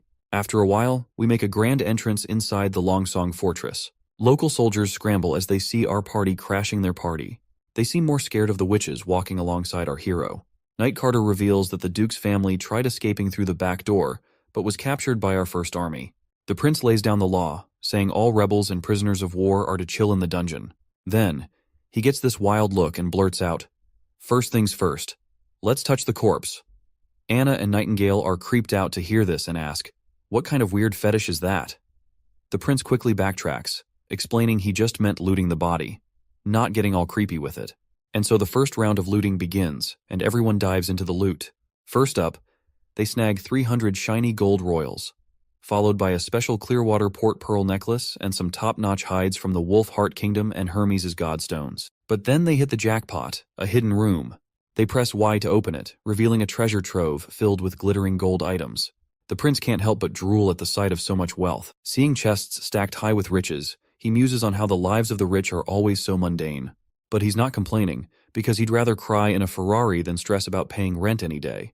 Suddenly, Knight Carter bursts onto the scene, revealing that Ambassador Petrov Hill of the Honeysuckle family has already arrived at the castle. The prince is taken aback by this news, not expecting him to arrive so early. The knight and the other ladies scramble to tidy up all the loot as quickly as possible. Outside the gate, Ambassador Hill reluctantly makes his way into the castle. He's visibly anxious, imagining our hero smugly demanding ransom money in the exchange of his father. But once he finally faces our hero, Ambassador Petrov Hill sees Roland smiling pleasantly. The prince casually assures him that his father wasn't harmed since he surrendered first. Grateful, the ambassador thanks him and offers to pay any ransom the Honeysuckle family can afford. However, Prince Roland surprises him by declining any money, asking instead for livestock and people. Petrov quickly offers up cows, sheep, and horses, but admits that the Honeysuckle family is short on people. Prince Roland gets specific, listing out needs for bricklayers, stonemasons, blacksmiths, farmers, and serfs. He rattles off a long list of goods, which also lists down the alternatives for other specific items. He smugly tells poor Petrov that 1,000 sheep and 300 craftsmen would be a fair exchange, given the worth of the Honeysuckle family head. Petrov finds himself thinking hard, realizing he's got just a day to come up with a solution. But then, the prince hits him with bad news. He's under a tight deadline. Prince Roland casually mentions that Petrov has only a short time to decide what to provide from the list. He's not planning to stick around Longsong for more than a week, and will be heading back to Border Town soon. Petrov is thrown off by this news. If the prince leaves, who will run Longsong? He doubts Duke Ryan's kids can handle it either. He humbly asks if the humble prince wants someone to look after Longsong Fortress. The prince surprises Petrov, asking if he's interested in taking charge of Longsong. He explains they need someone or a family to oversee the territory. If the Honeysuckle family wants in, they'll be taxed by Border Town, which is 30% of their revenue plus 1,000 gold royal worth of goods and materials. Well, that's a tempting offer. Petrov thinks to himself as the prince casually lays a hand on his shoulder, hinting at the allure of power and opportunity the Honeysuckle family have. Roland suggests this could be Petrov's shot at real influence, but he's got a few questions first. First up, Roland asks how Petrov plans to handle any opposition. Anxious, Petrov counters with questions by asking the prince about his estimates of revenue and taxes of Longsong. The prince calmly insists that this is not his headache, and asks Petrov how he will ensure that monthly 1,000 worth of goods and materials, and what kind of steps he would take to make sure of the revenue target. Roland slaps the ransom terms in front of the redhead, signaling Knight Carter to escort him out. With a cunning smile, he shakes goodbye to that poor guy, and tells him he'll be waiting for his answer if he genuinely wants to manage the place considering all the conditions. He also reminds him not to forget about the hefty ransom for his father. Well, Nightingale sure caught him off guard with her sudden appearance. She pointed out how the ambassador seemed pretty sincere and truthful. Prince Roland, feeling a bit embarrassed and blushing, quickly looked away as she leaned in closer. He agreed with her, admitting he used to think nobles were just lazy pleasure seekers, but he's impressed by the Honeysuckle family's business skills. As Nightingale leaned even closer, holding him in her grasp, she whispered softly, her warm breath tickling his ear, asking if he really didn't want to stick around in Longsong Fortress. But before he could answer, she darted off and reappeared before him, reminding him to consider Longsong's wealth and how prosperous this place is compared to Border Town. Roland shakes his head in response, explaining that Longsong is deep in political roots, which makes it tough to revolutionize here. So he'd rather stick with his Border Town and play Anno 1800 and keep on expanding. Not to mention, the influence of the church here runs deep, and discrimination against witches would be at its peak. He's always maintained that he wants all witches to roam freely on the streets, something he can only achieve in Border Town. The girl admires his noble ideals, her heart racing as she struggles to control her impulses. Suddenly, she loses control, grabbing our hero and pulling him close until they're both blushing and they share a kiss. After that slimy and slippery smooch, she quickly steps back, leaving the prince feeling utterly embarrassed. She suddenly disappears as Knight Carter appears, announcing that High Priest Tylo of the Longsong Fortress Church wishes to meet him. Prince Roland, still blushing from the earlier encounter, gives Knight Carter the go-ahead to allow the priest in. Shortly after, Inquisitor Tylo arrives in the office and promptly greets their new ruler. He explains that he's here to pay his respects on behalf of the Holy City. As they settle in, Prince Roland is surprised that the church does not seem bothered by the death of Duke Ryan and by the new ruler of the Longsong. The priest shrugs it off, saying the church usually stays out of political squabbles as long as the king governs justly and improves the lives of his people. He adds, with a knowing look, that they don't care where the king came from either. With his usual sass, Roland asks if Tylo's only here to give blessings. The priest smirks and says that's just part of it, and he's got a proposition that might pique Roland's interest. The priest tells Roland he's willing to assist in expanding his territory. Roland, though, reminds him of the church's stance on staying out of political clashes and secular disputes. The priest clarifies that while they usually keep their distance, they can't ignore everything. He explains that the conflict between Timothy and Princess Garcia has stirred up the southern region, and the church wants to back a king with strong moral values to bring peace back swiftly. He acknowledges that Roland's actions have made positive waves across the western region, and everyone is aware of it. Oh, the church will be rooting for our hero to progress forward. But since they don't want to get deep into political stuff, the priest offers to help the prince by providing material aid. He then rummages through his coat and throws a box, stating that this is a special medicine produced by the Holy City. He tells our hero to accept this as a goodwill gesture from the church. The boy picks up the pill curiously and examines it closely. The priest explains that the red pill grants temporary incredible strength, while the black pill enhances pain tolerance and resistance to extreme temperatures. After the priest leaves, Roland reflects on the church's approach to cozying up to him and giving their support. He turns to Nightingale and asks if she can discern if the priest was truthful or not, but she explains she couldn't penetrate his thoughts as there was black void due to the divine stone of judgment he carried. Upon inspecting the pills with her fog ability, she notes they seem surrounded by a black void, similar to the divine stone of judgment, but it doesn't appear to affect her abilities like the stone does. She figures they could test those pills on some poor soul already on death row to check their effectiveness. Meanwhile, our hero is confused why the church wants him to fight his siblings to seize the crown, especially after Garcia's victory in the Battle of Eagle City. He is certain that battling his siblings for the crown will only drain Grey Castle dry, and wonders whether the church aims to instill fear in the populace to strengthen its influence. He blows off all that politics and decides to clean up Longsong Fortress. By using its loot, he plans to beef up Border Town with machinery and other stuff. 3 days later, we're back in the Borderlands, and Night Carter's wondering if handing Longsong Fortress over to the Honeysuckle family is a smart move. Prince Roland is all confidence, saying they won't dare break the contract. Even if they did, he will gladly take down Longsong once again. Besides, he trusts their business-doing skills, and he is hoping that they will give him surprising results. Then, the lady spots folks in the distance, and Roland confirms they're the first batch of serfs sent from Longsong. He explains their generational bondage to the land, enduring harsh lives under the whip and control of their masters. This grim reality saddens the lady, but Roland assures her they'll provide for their basic needs and work towards freeing them. He pledges to eradicate slavery entirely in the years to come, offering hope to these oppressed people. As their boat nears the shore, the prince catches a funky smell from the seaside, causing his face to go pale as he realizes it's the unmistakable odor of literal shit. He immediately starts vomiting rainbows, hands trembling, and tells Carter that today he's going to make the most impactful decision in the history of Border Town. Yes, that's right, he declares emphatically. We absolutely need toilets on every corner of Border Town immediately. The others present are startled by this revelation as the prince explains that the first toilet will be placed near the serfs' wooden sheds. He insists on enforcing a law that requires people to use the sheds for shitting, and he wants the area opposite the Redwater River to be designated as an industrial zone, free from any unpleasant odors. The knight, not really familiar with the whole toilet thing, wonders aloud why they need a special spot just for taking a dump. He figures people can enjoy nature while they take a dump outside. Besides, people are really used to working in funky smells and all. The prince gets where he's coming from, remembering how he used to shrug off hygiene too. But now he's all about setting up toilets and teaching folks to stay clean to avoid getting sick. Then the old man chimes in, asking what they're going to do with all that collected poop. The prince says they'll stash it for farming as fertilizer. The old advisor and Night Carter are completely creeped out. The mere thought of spreading human waste in their fields and then eating food grown with that fertilizer is making them gag uncontrollably. As they puke rainbows, the prince explains that these feces can be used as fertilizer for farming, especially with Sister Leaf's improved wheat seeds, which will exponentially boost yield and growth rates. While he's saying this, Lady Leaf can't help but notice loud noises coming from the prince's room, telling those dorks to puke outside. Later that night, our hero falls asleep while Nightingale appears to tuck him in with blankets. She feels a warmth in her eyes every time she sees him. She disappears immediately and gets back into her own room. Wendy catches on quickly, noting that Nightingale just came out of Roland's room. The girl blushes after getting caught red-handed, asking her friend why she's still awake. In response, Wendy reminds her that the prince isn't a child, so sneaking around like that in the dead of night isn't the best move. The love-struck lady then mentions that news of the witch union's dissolution has already spread throughout the kingdom, so she's worried that some witches might try to harm the prince because of it. Wendy reassures her, saying the castle is fully guarded. Plus, the prince keeps a divine stone of judgment right under his pillow. As Nightingale undresses, her friend reminds her they're witches and can't have children.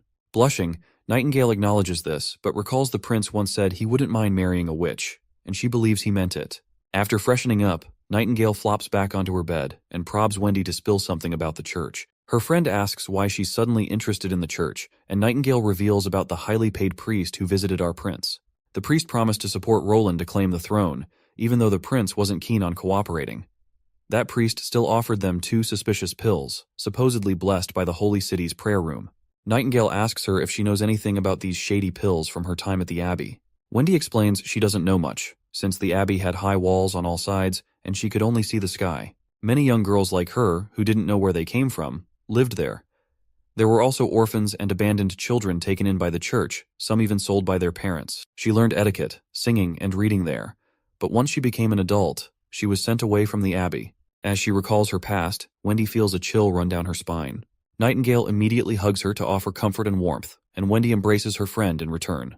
So, she goes on to explain that she spent about 10 years there until that fateful day arrived. Wendy's teacher forcefully dragged her to a prison cell that day, where she was abruptly thrown into a dimly lit room. The stern woman who tossed her inside warned Wendy not to ask questions and just endure it. With those curt words, she slammed the door shut, leaving poor Wendy alone in the darkness. As Wendy looked around, a chilling sense of dread washed over her.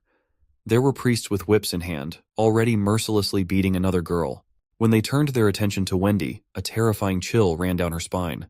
These filthy, vile individuals seemed pleased to have another victim. Once the other girl lost consciousness from their torture, they turned their attention to Wendy. They approached her like demons, their eyes gleaming with sick intentions. To them, she was just another choir girl with a developed body, ripe for their cruel desires. They lunge at her, grabbing her by her long hair, tears streaming involuntarily down her face. The brute slams her against the gate, covering her mouth with his hand, warning her not to make a scene or scream because it'll all be over soon. As this filthy dude slips his hand under her skirt, Wendy's soul shatters, her eyes going numb. As the vile man enjoys himself, a sudden punch lands squarely on his face, snapping his neck and sending him crashing to the ground, blood pooling around him. The one who delivered the knockout blow is none other than the same girl who had endured their torture for too long. After seeing her released from her shackles, the other guy lunges at her, but with a single punch, she puts a hole in his gut. Then, with her bare hands, she takes down the other one too. Wendy is totally freaked out by all this madness. One of the men pulls out his stone of divine judgment, wondering if she's awakened her powers. The woman raises her ridiculously long, stretchy leg and brings it crashing down on the man's head, scrambling his brains completely. Once all the priests are down, Wendy still trembles in fear, while the other girl calmly walks towards the gate, standing defiantly as knights rush into the room. The sight of the dead men left the arriving woman utterly shocked. She collapses to the ground in terror, and one of the knights swings his sword, but the girl dodges every attack effortlessly. The knight keeps coming at her, but the girl grabs his hand and twists it so hard she tears it off from his body. The other soldier by the gate freezes in shock.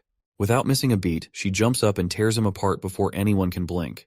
Word spreads like wildfire that there's a demon in the cell, and this girl takes on every knight like it's nothing, while Wendy just watches in horror. She's ruthless, stabbing the knight in the back with her spear without showing any emotions over her face. More soldiers swarm in, trying to surround her, but as they charge, she gets serious, swinging her sword so fast it's a blur, cutting through them like they're nothing more than cucumbers. Meanwhile, the terrified Wendy crawls toward her teacher's body, grabbing the key she needs. And with that, the flashback ends. Wendy explains that thanks to that girl, she managed to escape from the Abbey. Using a few silver royals she took from the dead, she wandered until she arrived in the Seawind region. 2 years later, she awakened and became a witch, bringing her story to an end. She later heard that the church covered up the incident, claiming it was a fire. She doesn't know what became of that girl or the other girls abandoned at the Abbey. Nightingale felt deeply saddened by Wendy's story, as she could relate to her pain. She grabbed her friend's hand, offering the warmth and love she needed. In the next scene, we've got Baldy turning all red, like radiating this intense crimson aura. Our best knight Carter is duking it out with him, and he appears to be seriously struggling. Looks like Prince gave this bald dude that power-boosting pill to see if this pill is actually a real deal or it's just hot air. Judging by how our knight's having a tough time, that pill's definitely packing a punch. Anna is excited to see this inmate holding his own against Carter, who is one of the strongest knights around. Prince Roland is also impressed, realizing the priest wasn't lying after all. He can only imagine what kind of combat power a trained knight would have if they took the same power-boosting pill. This seemingly random guy is giving Carter a tough fight, despite not being a knight or soldier. As the fight goes on, our knight finally lands a critical hit, making the red guy spit blood. However, he quickly recovers and charges back at Carter, who retaliates and disarms him with a single blow. The knight acknowledges the man's skill and calls for another sword. But just then, the furious man spots people watching from above the wall. When he locks eyes with the prince, his rage intensifies, and he immediately turns towards him. Seeing this threat to the prince's life, the knight orders the soldier to shoot down the prisoner immediately, and the gunman quickly opens fire, pumping bullets into his back. However, the guy doesn't seem to be affected by the bullets, so Carter quickly commands his soldier to bring him his horse. But it's too late. The prisoner takes a stance and effortlessly leaps over 30 feet into the air. Just as he's about to strike our hero, Anna jumps in and uses her fiery powers to start roasting him alive. When that isn't enough, Nightingale joins in, quickly slashing him with her sword to immobilize him. That crazy guy caused quite a scene, but luckily Nana was there to patch up the injured quickly, and no one got seriously hurt. As for the prisoner who took the pill, despite gaining incredible strength, it seemed to have some serious side effects. According to Nightingale, the symptoms on his body were similar to someone who had swallowed a divine stone of judgment. Even with these side effects, if the church has this medicine, it's not hard to imagine them becoming a major power someday. No wonder Anna's fire magic didn't do much against that guy, especially if there are remnants of the divine stone of judgment in that pill. This is all just speculation from my end, since these shitty translations don't explain things clearly. Anyway, the prince learned today that the church's willingness to sell these kinds of things suggests they aren't afraid of retaliation from the new king after Grey Castle reunifies. This only means that they have something even stronger than these pills, which is why they don't care if someone uses these pills against the church. This year, the prince initially planned to focus on education, agriculture, and production, but now weapon research and development are becoming top priorities. He's planning to produce breech-loader firearms because they're easier to make. As for the cartridges, all he knows is they involve something called mercury fulminate. He'll likely need a lot of money for research, gathering alchemists, and setting up laboratories. While the prince is lost in thought, the girls snap him out of his daydreaming, reminding him that it's getting late and time to hit the hay, and they'll continue their work tomorrow. Nightingale has already dozed off, probably tired from all those shitty algebra lectures. Everyone smiles to see her peacefully asleep, looking more vulnerable than they've ever seen her before. The prince grabs some blankets and gently covers her. He's glad to see her resting so peacefully, considering how attentive and worked up she usually is. A little relaxation wouldn't hurt anyone. Meanwhile, Anna uses her magic powers to prepare some hot water in her room. Once it reaches the perfect temperature, she strips off her clothes and slips into the bath, enjoying a relaxing soak. She couldn't help but admire our hero. While normal people typically only bathe once a month, the prince ensures everyone bathes daily with fresh water.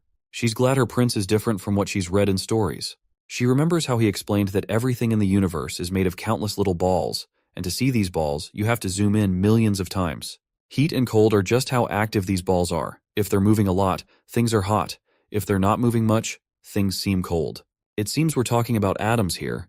Anna gets curious and wants to peek inside her own green fire to see these balls. She concentrates intensely and starts drifting somewhere in space. Green energy swirls around her, and I literally have no clue what the hell is happening here. When she finally returns to reality, she sees that her magic has turned red. But I'm still not sure what's going on. The next morning rolls around, and Roland is deep in a dream about battles with tanks and aircraft. In his dream, he's conquering the world with mechas and cutting-edge military power. Suddenly, Nightingale's voice interrupts his vivid dream, and he wakes up groggily. His first question upon opening his eyes is whether there's a new witch in town. Nightingale replies no, and reminds him that Anna's abilities have changed once again. This news really confuses the sleepy prince because Anna has already reached adulthood. He gets snapped awake when a wet towel slaps his face, and Nightingale urges him to quickly go see Anna to check out her latest transformation. She describes it as a shocking magical form, almost tangible. Shortly after, they begin walking down to the office.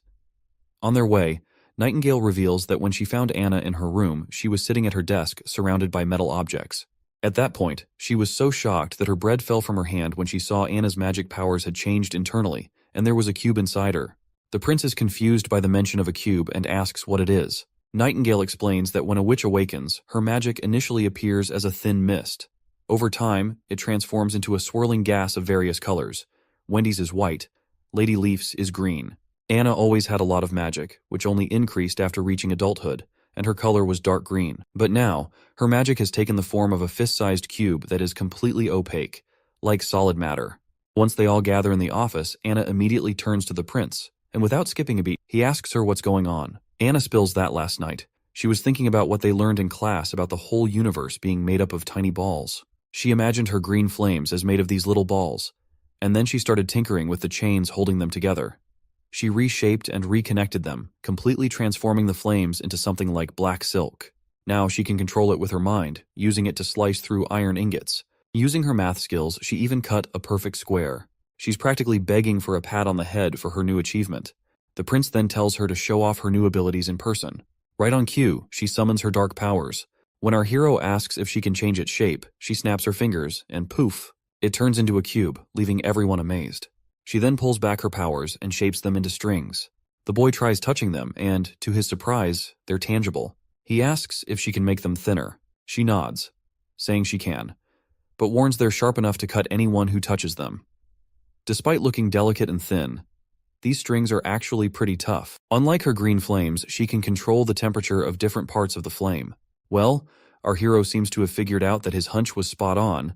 Magic is just another form of energy, and it's all about how a witch channels and controls that energy. The possibilities are endless, depending on how well they can wield it and what they can imagine.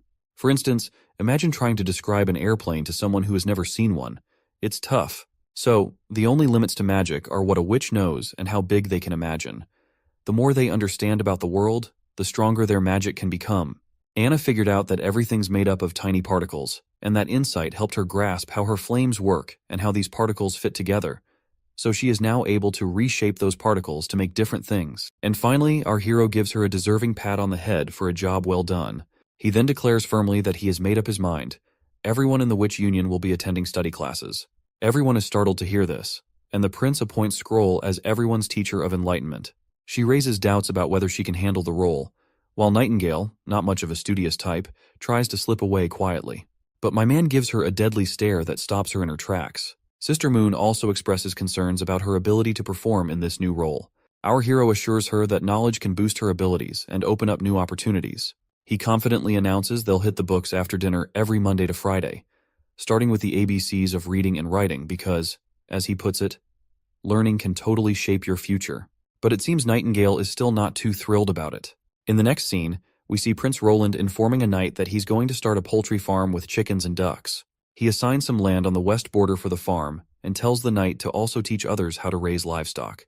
He warns that if the farm doesn't take off, he will be sent to the slope mines for labor. Once the current guy leaves, the prince calls in the next person. That is when Nightingale pipes up, questioning why the knights are being put on livestock duty since they are supposed to pick some people with basic education to become teachers. The prince explains that all the knights have ordinary hobbies, and since there's a demand for those skills, he decided to let them pursue what they're best at. The lady calls up the next knight, and he steps forward right away. This one looks pretty educated and polished. Introducing himself as Ferlin Eltek, he's really glad about our hero taking the charge of Longsong Fortress. He thanks the prince and offers to help out, saying to send word if he's needed. My guy is totally freaked out seeing this dude show such loyalty, especially since he is a knight of Duke Ryan. That's when Ferlin Eltek gets serious, dropping the bomb that he used to be Duke Ryan's top knight and swore loyalty only to him. But he abused his power, committed countless wrongs in the Western Territories, and even took his wife by force. So he's been waiting for a chance to bring him down. So, even though he was not able to kill that bastard personally, he is now glad that someone else did. Our hero then asks the man if he is literate and can read and write. The knight says yes, and without wasting a moment, Roland decides to make this guy the teacher. And not only he will get a house for this job, he is also going to a fat paycheck. Ferlin Eltek asks if that means all the illiterate folks will end up in the mines, to which our hero nods. The knight then voices concern about people over 50 not being fit for mine work. He states that there is a knight named Halon, and he is also over 50. My guy clarifies that he doesn't see anyone as a slave, and besides, the mines have steam engines to help out, plus workers get holidays off. Ferlin Eltek suddenly stands up, making Nightingale jump a bit. But all he reveals is that his family has a treasure map passed down for generations. The treasure it points to is in the misty forest northwest of here, and our prince appears to be the only one who can visit that spot in today's Western Territories. He reveals that his father never let him touch the map, but he managed to sneak a look and grab it because he's determined to find those treasures. The pictures on the map have endured many years without fading, clearly not drawn by anything ordinary. Once he had the map, he quietly left the territory to begin his treasure hunt, but his plans were interrupted when he became Duke's knight. He pleads with our hero to consider the map and release the old knight Halon. Nightingale reassures our hero that this man is speaking truthfully, prompting Prince Roland to agree to consider the request and ask to see the map. When the prince checks out the map, he's totally blown away to see it points to a place called Tequila.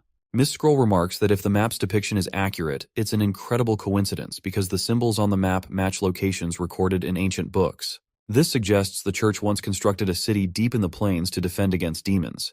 However, it's unclear why the church decided to erase this part of their history. If Tequila also contains underground ruins like those found in the eastern forest, they might uncover clues like why the church hides demons' existence, their old fights against them, and why they go after witches like their demon spawn. Nightingale decides to head to the knight's house to investigate further, hoping to find more clues. However, our hero warns her it might not be a good idea. If a family guards a treasure map, their home likely holds divine stones of judgment. Since they can't reach Tequila at the moment, he suggests saving this adventure for the future. The hexagram's location is about 50 kilometers away, reachable in a day by Sister Lightning. So, he decides to send her to scout the area first. For now, he shifts focus to the North Slope mines, putting the treasure map aside for later. Before heading to the North Slope mines, he instructs Lady Scroll to teach everyone the phonetic alphabet this evening. If they need more teaching materials, she can ask Soraya, who's turned into quite the printing machine. Then he rummages through a drawer meant for a gift for Lady Scroll. At first he opens the wrong drawer, which contains the snacks tucked away by Nightingale, which totally embarrasses her for some reason. But he soon retrieves a box from another drawer and presents it to Sister Scroll, telling her it's for her. She opens it eagerly to find a beautiful pair of glasses inside. Nightingale interjects, pointing out that Lady Scroll already has perfect eyesight, questioning the need for glasses. To this, our hero enthusiastically explains that he simply adores girls in glasses. Given her role as a teacher, the glasses would make her look more intellectual and beautiful simultaneously. And seeing him all hyped up about the glasses, Nightingale couldn't help but find his fetish rather creepy. Finally, when our studious girl puts on those glasses, my audience goes nuts over how great she looks. Yeah, I'm talking about you. You might want to hit pause if you're a fan of sophisticated style. Moving on, we find ourselves up at North Slope, where the prince is totally surprised by this super long steel tube. He's really impressed by how perfectly it's made, down to the thickness and everything. Anna grins at the praise, while our hero's pretty impressed by her new skill of cutting stuff precisely with her magic threads. With Anna pitching in, the town's industrial game is set to level up big time, and he's even thinking they could start making top-notch underwear for the witches soon enough. But then, Nightingale mentions that even though Anna's powers have improved significantly, her magic thread spans only 10 steps. At the same time, Anna is sure it's actually 15, which leaves our hero scratching his head in confusion. After sizing up their leg lengths, he figures out they count steps differently, probably due to their heights. It's frustrating because measurement units are a complete mess in this world, relying more on approximate values than any real standard. Finally fed up, he decides it's high time to establish clear, unified measurements from scratch, and he assigns Anna to the task. Next up, we're at Clearwater Port, where the Knight of Garcia looks pretty smug about their thriving port. He's convinced the Queen of Clearwater is unstoppable and destined to rule Grey Castle after dealing with Timothy again. But he's puzzled by his mistress's recent worry and anxiety. Suddenly, a man arrives, reporting that the chiefs of Sandstone and Blackbone clans wish to see her. The knight tells him to bring them in, but these guys show up uninvited anyway.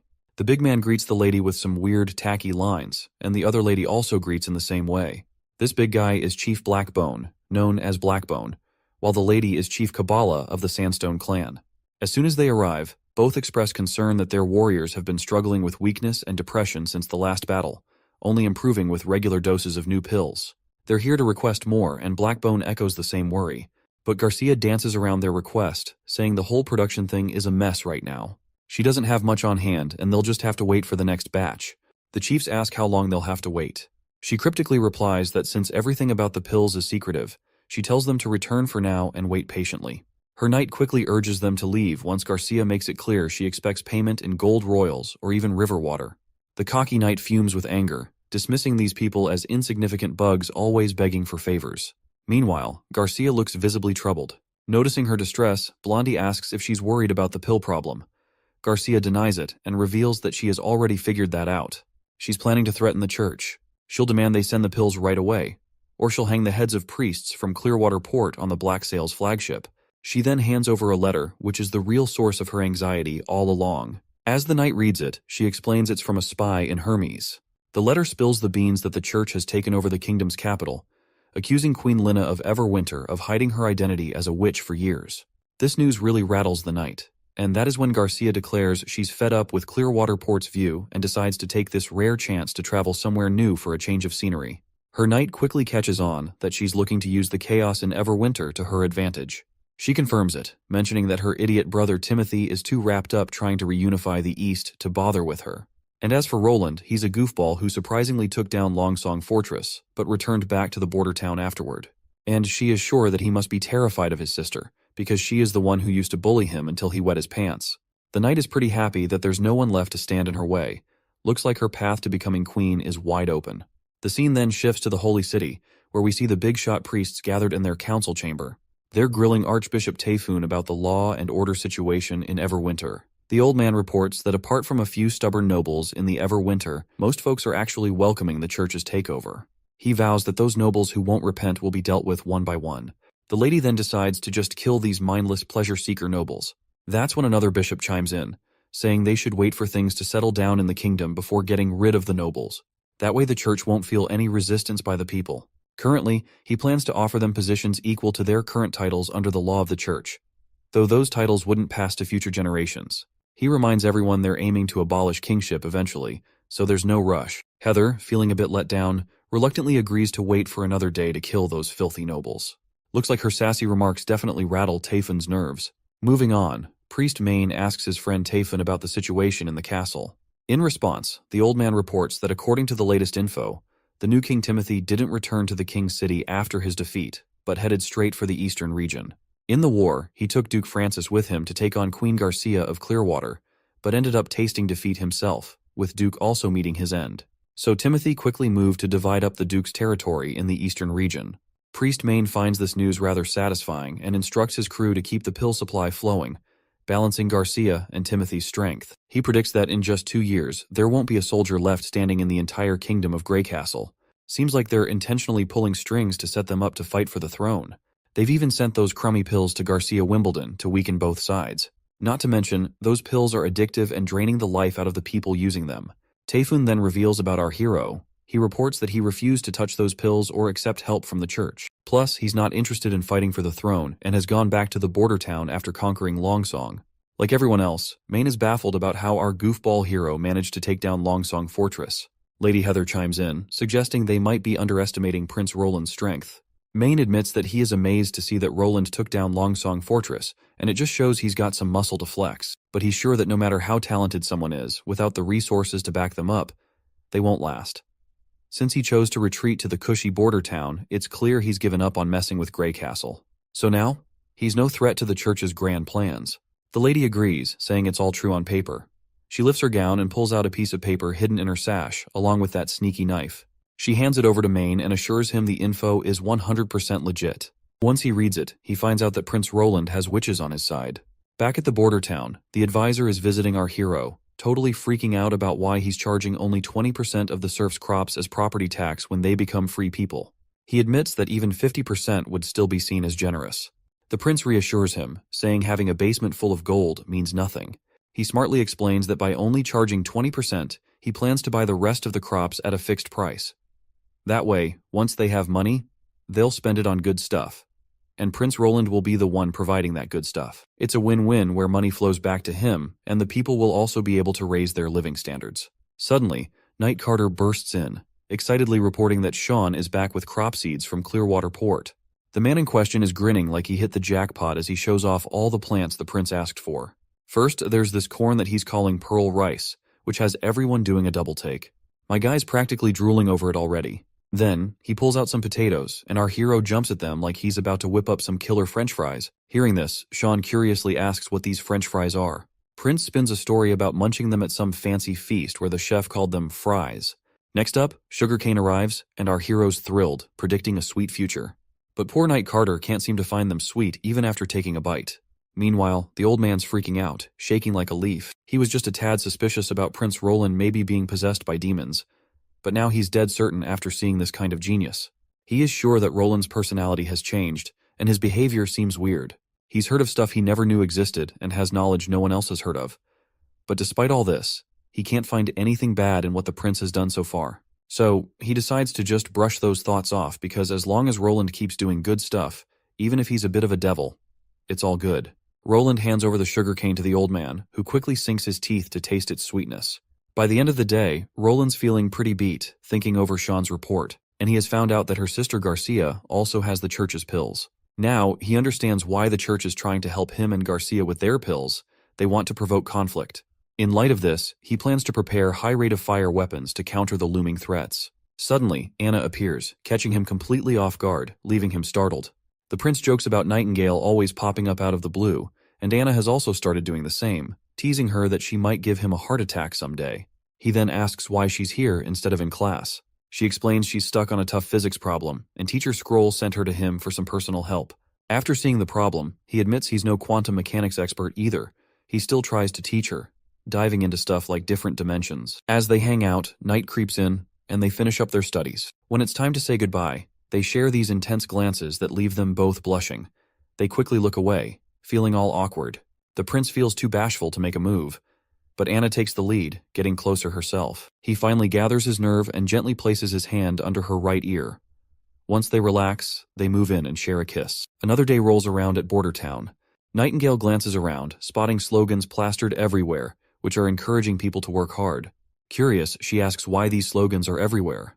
The prince explains they're meant to inspire people to build their wealth through hard work. He believes these words will eventually become reality and deeply resonate with everyone. Meanwhile, we see Anna making some stuff which might belong to a chemistry lab. She wonders aloud why they are melting and reshaping these perfectly good glass cups. In response, he reveals to these curious ladies that they're for the alchemists who will visit Border Town in the future. Nightingale grabs a funnel, pretends it's a wine glass, and raises an imaginary toast while peering at it with her curious eyes. The prince explains he's too busy to figure out how to turn sand into clear glass, so he's using already available glass for now. This leaves the girl even more confused. She's wondering how sand and glass are connected. The prince responds that they need to refine the sand to get perfectly clear glass.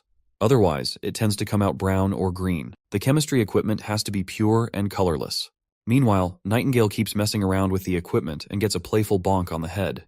And our hero continues to teach Anna about how he plans to use the equipment to handle acids and conduct more experiments. After the playful bonk, Nightingale walks away while the prince continues teaching Anna. Nightingale spots some delicious snacks on the table and can't resist.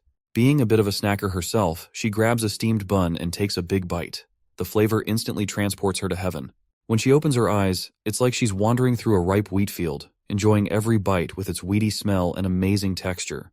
The filling inside is bursting with goodness, and the aftertaste just keeps going. Roland notices the lady enjoying the snack all by herself, and happily tells her it's a steamed bun he had the chef make specifically. He then decides to wash up their dirty hands and have afternoon tea to enjoy these delicious treats together, and the both ladies eagerly look forward to it. As the day wears on, the blazing sun makes it hard for Nightingale to keep her eyes open. Meanwhile, Prince Roland is goofing around with Anna, and there's a faint smile on Nightingale's face. Her eyes slowly close as she drifts into sleep, her thoughts filled with dreams of marrying our prince. In her dream, she walks down the aisle of a grand church hall, lined with other witches. When they reach the altar, the prince lifts the veil from her face, revealing her true beauty, and they share a kiss. While she's lost in this dream, Anna playfully tells Prince Roland to quiet down because she's sure her older sister must be having a lovely dream. It's the only thing that could explain the smile on her face. Next up, we're back in the Holy City where we find the three archbishops once again. They're deep in discussion about wiping out the witches our hero is keeping in the border town. However, since the church is already gearing up to attack Wolfheart, they're short on soldiers. Archbishop Maine assigns Priestess Mira to lead a small but elite unit called the Judgment Army. He's confident she'll get better results if she heads to the border town with them. The priestess agrees wholeheartedly, and she is ready to cleanse the border town of all evil. With his blessings, she's instructed to head to the border town right away to scout, and she nods without hesitation. Lady Heather then teases Maine about giving Priestess Mira so much attention, joking whether he's grooming her to be the next big shot of the church or if he just has a soft spot for her. Hearing this, Priest Taefoon, who is not really a fan of her sassy and careless tone, angrily reminds her that this situation involves both kingship and witches, and they can't afford to ignore it as it could affect the church's future plans. Maine agrees, speculating that the fourth prince might be harboring witches. He's convinced that the goofball prince must have been enchanted by their beauty, and now he is their puppet under their charm spell. Also, there are rumors that the border town is recruiting more witches, and Maine sees it as a direct challenge to the church's authority. He wants it all sorted before things spiral, even considering going to the border town himself if Mira fails in her task. The scene cuts to some rundown spot where these witches snagged some poor dude. They give him a splash of water to wake him up, and when he opens his eyes, he's totally freaked out seeing these ladies around him. His mind suddenly flashes back, remembering how he got caught by these ladies, and he's dead certain that they are witches. The girl immediately points her shiny dagger at his face, and after seeing his scared expression, one of them then asks him why he is wetting his pants now, since he was the one chasing witches all this time. Then, a flashback shows our hero assigning this guy Theo a mission. He was basically instructed to use underground channels and spread gossip that the border town is recruiting witches. The prince told him that if he got caught by witches, he should claim he's from the Cooperation Association. When Theo drops this bombshell over these witches, they look surprised. But then another woman storms in, wielding a giant sword like a female version of Guts. She laughs off his claim as nonsense, saying the Cooperation Association is way out in the Seawind region. The other girls are thrilled to see her back and they quickly surround her, revealing that this guy was the one using the underground channels to spread rumors about recruitment. The boy quickly defends himself, saying he's just spilling the truth. He insists the Cooperation has found the Holy Mountain and all the witches have settled in the border town. They're not possessed by demons and don't feel any pain from anti-phase stuff either. He goes on to reveal their mentor named Kara, who can summon magical snakes, something he's witnessed firsthand and found incredible. He also mentions Wendy and Scroll, who sent him on this mission. This girl is totally intrigued to hear all this, while Theo further talks about Nightingale and others. In response, the women point out that if they've really settled on the Holy Mountain in the border town, they shouldn't have spread the news. It'll only alert the church, and if they don't clear out of there soon, they're in big trouble. The redhead witch asks what their next move should be, to which the black-haired one declares that their leader will arrive tonight at midnight, along with other witches, so they will be sailing the ship along with others. As for Theo, she kicks his chair over, sending him crashing to the ground still tied up. The black-haired woman then tells her redhead friend to hop on the ship with the others while she heads back to the border town with Theo. She wants to confirm if the Witch Association actually found the Holy Mountains, so she tells her friend to inform their leader Tilly that she is going to the border town. In the next scene, we see Lady Lightning soaring through the sky, exploring the areas marked on the same treasure map our hero received from that night. She's covered a lot of ground already, and the prince specifically asked her to scope out the notorious Misty Forest, and after proudly taking on the task, she's psyched to explore further solo. Just as heavy rain starts dumping, she quickly tucks the map into her jacket, making sure it stays bone dry no matter what.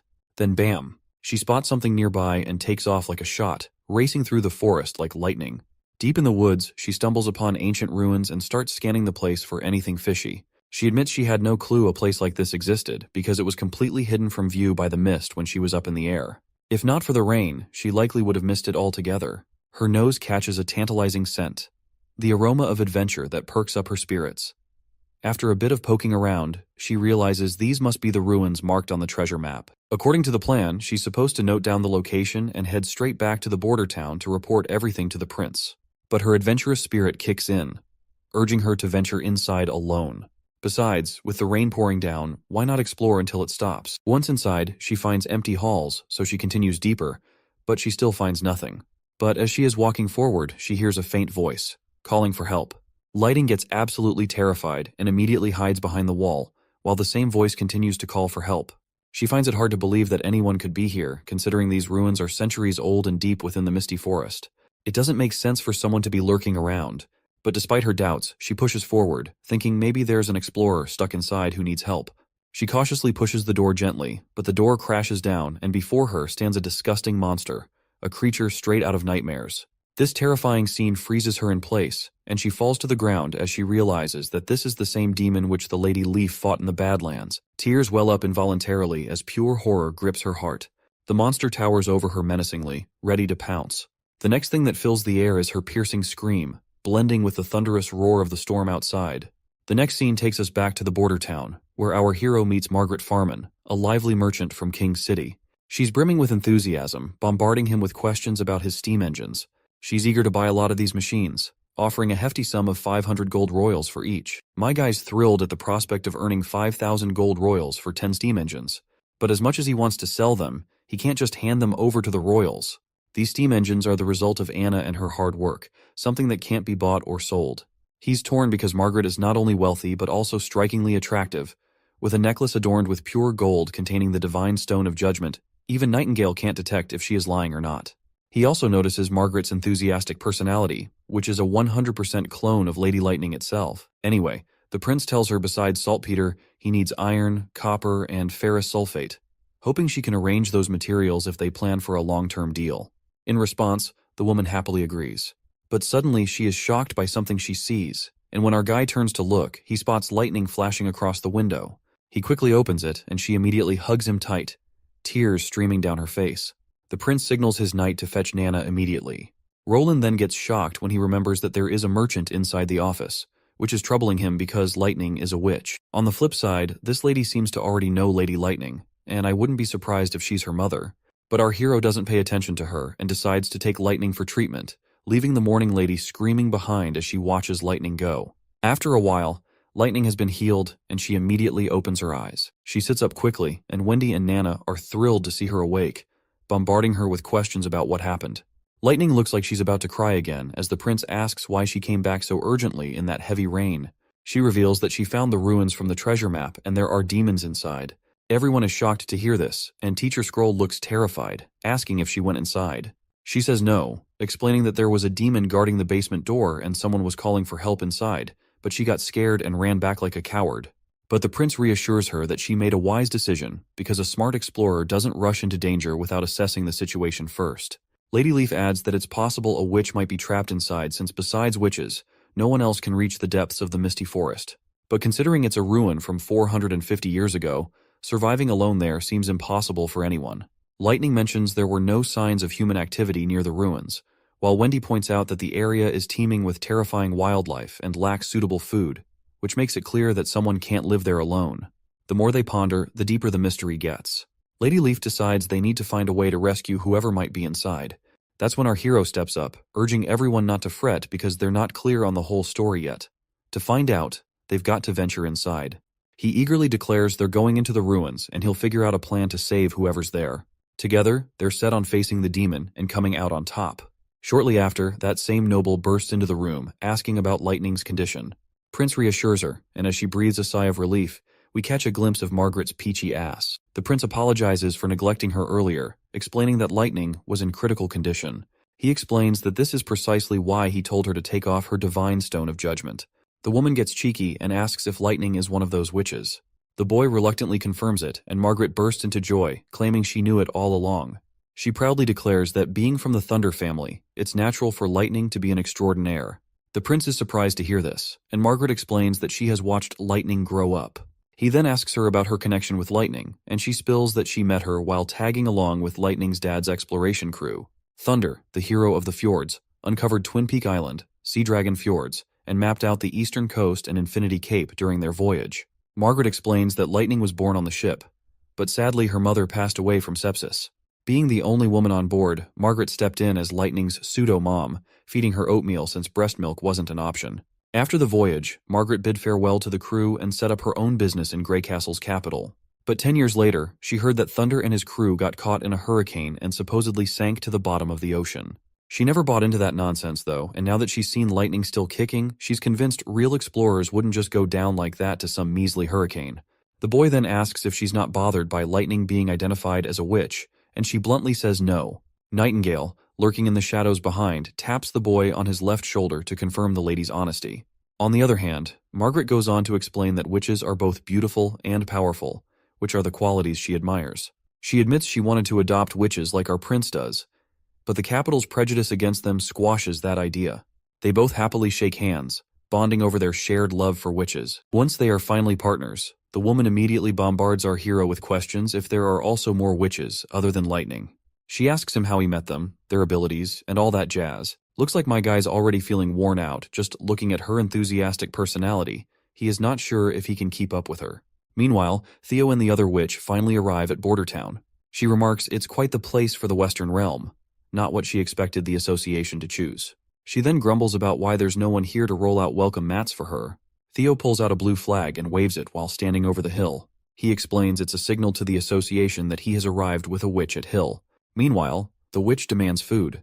After hearing her demand, Theo sighs inwardly, remembering how she's been making him foot the bill for all the fancy meals on their way here, bossing him around with that massive sword of hers. And right now, she warns him once again that if he tricked her, he'll find his head rolling on the ground along with anyone else involved. Not wanting to provoke her further, he rolls his eyes and offers her the pouch of snacks. She explains that her friends should already be on a merchant ship sailing towards the fjords, making it too late for Theo even if he is trying to rat them out. Hearing this, the boy reminds her of the terrible environment at the fjords. The witch agrees, mentioning their plan to establish a sanctuary for witches there, led by Tilly Wimbledon.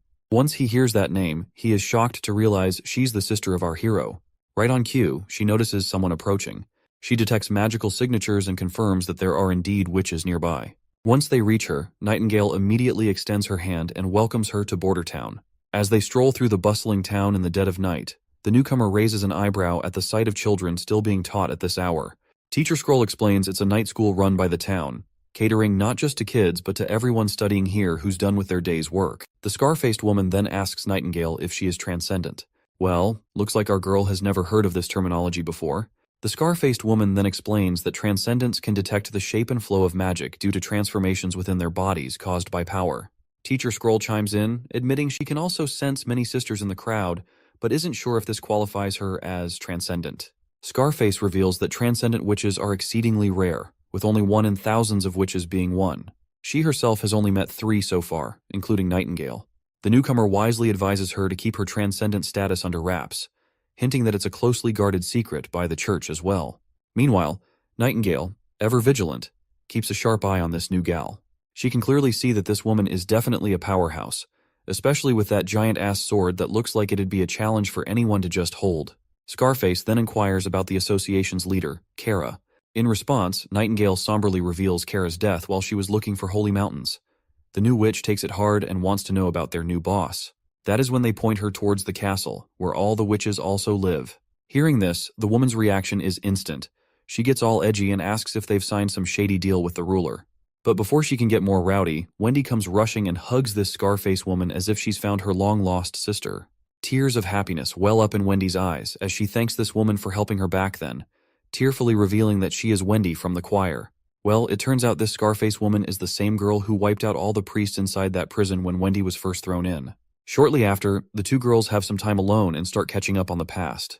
We also learn this woman is known as Ash. She reveals that once she escaped the cell, she went on to eliminate some of the management and even fought off the Judgment Army soldiers who tried to stop her until the Sacred Punishment Army finally arrived. Wendy curiously asks what the heck this Sacred Punishment Army is. Ash explains that it's a force made up of the church's most skilled warriors, their secret weapon against transcendent witches. They were the ones who gave her that scar on her eye. Their strength and speed matched hers, but they seemed devoid of any consciousness. When she cut off a soldier's hand, he didn't hesitate to attack back with his other hand. She wasn't about to let those pests off easily. She hid during the day in the alleys of the old holy city, coming out at night to ambush messengers and the Judgment Army. Eventually, she had to flee when the church scoured the entire city. When Ash left, her clothes were practically glued to her because of blood. All bloody. If anyone caught sight of her like that, they'd probably think she was some wild, mindless beast. Wendy tries to calm her down, saying it doesn't matter now. She can blend in and live normally here because Roland Wimbledon, their ruler, treats their sisters well. But when Ash hears our hero's name, she flips out and rips the cup with her bare hands. She demands to know if Wendy is working for Roland Wimbledon. In response, the girl reluctantly nods, and Ash grabs her hand, yanking her out, insisting they can't stick around. Well, it looks like Ash also has the same image of Roland Wimbledon as others have, and she too thinks that he is just a pervy trash. The next day rolls around, and the women finally swing by to visit the prince. It seems like she's pushing to take the witches living here, but our hero isn't too thrilled by her unreasonable requests. Ash then reminds the prince that witches aren't anyone's property. They're free people just like everyone else. The boy is surprised by her boldness, and he assures her that he never considered them his possessions. Everyone in the border town lives there by choice, and it's their best sanctuary. The prince then warns her about the fjords she wants to take them to. He explains that crossing the sea is risky, and the fjords itself is plagued by erratic weather, tsunamis, and hurricanes, which makes it an unsuitable place to live. But the girl confidently fires back that Tilly Wimbledon is the one leading the charge. The prince is gobsmacked to hear about his sister and asks if Tilly hasn't already disappeared. Ash explains that the 5th princess has already gathered a bunch of witches and taken them to the fjords for safety from the church. She's sure Tilly can lead them to create their own homeland.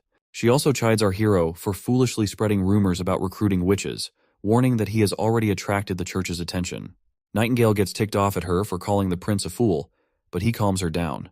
He then asks Ash, as a transcendent witch, how many soldiers from the Sacred Punishment Army she can take down. To which, she confidently states she can handle 3 quite easily. The prince stands up from his table, brimming with confidence, and boldly challenges her, saying she'll face off against his top knight. If she loses, it proves he can defend against the church's best armies. Ash wastes no time accepting the challenge, but is disappointed when the prince says he needs a week to prepare. He suggests she hang around the castle to experience town life from a witch's perspective, hoping it might change her mind about them. The girl just starts walking off, and the prince mentions feeling déjà vu from when they first met, like he's seen her somewhere before. Hearing this, the lady gets absolutely furious, demanding to know if he actually remembers her. She turns around with bloodshot eyes and a face full of anger, making it clear she would have torn him to shreds in the past if Tilly hadn't intervened. The poor guy is clueless about what she's saying, while Anna and Nightingale immediately catch on to the situation. They both ask her if he's also groped her peach in the past, but the prince shamelessly denies it. Well, can't blame my guy, since the real old pervert Roland has been 6 feet under for ages. Anna then asks if he's sure he can beat a transcendent witch with just a knight. My guy confidently says that if he designs a rapid-fire weapon that can match her speed and strength, he's got at least a 70% chance of winning. He mentions he's already gathered all the ingredients for making the firearm, which are sitting pretty in the storage room. He goes on about the nerdy chemistry stuff involved in making it, while poor Nightingale cleans out her ears and starts walking out, since all this doesn't make any sense to her in the slightest. Meanwhile, Lady Ash still can't shake off her impression that he was just a pervy molester, but now she senses a king-like aura from the prince. Suddenly, she's abruptly attacked by Nightingale, and she quickly steps back to dodge and quickly retaliates with her massive sword. Nightingale also sidesteps the attack like no big deal. Ash asks if she's here on the prince's orders, but our girl denies it, claiming they do not pull a fast one on their guests, and she can enjoy herself in the town as much as she wants. However, Nightingale doesn't shy away while warning her that if she tries anything shady against Roland, she'll be in deep trouble. The scene then shifts to a ship peacefully sailing through the sea. On board is Professor Kyle Sichi, an alchemist known for his skills. He's heading towards the border town because Prince Roland's letter contained alchemy equations that are surprisingly genius-level and valid. Kyle tested them himself and is eager to study them further to expand his knowledge. He writes a letter to his apprentice, Charles, explaining everything and letting him know he's left the Red Alchemy Laboratory in Redwater City to sail to the border town. As this man makes his way to the castle, we catch sight of our girls, with Sister Moon demonstrating her powers by spinning a small windmill. She's feeling pretty chuffed when our prince compliments her skills and asks for her help in developing a direct current motor. The girls are all smiles, diving into learning about the law of induction. Their learning session gets interrupted by Knight Carter, who bursts in announcing the arrival of the alchemist from Redwater. The old man finally shows up before the prince, and after the pleasantries, Mr. Mustache wastes no time diving deep into discussing the equations from the prince's letters. The prince acts all chill about it, brushing it off like he stumbled upon those equations by accident. The old man is totally floored to learn that my guy came up with these equations on his own, but then he wonders if these were Royal Alchemy Society secrets. The prince just shrugs and cunningly spins the tale that these equations came from ancient books 400 years old. He slyly adds that back then, scholars preferred calling it chemistry instead of alchemy. This revelation really knocks the big mustached man for a loop. The prince nods, dropping more knowledge bombs like the law of conservation of mass, which basically says stuff doesn't just pop into existence, it just changes from one form to another. He then gives an example with a delicious cake he plans to eat, explaining how they'll absorb some parts and, well, get rid of the rest later by shitting it out. Professor Kyle still appears to be curious and asks what happens to the mass when a giant log is burned, since ashes weigh less. My guy calmly explains that the log's mass becomes gases and water vapor, leaving behind only ashes. Once my guy has the old man's attention, he casually digs through his drawers and pulls out a chemistry book, calling it a gold mine full of knowledge. He tells the old man if he wants this treasure trove, he'll need to work for him to earn it. Well, judging by the old man's reaction, it's pretty clear what his answer will be. So the prince gets down to business and offers him a fat paycheck, just like the one he used to rake in at Redwater City, with a 5-year contract. With a snap of his finger, his old advisor magically appears with ink and a pen for the professor to sign. The prince also throws in a confidentiality agreement, making sure the professor won't spill any research secrets to other alchemists. While the professor is ready to go, he's not quite sure what he'll be brewing up in the border town lab. Prince Roland confidently declares that they'll be making high-density acids, the stronger the better. Once the old man is out of the room, Nightingale appears back and calls out the prince for spinning a whole web of lies. She reminds him that just yesterday, he had the Sister Scroll memorize and create that entire book. The prince cunningly admits he spoke white lies, explaining it was the only way to convince the professor, who wouldn't believe someone like this goofball prince could come up with such knowledge. I guess the lady gets where he's coming from, but she throws him off by asking who actually taught him all that stuff. Well, the prince just can't really tell her about his days as an underpaid engineer before coming into this world, so he remains silent. But thankfully, Nightingale cuts him some slack, letting him off the hook, saying he doesn't have to say anything if he doesn't want to, because she doesn't want to hear any tall tales. In the next scene, we're at the training grounds where the prince watches a demonstration of the new toy he recently had made. Knight Carter is wielding this new gadget, which seems to be a Russian roulette-style firearm. As Carter empties the chamber, cartridges clatter to the ground, and his confident trigger pulls turn into a comedic failure. Not a single shot hits the mark. The girl standing beside our prince grows concerned as he is visibly disappointed while poor Carter looks devastated as well. But Roland tells his friend to relax, explaining that pistols are notoriously inaccurate compared to muskets. He promises Carter they'll tweak the gunpowder mix to max out this bad boy's potential. He tells him to keep practicing on the targets before facing off against the transcendent witch, Ash. Although Knight Carter isn't used to handling this gun, he can definitely appreciate its beauty and craftsmanship. Meanwhile, the prince reminds Carter not to lose the bullet casings since they're reusable and precious. Back at the castle, Lady Ash seems visibly upset. The witches living there are being stubborn and reluctant to leave. She's also scratching her head over the town's peculiarities, wondering what kind of magic Roland is using to hype up the villagers about those upcoming inventions of his. Just as she's thinking this, she spots something, and a chubby little pigeon trotting her way crashes into her. This little furball goes by the name Maggie, and she is apparently part of the 5th princess team. She asks the bird if everyone has reached the fjords, and the bird chirps back in its own language. Then, she inquires if the bird has eaten, and she sprinkles some breadcrumbs. The pigeon lights up and starts pecking at the food, but soon it becomes agitated, poking Ash angrily on her head, insisting she's not a bird. Suddenly, the seemingly ordinary bird begins to transform, turning into a cute little girl. She greets her friend once again, this time in their shared human language. The girl tells her friend that even with a tracking bracelet, it was tough to pinpoint her exact location. Thankfully, Lady Shadow tipped her off that Ash was heading to recruit more witches from the border town, and she is now really thrilled about meeting the other witches in person after her long trip. Ash somberly admits that the witches are hesitant to leave because they trust Prince Roland more than her. Maggie is surprised by how both siblings seem to have a soft spot for witches and are willing to welcome them. Ash then reveals her upcoming battle with the prince. If she loses, the prince won't allow her to take any witches, and she doesn't want to disappoint Princess Tilly by going back empty-handed.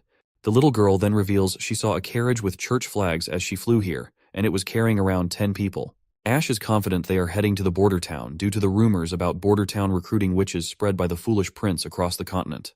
However, she's also pleased because after winning the match against them, the presence of the church will give her more reason to recruit other witches to the fjords. Once the church arrives, Roland will truly understand how badly he has messed up. Or at least, that's how Ash sees the situation. In the next scene, Lady Lightning zooms across the sky, looking super happy. She's loving these goggles she's got on because they keep her eyes comfy even when she's flying crazy fast, all thanks to the prince. Suddenly, she spots this big pigeon. Instantly, she starts daydreaming about roasting it for dinner tonight. She's tired of having buttered toast and mushrooms daily, and her mouth is practically watering at the thought of juicy roasted bird. So, she bolts straight towards the pigeon, which is, of course, not to a pigeon at all. Poor Maggie freaks out when she sees Lightning hot on her tail. She starts flapping like crazy to outrun her, but Lightning, who is renowned for her speed, quickly catches her and they both tumble to the ground. Maggie, in a panic, tries to wriggle free while Lightning whips out her knife. The sight of that sharp blade terrifies the poor pigeon even more, and that's when she decides it's time to reveal her true form. She transforms back into herself, still teary-eyed from the close call of almost becoming dinner. Lady Lightning is left staring blankly, wondering where her delicious bird went, while Maggie cries like a little baby, pretty sure she's going to get eaten before she can turn back to the 5th princess. Lightning, trying to make sense of things, asks the crying girl if she's a witch too. Maggie stops crying for a moment and, while pouting, reluctantly says yes. Our girl immediately greets her, and they exchange names, although Maggie still hasn't quite forgiven her for trying to make a meal out of her. She then notices the tracking marker on Lightning's chest, which our girl hadn't even realized was there. Maggie reveals that these special stones are used to track the wearer's location, specifically made for witches, and only react to their matched stone. That is when Lightning explains that her father gave her one, and she always thought it was just decorative jewelry. She then asks where Maggie got hers, but she refuses to spill the secret, as Ash doesn't want her to tell anyone. Mention of Lady Ash makes Lightning realize she's with her too. She explains how Ash has been trying to convince everyone to leave this place. While Lightning boasts about all the incredible inventions, weapons, and other wonders my guy has been producing, things never seen before in this world. The girl asks if she can see these wonders for herself. Lightning, with a sly grin, suggests she can, but only if she joins the Witch Union and becomes part of the border town. Of course, Maggie decides to stick with Ash, and Lightning keeps on chatting about all the cool stuff to do around here. She's going on about the mushrooms they munch on, the yummy food they feast on. Just thinking about it makes Maggie's tummy rumble. By the end of it, Lightning's got Maggie convinced to stay.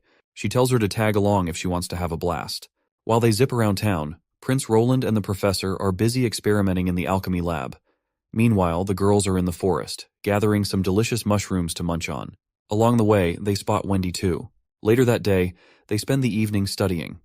The next morning, they head to the northern mountains where people are busy making bullets for guns. Back at the castle garden, they have a great time, and Maggie is enjoying every moment.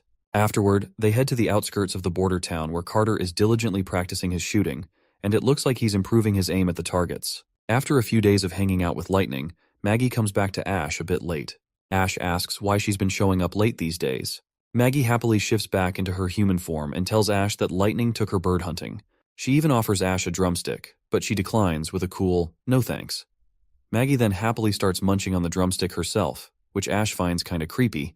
Watching a bird eat another bird isn't exactly normal. Then, Maggie asks why Ash hates this place so much. She also tells her own desire that she kinda wants to stay here, because Prince Roland's always throwing fun parties and sharing grub in the backyard. He's easy to chat with, not like those stuck-up elites, just a simple, caring dude. As Maggie continues to highlight the positives of their current place, Ash's response remains unchanged.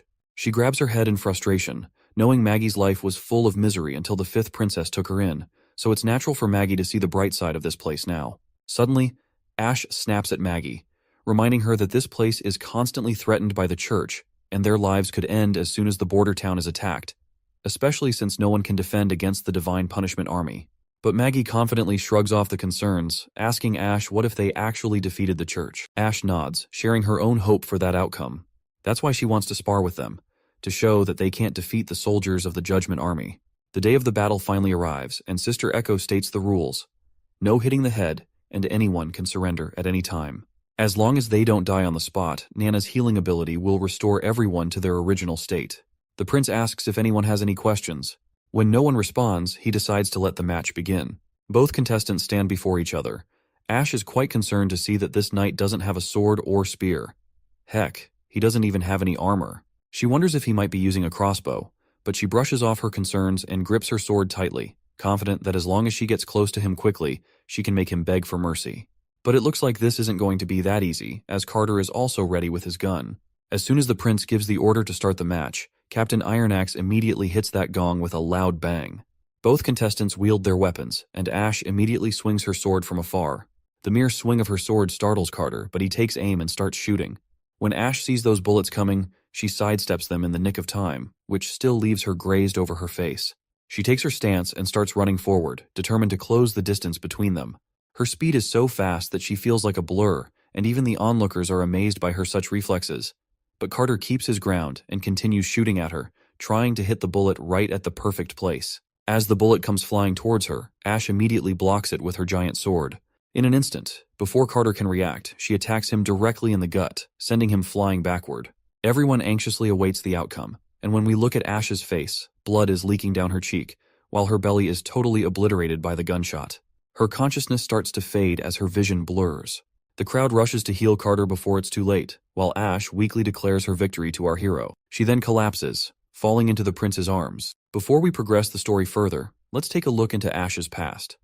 Once dismissed as nothing more than a beggar in the bustling streets, Ash's life was anything but easy. On this particular day, the town is buzzing with excitement because the princess has come of age, and they're having a grand ceremony where food will be distributed to the people. The church's prestigious Archbishop Taefun is set to host this grand event alongside the princess.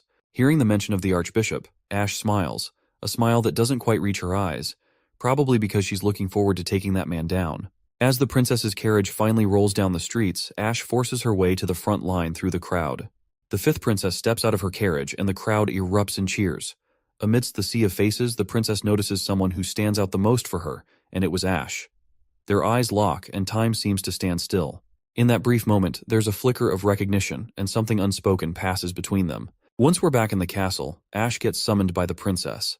A servant nudges her forward, and the princess can immediately tell she's a witch. She reassures Ash, saying she won't have to wander the streets anymore. And that is also when the fifth princess gave Ash her name, since she was nameless before that point. In the current moment, she finally wakes up from her unconscious state. The bird girl excitedly jumps at her friend and hugs Ash tightly. Ash lifts her overly enthusiastic friend and asks how long she was knocked out. The girl replies it was just one afternoon, explaining that Nana patched her up, piecing together her scattered parts to heal her belly almost completely. She continues to praise Nana's amazing healing powers, though Ash doesn't pay much attention, because her mind is already on a mission to meet our hero. While our hero was chilling alone, Lady Ash barges in like she owns the place, all excited to claim her victory in the bet. Prince Roland, being the good sport he is, admits defeat gracefully. After claiming her victory, Ash gives the prince props, saying he indeed has potential to fight against the God's Punishment Army. She's curious about the weapon Knight Carter used during their match. Prince Roland proudly shows off his pistol, thinking it's the next big thing for his troops, and everyone will be holding these bad boys in the battlefield. He even jokes about how it could turn a farmer into a formidable warrior against the army. When Ash asks for one of the guns for herself, he simply tells her to just stay here in the border town and join the Witch Association to gain access. Ash politely declines, and then drops the bombshell that she's heading back to Princess Tilly's place. She invites our hero to join them at the fjords if he ever needs shelter. In response, Roland says the same thing to her, assuring her that border town doors will always be opened for her to join. Just as Ash is about to leave, Roland calls her back and offers her a custom-made sword, crafted by Anna, to replace her old busted one. The lady eagerly takes the sword, feeling a surge of confidence as she grips it. She notices it's not your run-of-the-mill blade and questions why this is feeling so weird in hand. That's when Prince Roland drops the bomb. It's called Ashbringer, and he boldly and loudly claims it's a legendary item, far superior to her old sword.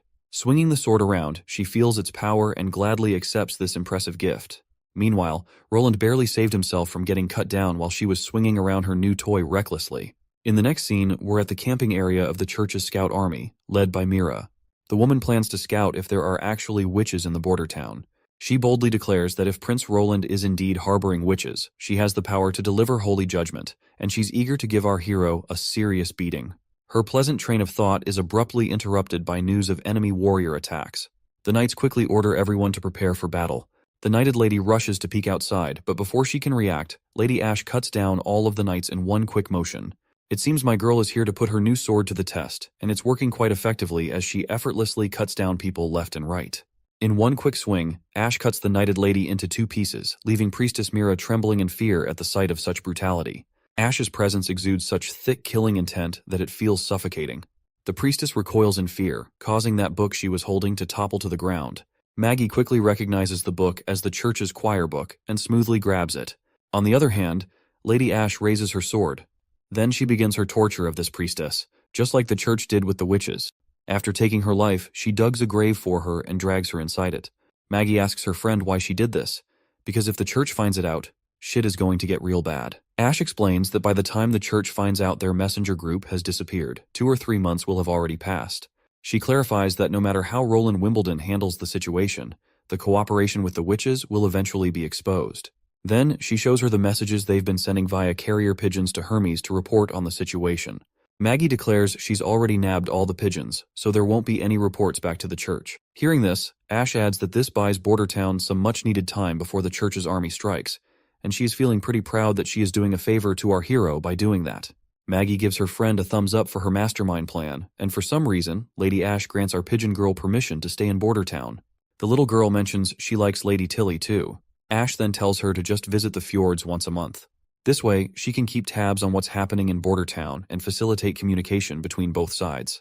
It's a plan to help Border Town escape to the fjords if things get messy.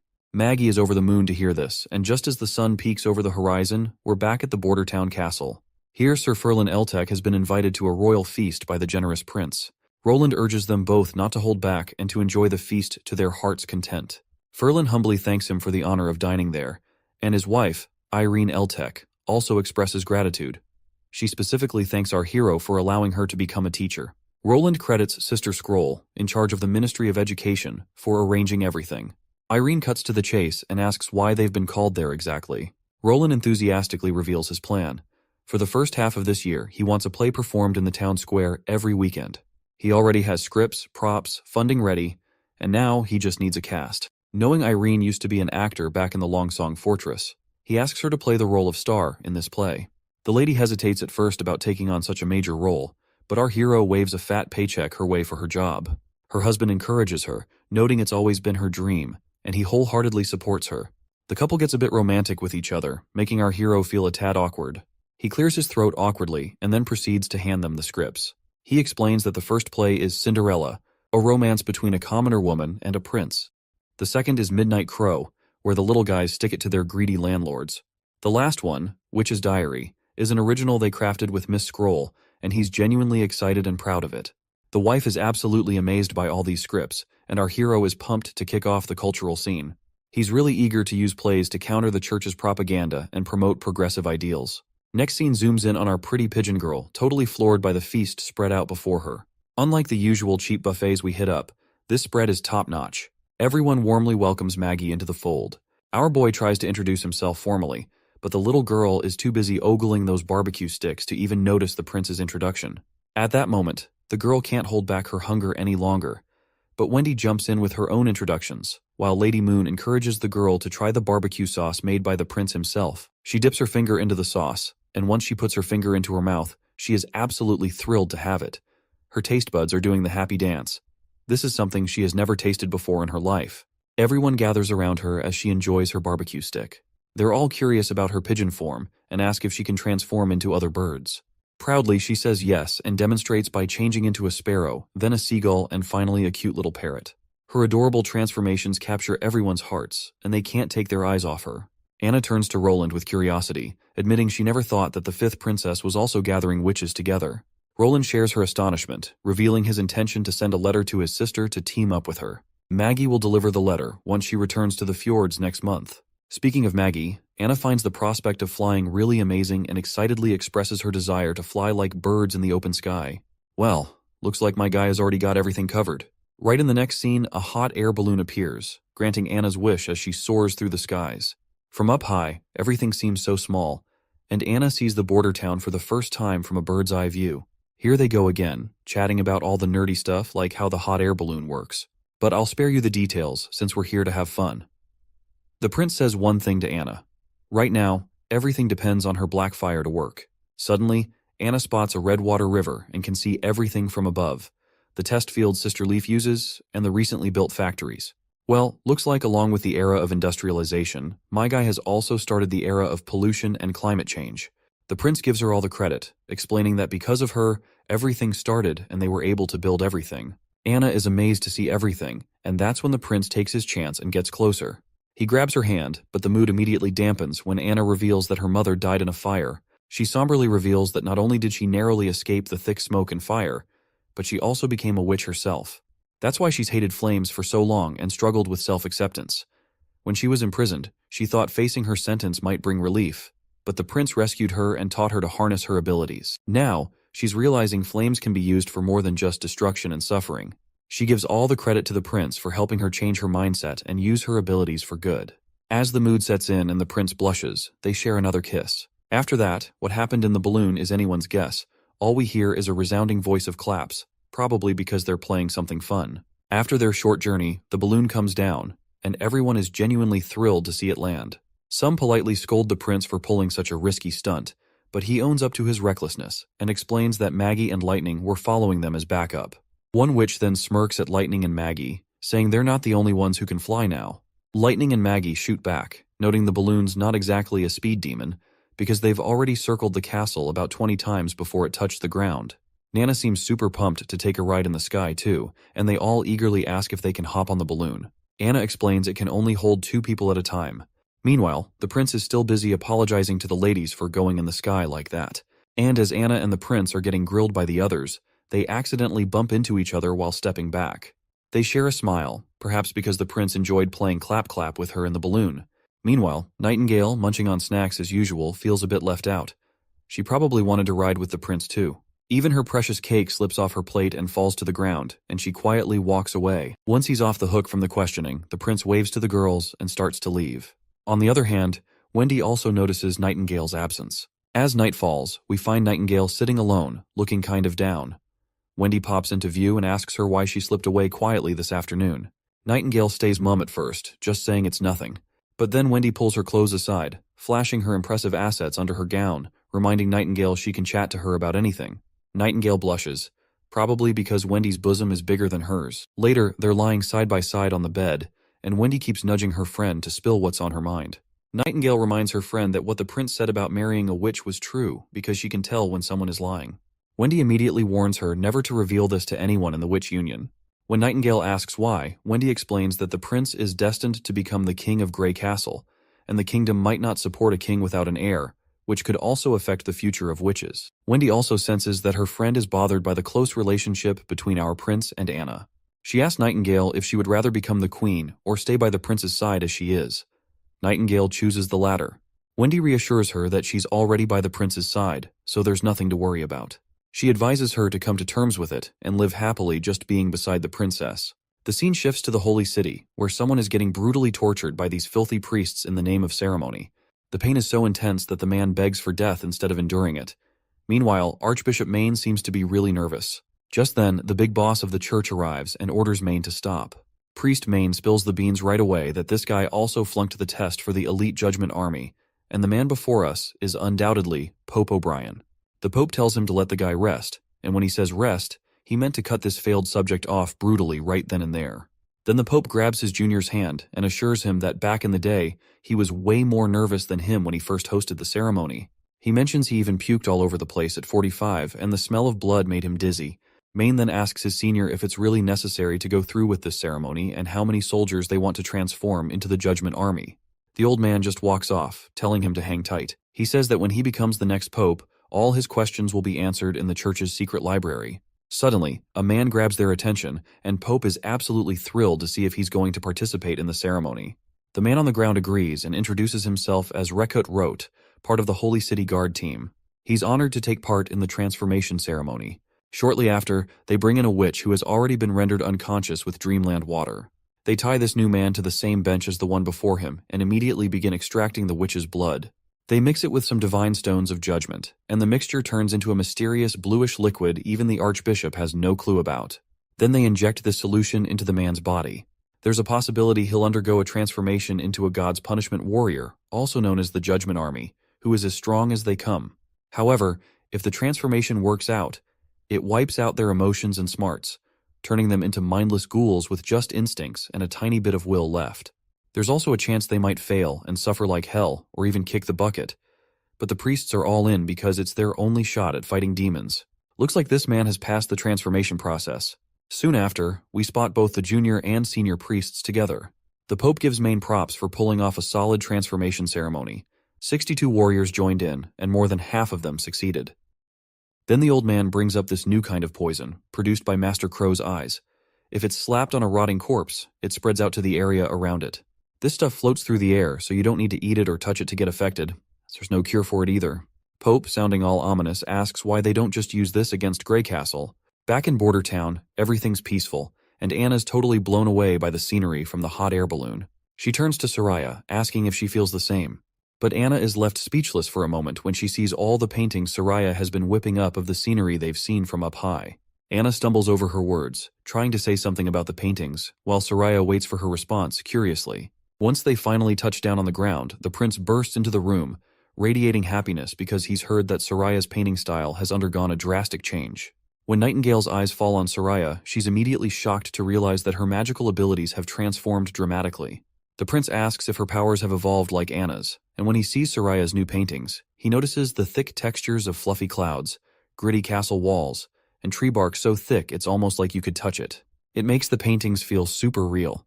Meanwhile, Soraya admits that she can increase the thickness further but didn't do it because it would cause her a lot of pain. Nightingale tries to peel off the texture of the tree but fails. Then Anna uses her strings to pop out the texture, which looks like real wood. The prince turns to the painter, asking how she increased the thickness of the paintings. She suddenly gets it and spills that it's all because of what she saw from the balloon, stuff she'd never seen before. Her old paintings, which she thought were realistic, turned out to be totally off. Like trees looking all pointy and mountains not making sense, everything was like in 2D. So, she wanted her art to match those epic views. She started thinking about those tiny balls our hero talked about, which are atoms, and she imagined her brushstrokes as layers of colorful balls stacking up to create the whole picture. And bam, her paintings get textures, green trees popping up, and deep blue rivers sinking down, which gives the paintings a 3D effect. Soraya blushes, claiming her ability isn't as useful as Anna's since all she can do is paint. The prince reassures her it's valuable and he has the perfect idea, hinting it's related to her bathing issues. Soraya feels embarrassed, while Nightingale gives him a suspicious stare. The prince explains that rather than calling what Soraya creates paint, it's more like a coating made by magic. If it passes material testing, he believes they can use it to build water pipes. The girls ask what they're going to do with them, and he explains that no one will need to haul water for baths every day. They can have pipes in their rooms. He describes using an iron pipe as a mold, wrapping it in paper, and having Soraya coat the mold with her magic coating. Once the coating has dried down, it will act as a pipe. Meanwhile, Nightingale notices how the prince gets super hyped about nerdy stuff. When she sees him getting really close to Anna, she immediately feels jealous. She quickly looks away and slams her hand on the desk while standing there with an annoyed look on her face. It doesn't take long for the prince to notice she's definitely upset about something. Shortly after, we see the prince alone, deep in thought about creating a giant tank to hold Redwater River water. He plans to use steam engines to transport the water into the tanks. Once every household has water, he can easily set up bathrooms and toilets. He's feeling pretty pleased with himself about the idea. He stretches his back after a long stretch of work and finds himself missing Nightingale's presence. He decides to call her, but he gets no response from her. A mischievous glint flickers in his eyes as he considers doing something unthinkable. Yep, you guessed it right. He is planning to munch on the snacks Nightingale has stashed in her drawer. But before he can act on his thought, the lady herself appears and firmly warns him not to lay a finger on her dried fish. Prince then asks her why she's feeling a bit let down lately, and she responds that she was just following his earlier directive not to bother him. The prince apologizes, admitting he's been busy lately, and he's grateful she's always there to watch over him. He opens the drawer again, revealing a specially crafted gun. He explains he wanted to give it to her earlier, but it took longer than expected to carve the patterns on this beauty.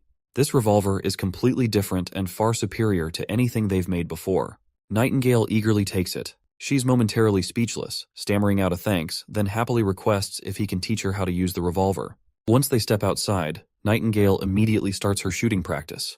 Surprisingly, she hits the target dead on with her first try, which is impressive considering poor Knight Carter hadn't hit a single bullseye after days of training.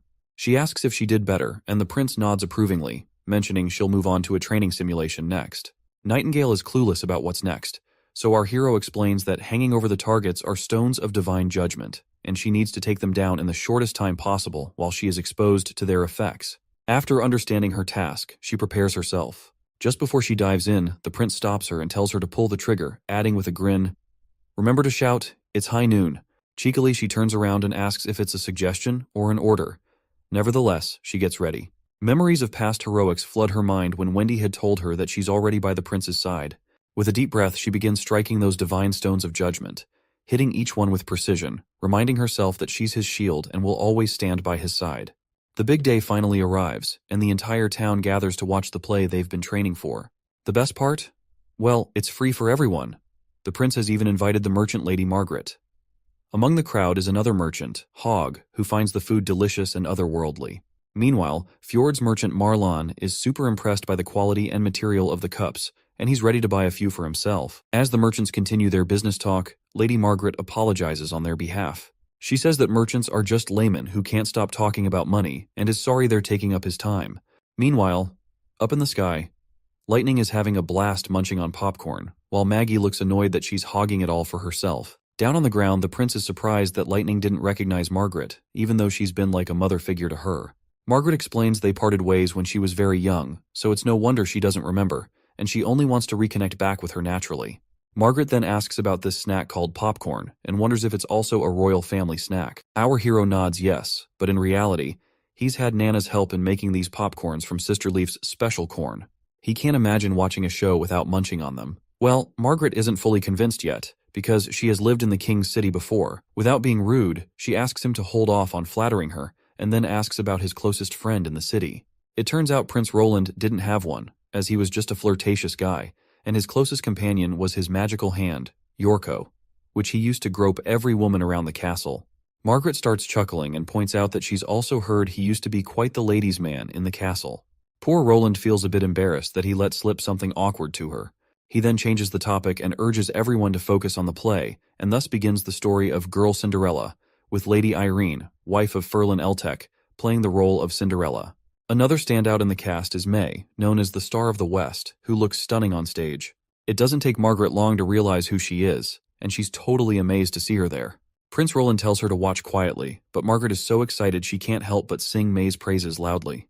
It seems our hero hadn't anticipated Lady Irene would bring such a renowned friend to perform here in the border town. As the show continues, May's acting looks incredibly realistic. When she pushes Cinderella to the ground, the shove is so lifelike and powerful that everyone in the crowd becomes genuinely concerned. Even Prince Roland feels like that push was personal. As the play continues once again, the whole crowd is totally hooked, and even Lady Irene can't help but notice how her friend has everyone's attention. During the break, someone in the audience comments that the performance was so realistic they got a bit scared, encouraging Lady Irene to keep up the great work. She agrees enthusiastically, and this time Irene is determined to win everyone over with her own skills. When the play resumes, Lightning also has a little role of her own, playing a cute witch. Let's skip the play details, but by the end of this scene, it's Sister Irene who steals the show. May, usually flawless in her acting, finds herself overshadowed this time by Irene's outstanding performance. Well, it looks like seeing her friend win has made her even sadder. This guy Ferlin has been the target of countless women in Longsong Fortress, and in the end, he chose Irene. Now she can't help but cry her eyes out over this love triangle drama. As she walks off the stage, she notices Knight Carter holding a bouquet of flowers. He introduces himself as Chief Knight Carter Lannis, the prince's knight, and he gives her props for her incredible performance. Not one to waste time, he immediately invites her for a drink, leaving her blushing and feeling quite happy inside. The scene shifts to Longsong Fortress, where the soldiers from Grey Castle have arrived. Upon seeing their familiar flag fluttering, the ambassador starts to lose his cool. Below, the knight introduces himself as Leman Hawes, King Timothy's messenger, and he has brought a message from the king's city. He requests to lower the drawbridge to allow them entry. One of the knights quickly brings the permit, and the ambassador quickly takes a look at it, only to find out that this is indeed stamped with Timothy's emblem. Petrov quickly realizes that he can't turn down the new king's messenger like that, or he will be picking up a needless fight with the king's city of Grey Castle. With that in mind, he tells his soldier to grab 3 quick horses and make a dash for Border Town, and deliver the message to Roland that Timothy's crew is on the doorstep. Imagine if they had something like Skype to communicate. It would be quite a sight to see all the kings and princes having a heated conference call, probably more toxic than a Call of Duty lobby. Once the soldier dashes off, Petrov hopes Prince Roland gets the news soon. With the enemy's messenger group numbering less than 50, they don't pose much of a threat. All Petrov can do now is let them inside, and as the gate lowers, those knights below exude an ominous energy, and I'm pretty sure that shit is about to get real. Meanwhile, back in Border Town, it seems Prince Roland has finally brought the first bathtub into this world. Everyone bombards him with questions, and he patiently explains everything. When the tap is turned, water flows out, leaving everyone amazed and curious. They are curious to know if they can drink it, and from where it is coming. Prince Roland explains it's not safe to drink directly without boiling first, and Anna then elaborates on the principle of a siphon, showing how they can transfer water using this basic method. They've positioned a tank of this water at a higher elevation to ensure it reaches everyone's homes effectively. As Prince Roland gets caught up teaching everyone the nerdy ins and outs, our not-so-sophisticated lady just couldn't resist poking at the tap to see what would happen. As you can imagine, water starts gushing out like rain from the steel pipe above. Prince Roland quickly steps in to give a quick rundown on how the shower head works. Meanwhile, Sister Lily jumps in with a bit of sass, asking if the prince spent his whole week at the castle just to make his bathing more comfy. She's not shy about pointing out how nobles love their comforts, and he seems no different. Lady Scroll shuts Lily down with a quick, shush. But Prince Roland stays cool, explaining that chasing comfort drives human progress, and he's no stranger to that. Despite his casual yet clever response, Lily just sneers and turns her head away. Later on, when the prince is alone, Lady Scroll swings by to apologize for Lily's antics, but our boy just shrugs it off, saying it's no big deal. Well, since we haven't heard much about Sister Lily until now, Lady Scroll decides to reveal how she's been deceived many times and now finds it hard to trust others. Lady Scroll starts off telling us how she sniffed out Sister Lily using her magic power sensing abilities, right in one of the shelters in Redwater City. Basically, in the past, Lady Scroll would travel through towns pretending to be the wife of a noble interested in adopting a child, all the while carefully observing to find awakened sisters like Lily. However, when she tried to adopt Lily, she was refused by the shelter owner, who insisted on waiting until the children reached adulthood before they could be adopted. This refusal raised red flags, prompting Nightingale to dig into the orphanage's finances. Turns out, over the past decade, 3 witches were handed off to the church. The good-looking ones got dolled up and sold to nobles, while the others were left to die in the forest behind the shelter. When they grilled the shelter owner, it turns out he wasn't running the shelter for the cash. He got a sick thrill from controlling and even killing the girls. That is when their leader Kara, understandably furious, took justice into her own hands and killed that man. When they tried to invite the girls into the association, many of them looked at the association members with hatred. It was as if they were feeling robbed of a chance to be adopted by nobles. Lily was no different until Kara showed the bodies of their friends who were supposed to have been adopted, now dead in the woods behind the shelter. The sight was so overwhelming that Lily vomited and passed out in Wendy's arms.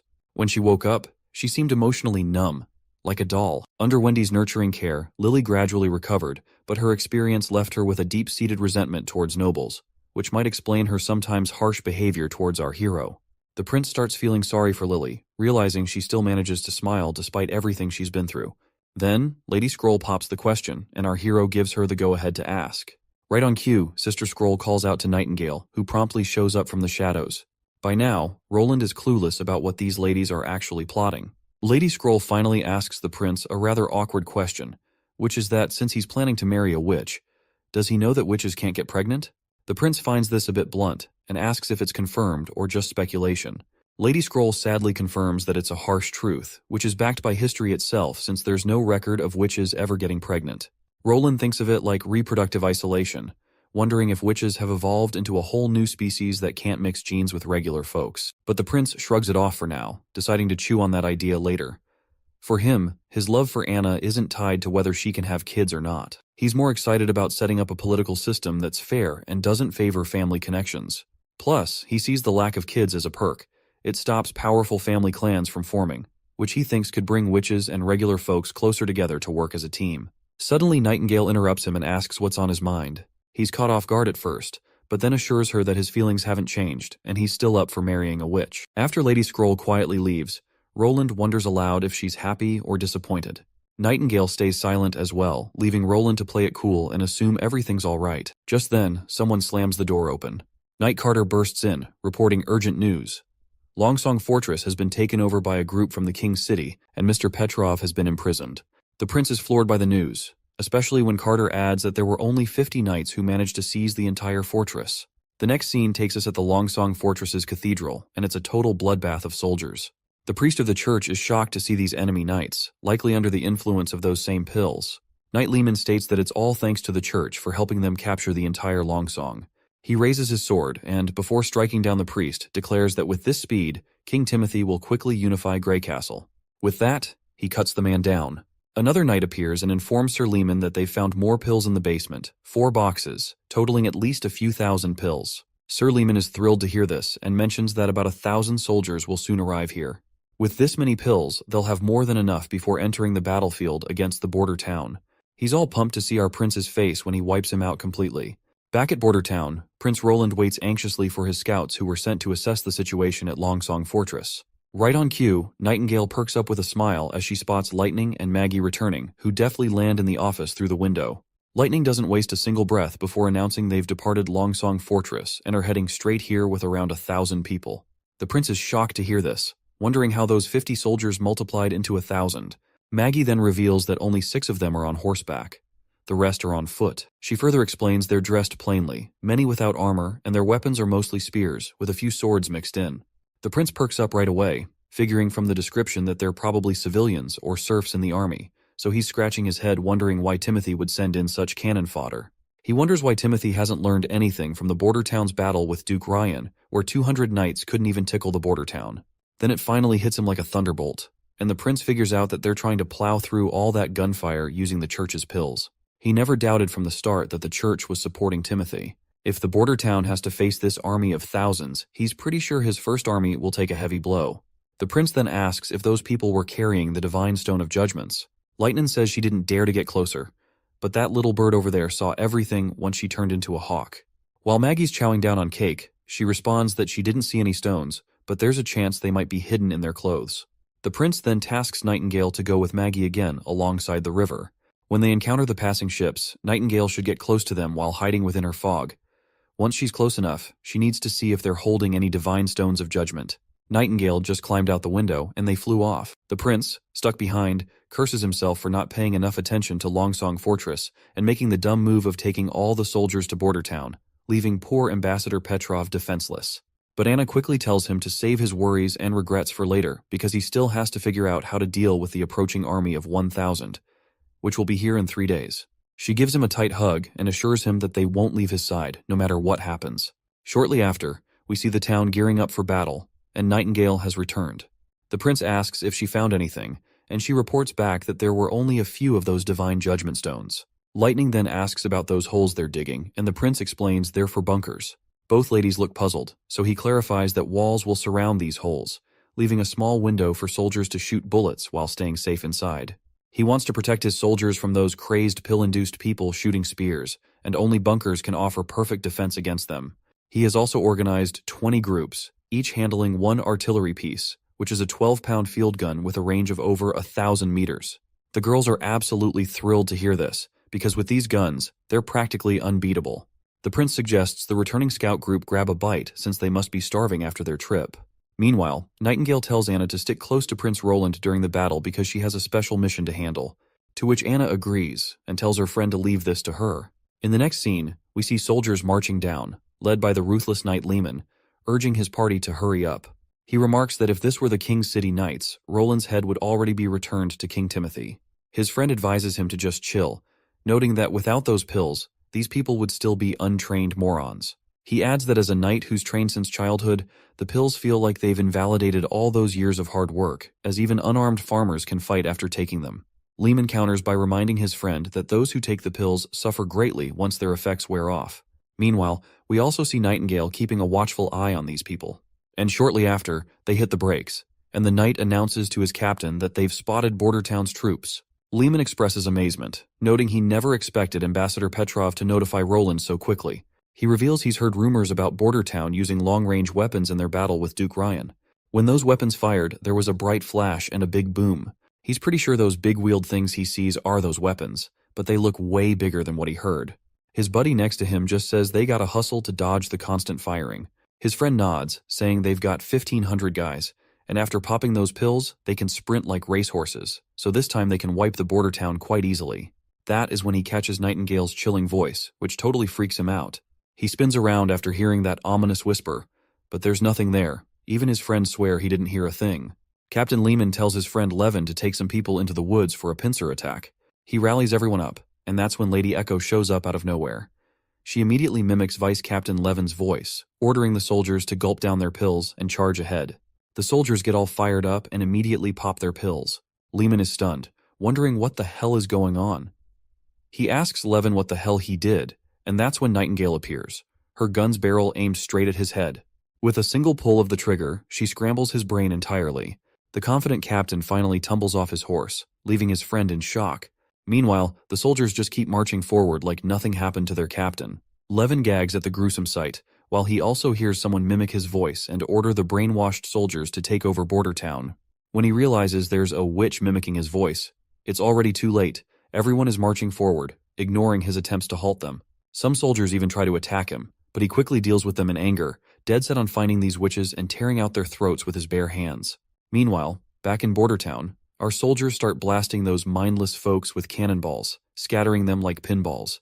Those who manage to get close to the bunkers face gunfire, bringing down them for good. Our soldiers are freaking out to see these damn people running super fast even after losing their limbs. Captain Brian finally understands why the prince warned them that these people are more like demonic beasts than humans. The soldiers reveal that the mindless people are closing in. Brian orders everyone to aim and start firing. Once they do, the bullets find their marks right on target, and the soldiers keep firing relentlessly without flinching. Captain Thin Mustache reloads his gun and suddenly spots a mindless knight climbing up the bunker. He gladly aims and shoots the monster right in the head. Suddenly, a soldier is left staring outside, but the captain yells at him to get down quick because the mindless people are throwing spears at lightning speed. However, the spears do nothing as they just hit the bunker wall and bounce to the ground. One soldier even jokes that he nearly shat his pants seeing those spears, but they turned out to be useless against the bunkers. But sadly, their assumptions are immediately proven wrong when a spear finds its mark right in one soldier's shoulder, causing him to collapse in pain. The captain is shocked and he quickly tells his soldiers to keep firing as he will look after him. The captain grabs the man's hand as he asks if he's going to die. The captain knows he is in bad condition, but not life-threatening. He can't pull out the spear recklessly, or it'll bleed more. He's confident Nana can save him and tells the soldier to hang on because he's not dying today. He assures the trembling soldier that once they finish fighting, they'll rush to Nana as soon as possible. Meanwhile, the mindless soldiers continue to charge at incredible speed across the littered ground strewn with corpses. They run between the fallen bodies with no regard. One of our elite soldiers quickly directs his comrades to adjust the cannons for a firing range of 300 meters and load the grapeshot rounds. With the command to fire, the giant cannonballs soar through the air, tearing through the ranks of the mindless attackers. Suddenly, one of those mindless guys snaps out of this pill's effect. He shakes in fear as he sees one of those giant balls stopping just short of his legs. He immediately bolts back, not wanting to risk getting flattened. After all, he's got 3 wives waiting for him at home. Damn, that's a lot of wives for a regular guy.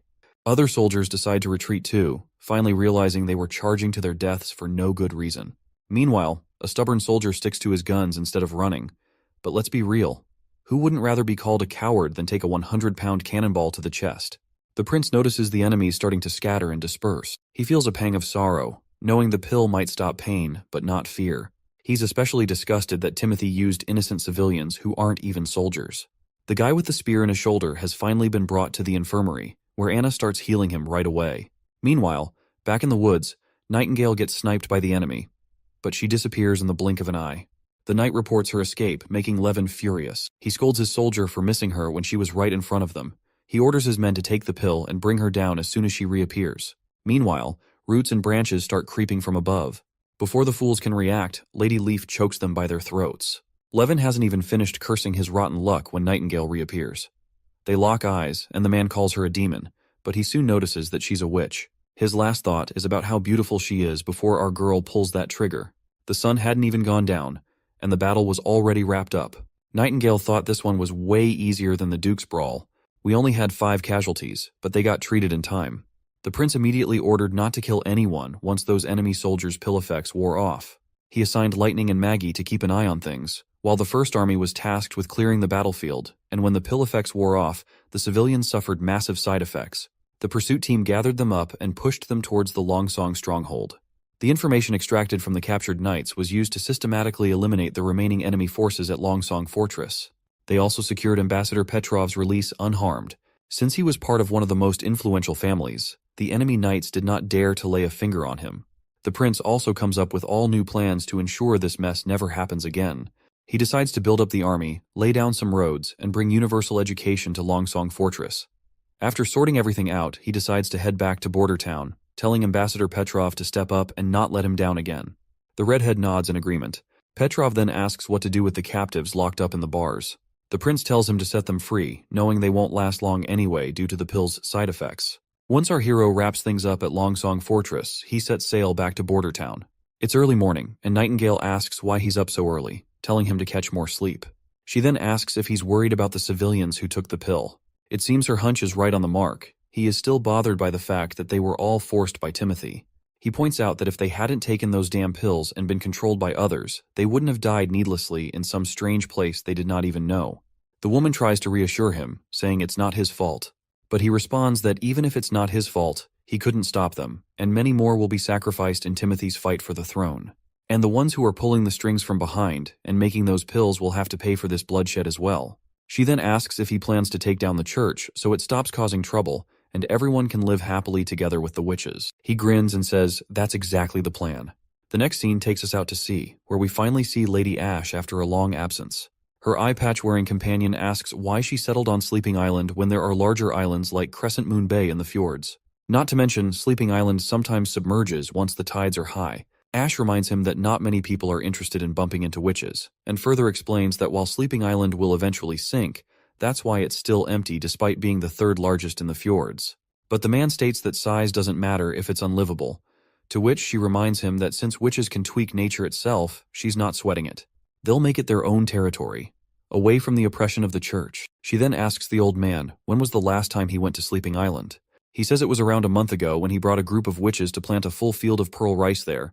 He recalls how playful and wonderful they all were. Suddenly, another sailor spots something nearby and alerts the captain. It looks like a giant boulder, but it's massive in size. The captain finds it hard to believe since the only landmass nearby is Sleeping Island. It doesn't make sense for there to be boulders out here. But the report insists his eyes aren't deceiving him. Meanwhile, Ash just smirks. By now, we know who's behind this. When the captain sees it for himself, he's utterly baffled. Sleeping Island has risen higher. Ash reminds him that this is what she meant about witches tinkering with nature. As we finally arrive over this island land, the witches rush out, with one particularly enthusiastic witch named Honey leading the charge. A girl with green eyes tells her to simmer down. Outside, the 2 witches suddenly notice something. When they turn around, the green-eyed girl quickly uses her abilities and recognizes that they're here. Ash is back. Once the ship reaches the shore, Sister Molly is the first to greet Lady Ash, and Our Lady promptly gives the little girl a pat on the head for her politeness. Meanwhile, Sailor Jack is amazed at how this place, once a hellhole, has turned into heaven. Molly then reveals they didn't raise the island like he thought. They just erected a wall around Sleeping Island. Ash then turns to the little girl and asks if she can help carry some goods. The girl gets excited and summons her water blob, which immediately picks up the boxes and starts walking with everyone else. Jack gives a middle finger to his nervous companions, who are scared of witches, reminding them that even if they combine their strength, they can't compare to Molly's little water blob. They invite Molly to join them, but the little girl bluntly declines. After finally reaching the heart of the island, Ash feels like she's back home at last. The captain is also completely amazed to see this transformation. He can't believe they've turned the island into a fortress. Inside, the place isn't flooded even during high tide, and the captain is pretty sure they're living below sea level right now. He points out 2 docks, one on the seafloor and another at the water's surface. He asks if both are usable, and Molly nods, saying the surface one works during high tide, while the submerged one is for low tide. That way, they can dock any ship, no matter the tide. While Ash admires the place, Molly gestures towards the north and points out Lady Tilly's palace. They decide to split up since there are more goods to unload from the ship. Molly tells her senior to go on ahead alone. With a face full of admiration, Molly smiles once again. Meanwhile, in the castle courtyard, someone's practicing magic.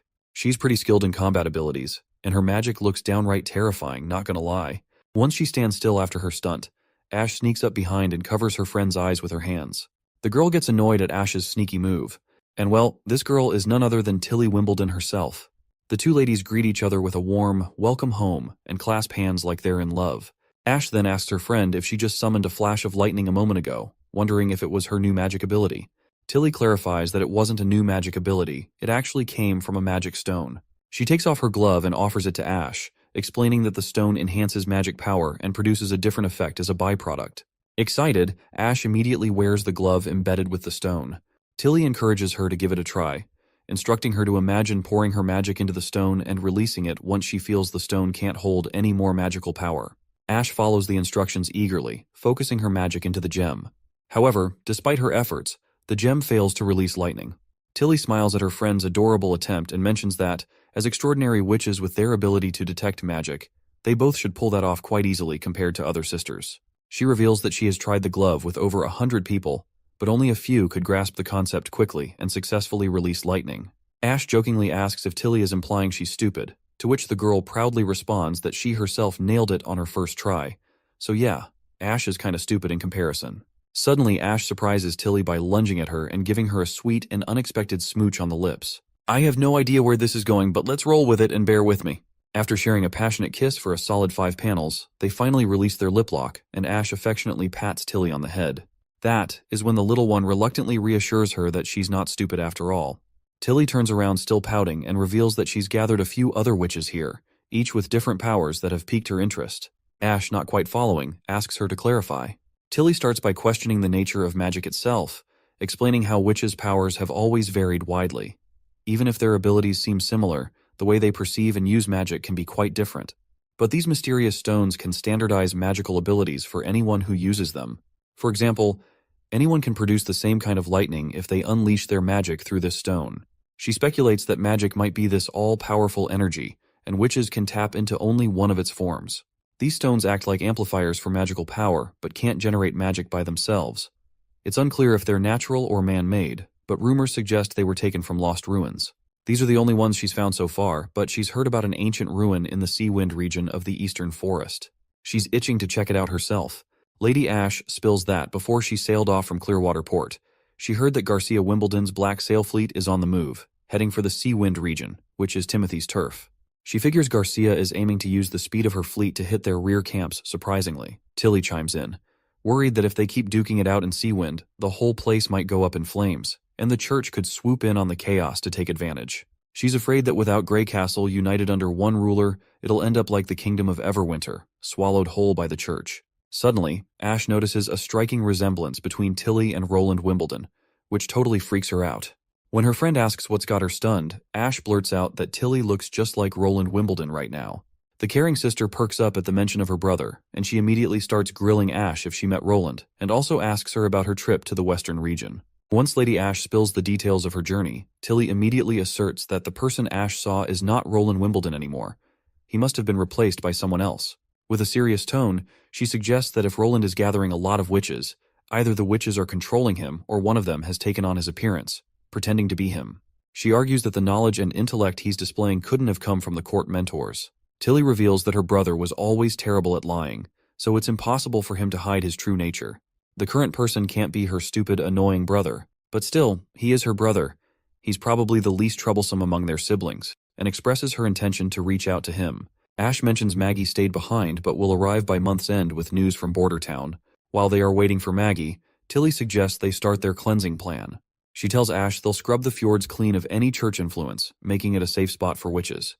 Ash playfully grabs her friend's hand, gives it a kiss, and promises to make her queen's wishes happen. The next scene shows our glamorous girl admiring herself in their newly made mirror. Others are also excited about it, giving all the credit to Soraya, who created a coating with mercury properties to make this crystal clear mirror that reflects perfectly. But Lady Lily, always confident, just shrugs, saying she's tired of seeing women always drawn to these kinds of things. That's when another sister reminds her that she's a woman too. Lily sighs and admits she is, but she points out her own lack of humanity's biggest weapons, gesturing at Wendy, who is standing nearby. Hummingbird finally understands what her friend is talking about, especially after seeing her own flat chest. While she hides behind Lily, she expresses her desire to have her hooters as huge as Sister Wendy's. Meanwhile, we also see Anna and the prince together again, this time tinkering with a microscope. The prince encourages Anna to give it a try. As Anna peers into the microscope, she's initially shocked to see something moving in the water, and a closer look reveals lots of little bugs swimming around. Everyone else gathers around, equally amazed to see what's going on. Maggie, on the other hand, is horrified and declares she won't drink water if it means consuming those creepy bugs she just saw. Lady Scroll questions if these creatures are real, prompting Prince to dive into a nerdy explanation about protists or unicellular organisms. He explains that they're living creatures, and there are even smaller ones like bacteria and viruses that also exist in water. Meanwhile, Nightingale, who always bunked her science classes, starts drinking the same contaminated water. She spits it out immediately when someone shouts that they're actually swallowing a bunch of bugs while drinking. As Sister Lily peers through the microscope, she's all curious about where Prince is picking up all these weird facts. With her ability to keep food fresh, she figures it might work on water too. But when she tries it out, bam! Her magic goes haywire, conjuring up microorganisms from nowhere that start chomping down on everything in the water, multiplying like crazy. Nightingale spots Lily's magic acting up, but before she can say anything, Lily's magic pulls a stunt, gathering into a blob that forms this weird critter. Prince takes a peek through the microscope and sees these bug-like things saluting Lily of all people. Everyone cheers Lily on for leveling up to the third evolved witch in their crew.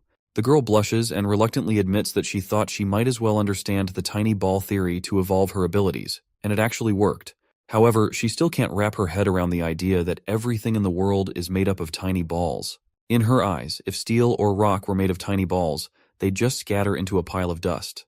She's fascinated that the water has been purified by the little bugs Lily summoned. Prince then says the next step is individual testing. Only this way can they confirm how effective Lily's evolved ability really is. He wants to see how it performs over time and how it reacts to the Divine Stone of Judgment. If it works out, it could be a big step forward for Border Town's medical development.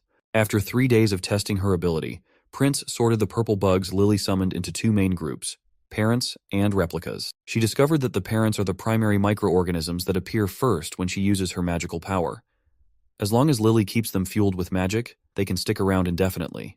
But if she strays more than 5 meters away, poof, they disappear on her. And if they get caught within the range of that Divine Stone of Judgment thing, they scatter like confetti. Now the replicas are a different breed. They don't give a hoot about the Divine Stone of Judgment. They're like the rebels of the microbe world. They've got bits and pieces of the parents' characteristics and love to pick fights with other bad microorganisms to keep the food from spoiling. But here's the twist. They don't stick around as long because their assimilation skills seem tied to their size. Replicas can't replicate like parents do either. They only live for 1 day and will kick the bucket immediately once the water is boiled. Prince was jazzed, saying these bugs could chow down on all sorts of nasty germs and viruses, making them a real game changer for sanitation and sterilization. After luxuriating in a bath and feeling refreshed, Lily couldn't help but chuckle, giving props to Prince for inventing showers, even though she was the first to rib him about his noble comforts back then. Once she's out, she tells Sister Moon to hit the showers too, but the girl retaliates by smacking Lily with a pillow, accusing her of being a turncoat. Lily's baffled by her friend's sudden attack, prompting Moon to remind her about how she scoffed at the tiny ball theory yet still evolved a new ability. Lily sighs and tosses the pillow back, explaining that her evolution had zilch to do with tiny balls. Even Prince said you don't have to buy into it to evolve. Moon lights up with relief, asking timidly what she should do to understand her own ability, especially since her magnetic field powers are invisible and intangible. Lily shrugs, admitting she's clueless too. She only knows what her ability looks like and understands nothing about Prince's lectures on bacteria and such. Just thinking about it gives her a headache. Prince might as well write her an entire textbook. Moon tells her to quit complaining since she's already evolved. She is afraid that if things keep going at this rate, then she will be no help to the prince at all. Lily smiles and cryptically tells her to just take a shower to figure out her ability. Confused, Moon has no idea what her friend means. To which, Lily clarifies that she should shower with Anna, which embarrasses Moon even more. Shortly after, we see the blue head finally ending up showering with Anna. She remains shy and apologizes to her senior for only being able to ask her while bathing, given how busy Anna usually is. The senior then asks what her junior wants to talk about, and points out how everyone these days, including Maggie who recently joined, is eagerly learning. Moon feels inadequate compared to everyone else's hard work, to which the senior reassures her that everyone works hard in their own way, emphasizing that witches are dedicated to understanding themselves, their abilities, and their future paths. Anna shares how Prince helped guide her, showing her that her abilities aren't just for evil purposes, but can be useful too, which led to her evolution. She advises her junior not to force herself but to keep learning at her own pace, knowing she'll progress naturally. After their serious conversation, Anna starts rubbing shampoo into Moon's head, which leaves Moon feeling totally embarrassed and awkward, especially since they had never seen shampoo before. In an attempt to reciprocate, Moon decides to rub Anna's back as well. It seems like Lady May is intrigued by the scented soap in town, and Knight Carter explains that it's a popular item used by everyone in the castle. He praises its ability to remove oil and leave a refreshing rose scent. Lady May decides to sniff the soap herself and is pleasantly surprised by its pleasant fragrance. She marvels at how such a large scented soap can be so affordable compared to the expensive perfumes in the King's City. Carter reveals that they've managed to make it more cost-effective by using different materials instead of high-priced ones. He proceeds to buy several soap blocks for her, which causes Lady May to blush slightly. Knight Carter mentions the limit of 2 bars per person but offers to ask Prince for more if needed. After receiving the soap bars, Lady May looks a bit taken aback but eventually smiles and accepts them gladly. Lady May is deep in thought while Carter is out picking a gift for her. She's mulling over her past at Longsong Fortress, where she recognized and wanted in their theaters. But she couldn't stand the idea of working in a small town like a border town which is full of folks she thinks are illiterate. Suddenly, Carter returns with the gift, and when she opens it, there is a stunning mirror, which is showing her reflection, showing her how beautiful she looks. Even Carter compliments her beauty from her recent stage performance and smoothly asks if she'd like to hang out more. Seems like Carter's head over heels, and who knows, maybe she's feeling the same. Later that evening, after their pleasant time together, Lady May sits down to write a letter to Ambassador Petrov. In it, she explains she won't be heading back to support the Honeysuckle family at the Fortress Theater. Instead, she's decided to stick around Border Town to delve deeper into her studies and broaden her horizons in her career as an actor. Seems like Carter is finally not alone anymore. Another day rolls around in Border Town, where a new knight reports that the Second Army's training is going great. They'll be ready for target practice in about a week, and during this time, he is sure that there will be plenty of decommissioned flintlocks for everyone. Meanwhile, Prince is totally lost as to who this new knight is. He turns to his advisor, bewildered, only to find out it's none other than Carter Lannis. Carter, a bit embarrassed, admits he just trimmed his beard last night. He tells them not to tease him anymore, but Prince and his advisor can't help but chuckle, wondering aloud how chasing after girls could lead a man to such drastic measures. Back to business. The prince assures everyone will get enough ammo for training and tells the knight to have veterans from the First Army supervise. Once the prince is done giving his advisor a list of tasks, the knight suggests they could make good money selling the perfumes they make using sugarcane, because he has heard that it's high price in the King's City. The prince's eyes light up with the prospect of profit, seeing it as a great opportunity to hoard some fat cash. The advisor, still standing nearby, adds that the perfume is the King's City Alchemy Association's top-secret product, with only around 1,000 produced each year, and only a fraction of those being sold. Selling it outside the King's City could mean doubling the selling price. He explains that the scented soap he produced makes bath time a lot more fun, and if they use sugarcane for making perfume, they can rake in the money by selling it to Redwater City and Fallen Dragon Ridge. The prince is blown away by how little it costs to produce the perfume. It's just a few crushed flowers, herbs, and ethanol, and yet the profits are pretty sweet. On top of perfume, they can also churn out white wine and white sugar. Even though they might not fetch as high a price as perfume, they'll still bring in some much-needed cash in bulk. With his mind made up, he gathers all the city's merchants the next day. Once Merchant Hogg downs some wine down, he raves about the top-notch quality of the product. Margaret's also taken aback by the wine's punchy flavor, but she's more interested in discussing the perfume business deal, so she dives right in with her questions. She then takes the chance and leans towards the prince to drop some secret info he requested. It seems that not much has changed since Everwinter fell to the church. The kingdom of Wolfheart put up quite a fight, supposedly halting the church's army at Broken Tooth Castle for about 2 months. Additionally, the King of Dawn reached out to Grey Castle, suspecting the church's intentions to occupy all mainland kingdoms. He proposed an alliance to expel the church forces and cooperate in defeating Hermes' holy city. The prince quickly asks Margaret about the king's city's response to this proposal. In response, she sighs and reveals that under Timothy's advice, Prime Minister Marquis Wyke rejected the proposal. That chubby one sure has some weighty news.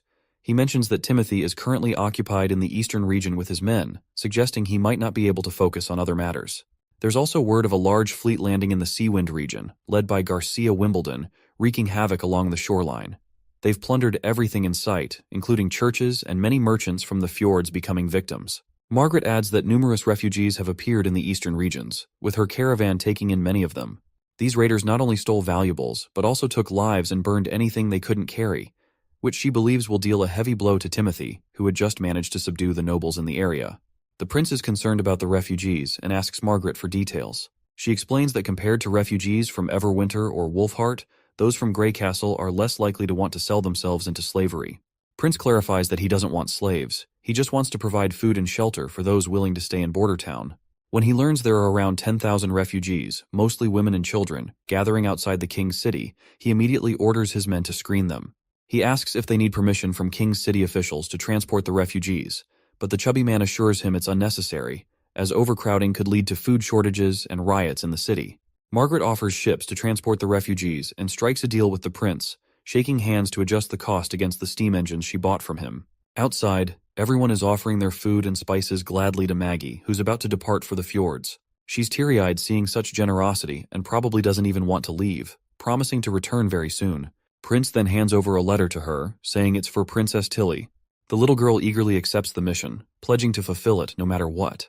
Nightingale is intrigued that he's reaching out to his sister. He explains he wrote in the letter about his desire for cooperation and asked her to send a few support-type witches to assist with Border Town's construction. In the letter, he didn't refer to himself as her brother but as the ruler of the western region. Lightning, her best buddy, asks what if the other witches don't let her come back to Border Town. In response, Maggie confidently says she'll fly back without telling anyone. With the deal sealed, our playful girls exchange a sisterly fist bump before parting ways. Prince feels a sense of accomplishment knowing Maggie is now on their side after just a month. As Maggie flies off with her load of products, Prince wishes her a safe journey. Meanwhile, Lily wonders if she's gained a little weight, and Lightning, who's been making her eat all that food, quickly catches on that it's probably her fault. The scene shifts to a sailing ship carrying Margaret and Theo, the representative sent by Prince Roland. Margaret asks the boy if he was born in the king's city, and he confirms that he grew up there before becoming a castle guard. She then asks how it feels to return home, to which Theo responds that he'd rather stay in Border Town because he admires Prince Roland very much. She then teases him, asking what he knows about the prince, to which he stares blankly, unsure of how to respond. Margaret mentions that Prince Roland is an amazing person, but he had a bad reputation in the king's city. She asks if Theo heard the rumors about him, but notes that in Border Town he's nothing like those rumors. He's a well-behaved, thoughtful gentleman with a wealth of knowledge. Theo shrugs, admitting he doesn't know either, speculating that perhaps Prince Roland was hiding his true self all along. As they chat, they finally arrive at the king's city, and Theo is confused by the commotion outside the walls. He asks Margaret about the gathered people there.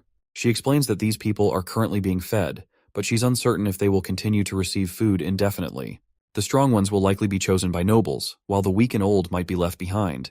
Margaret asks if he plans to use his men to advertise and recruit people, but he explains it would be ineffective and draw too much attention. Instead, he suggests she take his men with her and reveals he's already figured out a plan. To get things done, you either deal with annoying officials or hire people known as rats to handle it. Once alone, he reveals to us that in the past when he joined the castle guard, he used to be part of the patrol team, responsible for shady tasks passed on to an underground organization called the Rats. These rats do all the dirty work of the kingdom to keep things in balance. He plans to approach them through middlemen to see if they'll take on the job, As he walks, he notices some girls hanging at the gallows, but soon reaches the middleman who hooks him up with the rats. The middleman introduces Theo to the group, which includes a young girl and someone named Fox. Theo is surprised to see someone from a respected family involved in such shady activities. The middleman explains that Fox lost all his money gambling, sold everything, and ran away with someone else, leaving his wife behind. Theo takes a seat and gets straight to the point. He tells them about the city's plan to reduce food relief for refugees, which could lead to riots. He emphasizes that kicking people out will be harder if unrest grows in the city. The middleman then asks what they're supposed to do next. Theo simply states they need to spread the word that the western region is reclaiming uninhabited lands, and the local lord welcomes refugees. He tells them to make it sound as realistic as possible and insists on spreading the word that mercenaries and fleets will arrive here in 3 days to scare off the people. Another person chimes in, saying that if there are no mercenaries, people won't believe the rumor no matter how plausible it sounds. Theo assures them that mercenaries will come, and someone asks loudly if there really is actually anyone in the western region willing to take them in. The middleman bonks the person's head, reminding him that's exactly why they're trying to lure people to the western region. He tells everyone that his boss is loaded with cash, so they'll all get a fat paycheck if they do the job right. Everyone's pumped to hear this and eager to get started. A boy asks if the little sister will be joining in. In response, she confidently says she doesn't even need anyone's help for this job. The boy reminds her that the king has ordered soldiers and knights to execute witches on sight, putting every woman at risk of being caught by the guards. After all, they'd rather wrongly kill people than let them go. Theo's mind clicks as he remembers the girls he saw hanging at the gallows outside the city. They were all witches. He starts praying for Prince Roland to become king as soon as possible because he's the only one who can clean up this mess. The news of a ship sailing to the western region has already spread, and everyone is considering migrating there. While these two ladies are excited about the prospect of heading west, the little girl notices something on her palm. A black spot beginning to appear. Suddenly, chaos erupts in the tents as people start groaning in pain. A strange disease-like thing spreads over their bodies, and they beg not to die. Outside the church, a horde of people gathers as priests preach about how witches are causing this infection. They promise to eradicate witches and assure the distressed crowd that the church will not stand idly by. The priest announces that the church has developed a holy medicine. Hope sparks among the people again, but the priest takes his chance and urges them to devote themselves entirely to the church to receive it. The desperate people quickly show their willingness to give everything to the church for salvation, and they do not even bother to question this bastard's words. Back with our duo, Margaret finds it suspicious that witches could be responsible for this plague. After all, the Divine Stone of Judgment can quickly neutralize witch powers. If it weren't for that, the entire region around the holy city of Hermes would have been wiped out long ago. The first victim was found lying by the roadside, covered in those ominous black spots. He looked almost like a corpse. It appears this is the same poison the Pope told to Priest Maine, the one meant to be used over King City. It spreads simply through a rotting corpse traveling through air, and can affect anyone without needing to be ingested. No wonder only the church has a cure for this. These two have no clue about the disease, so they are brainstorming what it could be. Theo mentions that no herbal treatments worked, and their blood turned entirely black for some reason. He reveals that some refugees outside the city, and even those he sent on ships to the border town, have caught the same disease. He explains that due to the rats' selfish choices, they unknowingly put infected people on the ships too. He doesn't blame them though, as he had only informed them about working with nobles of the king's city to relocate refugees out of the city, so they naturally included the infected for the city's safety. Theo tells her he's stopped moving refugees for now, but those ships already sailing might still have infected people. So he tells her to report back to Prince Roland that infected folks are coming their way, so they should get ready. The lady assures she's got it covered since messages spread like wildfire among merchants. Meanwhile, on the boat with refugees, people are feeling sick. We spot the same girl from earlier on board, with another girl giving her water.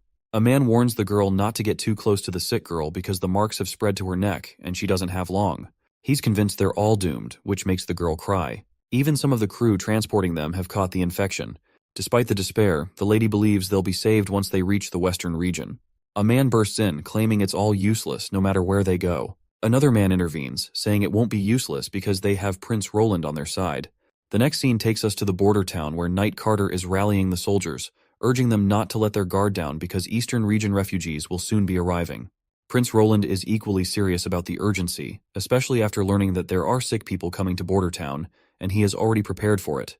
Lily has also mastered the disinfection process and is eager to help cure the arriving sick people. Infirmary camps have been set up in advance, and the infected individuals from the ships have arrived. They are escorted into tents where Sister Lily treats them with utmost caution.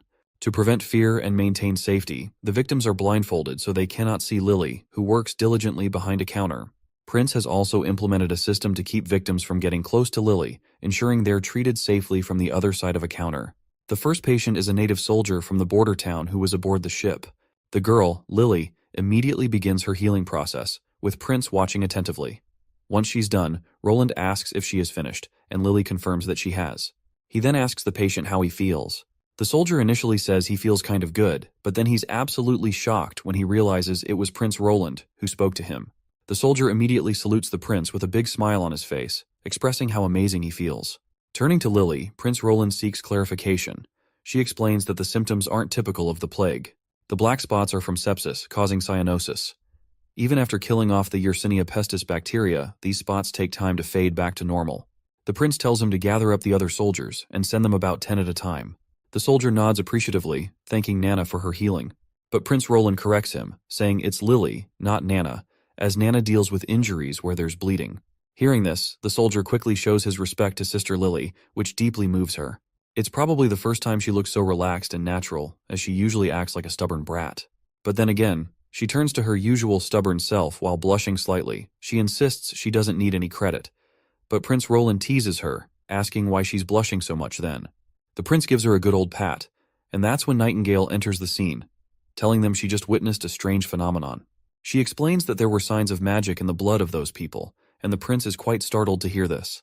Nightingale continues, describing how in the fog it looked like stars in the sky, something she'd never seen with such small magical glows before.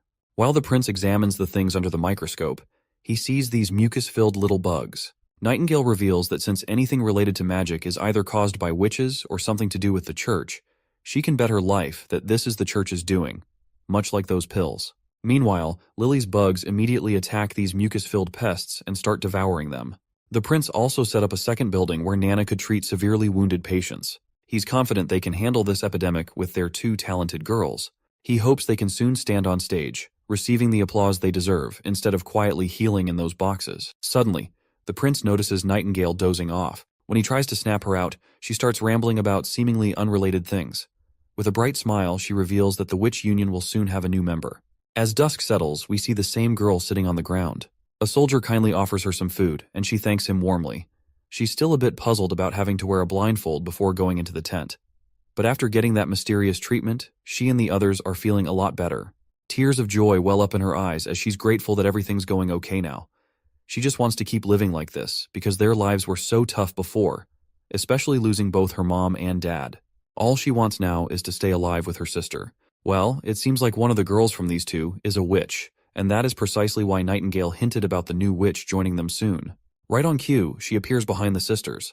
Nightingale introduces herself as a witch, which fascinates the girl, who reciprocates to the gesture and introduces herself as Lucia White, and she immediately expresses her desire to join the Witch Association. Nightingale agrees and offers to take her home, mentioning that Prince Roland wants to meet her as well. Later that night in the castle, we see Prince examining these materials before him, which seem related to Lucia's abilities. Although the specifics of her powers are unclear, she used a cup to demonstrate her abilities. She worries she may have damaged the cup, but the prince reassures her and asks if she can do the same with other objects. Before she can respond, her stomach grumbles loudly, causing her embarrassment. Nightingale smiles and decides to grab some food before diving back into the nerdy stuff. The prince decides to throw a feast for her, and later that night, all the witches gather around the table ready to enjoy the meal. Wendy officially welcomes Lucia into the union, and everyone gathers around her warmly, which melts the girl's heart right away. Wendy offers her some grilled meat, mentioning Anna's skill at grilling, encouraging Lucia to give it a try. Meanwhile, Lightning makes sure to serve her fine wine, insisting she enjoy as much as she wants. Wendy then pats her on the shoulder and tells her she can call on her if she needs anything. Lucia feels deeply touched to see everyone so lively here compared to the harsh outside world. She can't help but feel a sense of warmth, as if she has finally come home. Meanwhile, we're back with the other sister who has just woken up from her nap. Lucia immediately asks how she's feeling, to which the little one meekly replies that she's really hungry. The older sister assures her to wait there, as she'll be right back with the grilled fish Nightingale gave her. Suddenly, the girl realizes she's not on the ship anymore. Her sister explains they've arrived at their destination in the western region, the border town. The witches under the Lord have also cured her, and she reveals they're in the castle right now. She tells her sister that everyone here treats her very well, no matter who they are, and they don't see her as an outsider. She even mentions that this place has things called bathrooms, and Nightingale was the one who bathed her while she was unconscious. While her sister munches on those dried fishes, her sister gladly tells her how things are in the border town. The younger one teasingly asks if she'll be sleeping with the prince now that she's working for him. This gets the older sister angry, and she starts pinching the poor girl, demanding to know who taught her such things. The junior sister quickly spills out that it was their mother who told her, and this is precisely why she never let father take beautiful maids at home. Seems like their father had a reputation as a playboy back in his day. Speaking of parents, Lucia remembers them for a moment and feels sad that ever since they died, she never had anywhere to belong. Now that she can stay here, she worries that her abilities won't be useful to Prince Roland.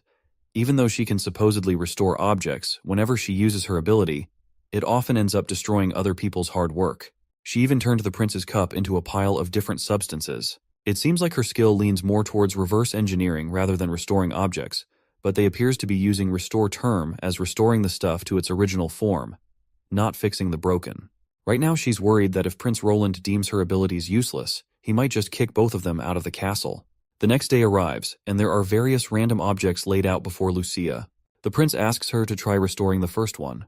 She gladly complies and uses her magic power right away. Meanwhile, Nightingale can't help but notice Prince Roland's rather happy face today.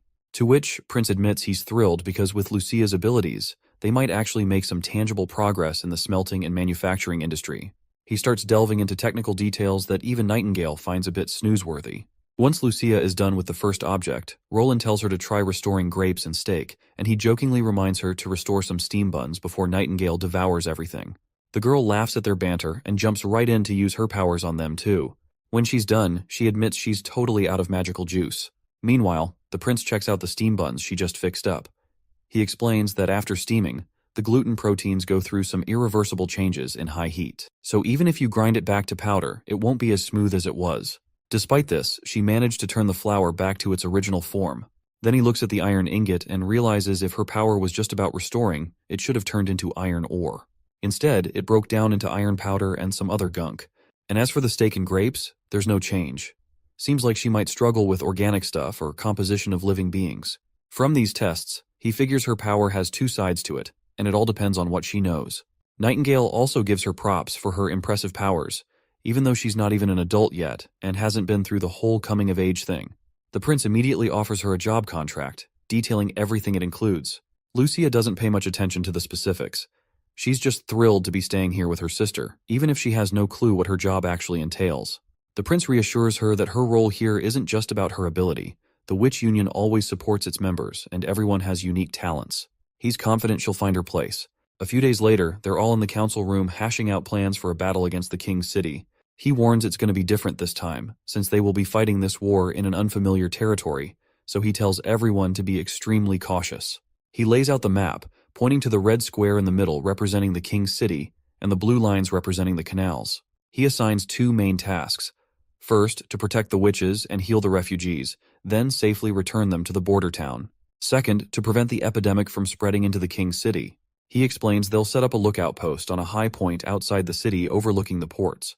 The soldiers will disguise themselves as caravan mercenaries to help the cured refugees board ships. Lily is put in charge of curing the infected.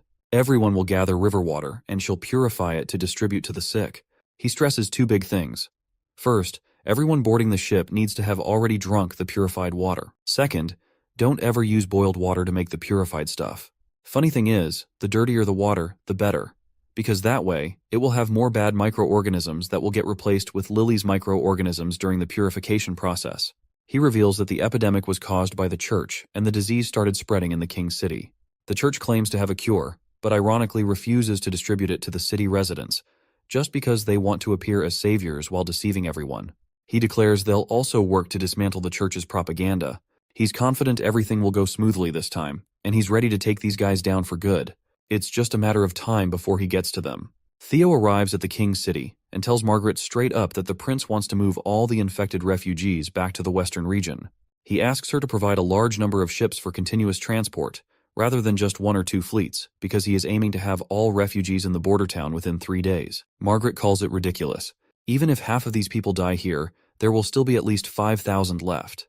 Transporting them all in 3 days would require nearly 100 sailing ships. She explains that even if they used all the ships in the Chamber of Commerce, it would cost thousands of gold royals. Even the steam engines couldn't cover such expenses, and as a merchant, she's not willing to take such a big loss. Well, looks like the prince saw this coming. So, Theo hands her a letter from our hero, laying out all the details about the cost. Theo also explains that if they can't get everyone out in 3 days, the church might swoop in and things could get messy. After Margaret reads the letter, she jumps straight to the point, asking about the timeline. Theo looks puzzled for a moment, wondering what she means. With a little smile, Margaret politely asks when they need to have all the ships ready to go. Not sure what was in that letter, but it must have been something good to make this greedy fox accept the terms so quickly. The scene shifts to the fjords, where the church's outposts are under attack by the witches.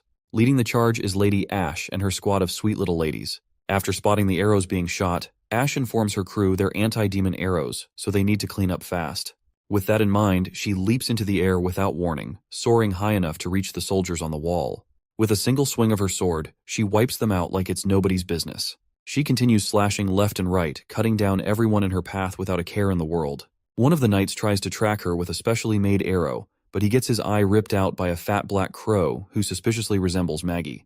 The other girls come rushing back to join the fight, and Ash rallies her friends, reminding them that once they clear out every priest from the fjords, there will be no one left to mock the witches with their laughable beliefs. Soon after, Ash has wiped out the entire church. A jar of pills rolls across the ground as our Black Beauty hovers before the knight who lost his hand which was holding that jar. He calls her a demon, a term she certainly doesn't appreciate given the church's persecution of witches. In response, she swings her sword and cuts him down without hesitation. With the area now confirmed clear of enemies, the other witches ask if she's cleared out the entire area too. She smiles and confirms that it's over. She declares that even though the outposts around the fjords didn't house thousands of soldiers or a judgment army, but by eliminating them all, they've carved out a place for their existence and won the battle. Everyone bursts into happiness, celebrating their hard-earned victory. Back at Sleeping Island, Princess Tilly is absolutely thrilled to hear the good news about the successful annihilation of the church, and she reveals to her friend that this news had already been delivered to her by Maggie. Ash nods, noting that Maggie can actually fly faster than ships can sail. She then asks where Maggie is now, to which Princess Tilly reveals that she's already left for the western region without even waiting. Tilly explains that Maggie has made a friend over there, and if it weren't for the battle against the church, she would have already reached Border Town by now. Tilly admits that after hearing so much about them, she's genuinely curious and wants to meet them at any cost. Ash wonders if she made a mistake letting Maggie stay there, but Princess Tilly reassures her, saying she actually did a great job. The only reason they're able to communicate with the other side is because of Maggie. She also mentions that she has sent her response letter to Roland Wimbledon, and she asks Ash how she thinks she responded. Her friend confidently states that she surely denied giving any witches to him, since sailing the sea itself is dangerous. To her surprise, Princess Tilly says that's wrong, causing Ash to choke on her tea. Tilly explains that she agreed to his request and even briefly introduced the abilities of support-type witches in the letter, and she is willing to send a few witches to Border Town. Tilly happily states that it's for the sake of exploration and knowledge, and they should strengthen their friendship and move forward together. But still, her friend expresses her disagreement, to which the princess further reminds her that since they both hate the church, forming a friendship with Roland's group is an added strength. She insists that if they are friends, they should be kind to each other. Additionally, according to Maggie's report, a witch can further evolve her abilities through the acquisition of knowledge. By sending witches to study would really help Sleeping Island out. Ash still insists going there would be risky, but Tilly quickly reassures her she won't go until she confirms everything. She also brings up Sister Sylvie's knack for seeing through disguises, whether it's makeup or magical illusions, which means they can easily uncover Roland's true identity. Most importantly, Tilly trusts Ash, and she is sure that her friend will always be by her side no matter the danger. Ash stays quiet, not sure how to convince her, while the princess decides to postpone further discussion until Maggie arrives with her reports. Right now, she's got other important stuff to focus on. Lady Ash then curiously asks what she's talking about, and Princess spills the beans that outside the mainland lies Shadow Island within Fjord's boundaries, a place where most of the magic stones they've acquired come from. Now that the church is out of the picture, Tilly wants to personally check out these ruins and see what they're all about. Upon hearing the mention of Shadow Island, her friend then asks if she is talking about the ruins known as the legendary Ghost Red River. If yes, she explains how these ruins vanish and reappear in the sea, with dangerous currents and sea monsters all around, making it super tricky for anyone to get near. She mentions plenty of explorers have bitten the dust on Shadow Island just chasing after this wild phenomenon, so she's not sure how they'll tackle exploring those ruins. Princess Tilly then spills that there's an outsider explorer chilling right here on Sleeping Island. He's the one who first stumbled upon those ruins, so he is definitely going to lead the path for them.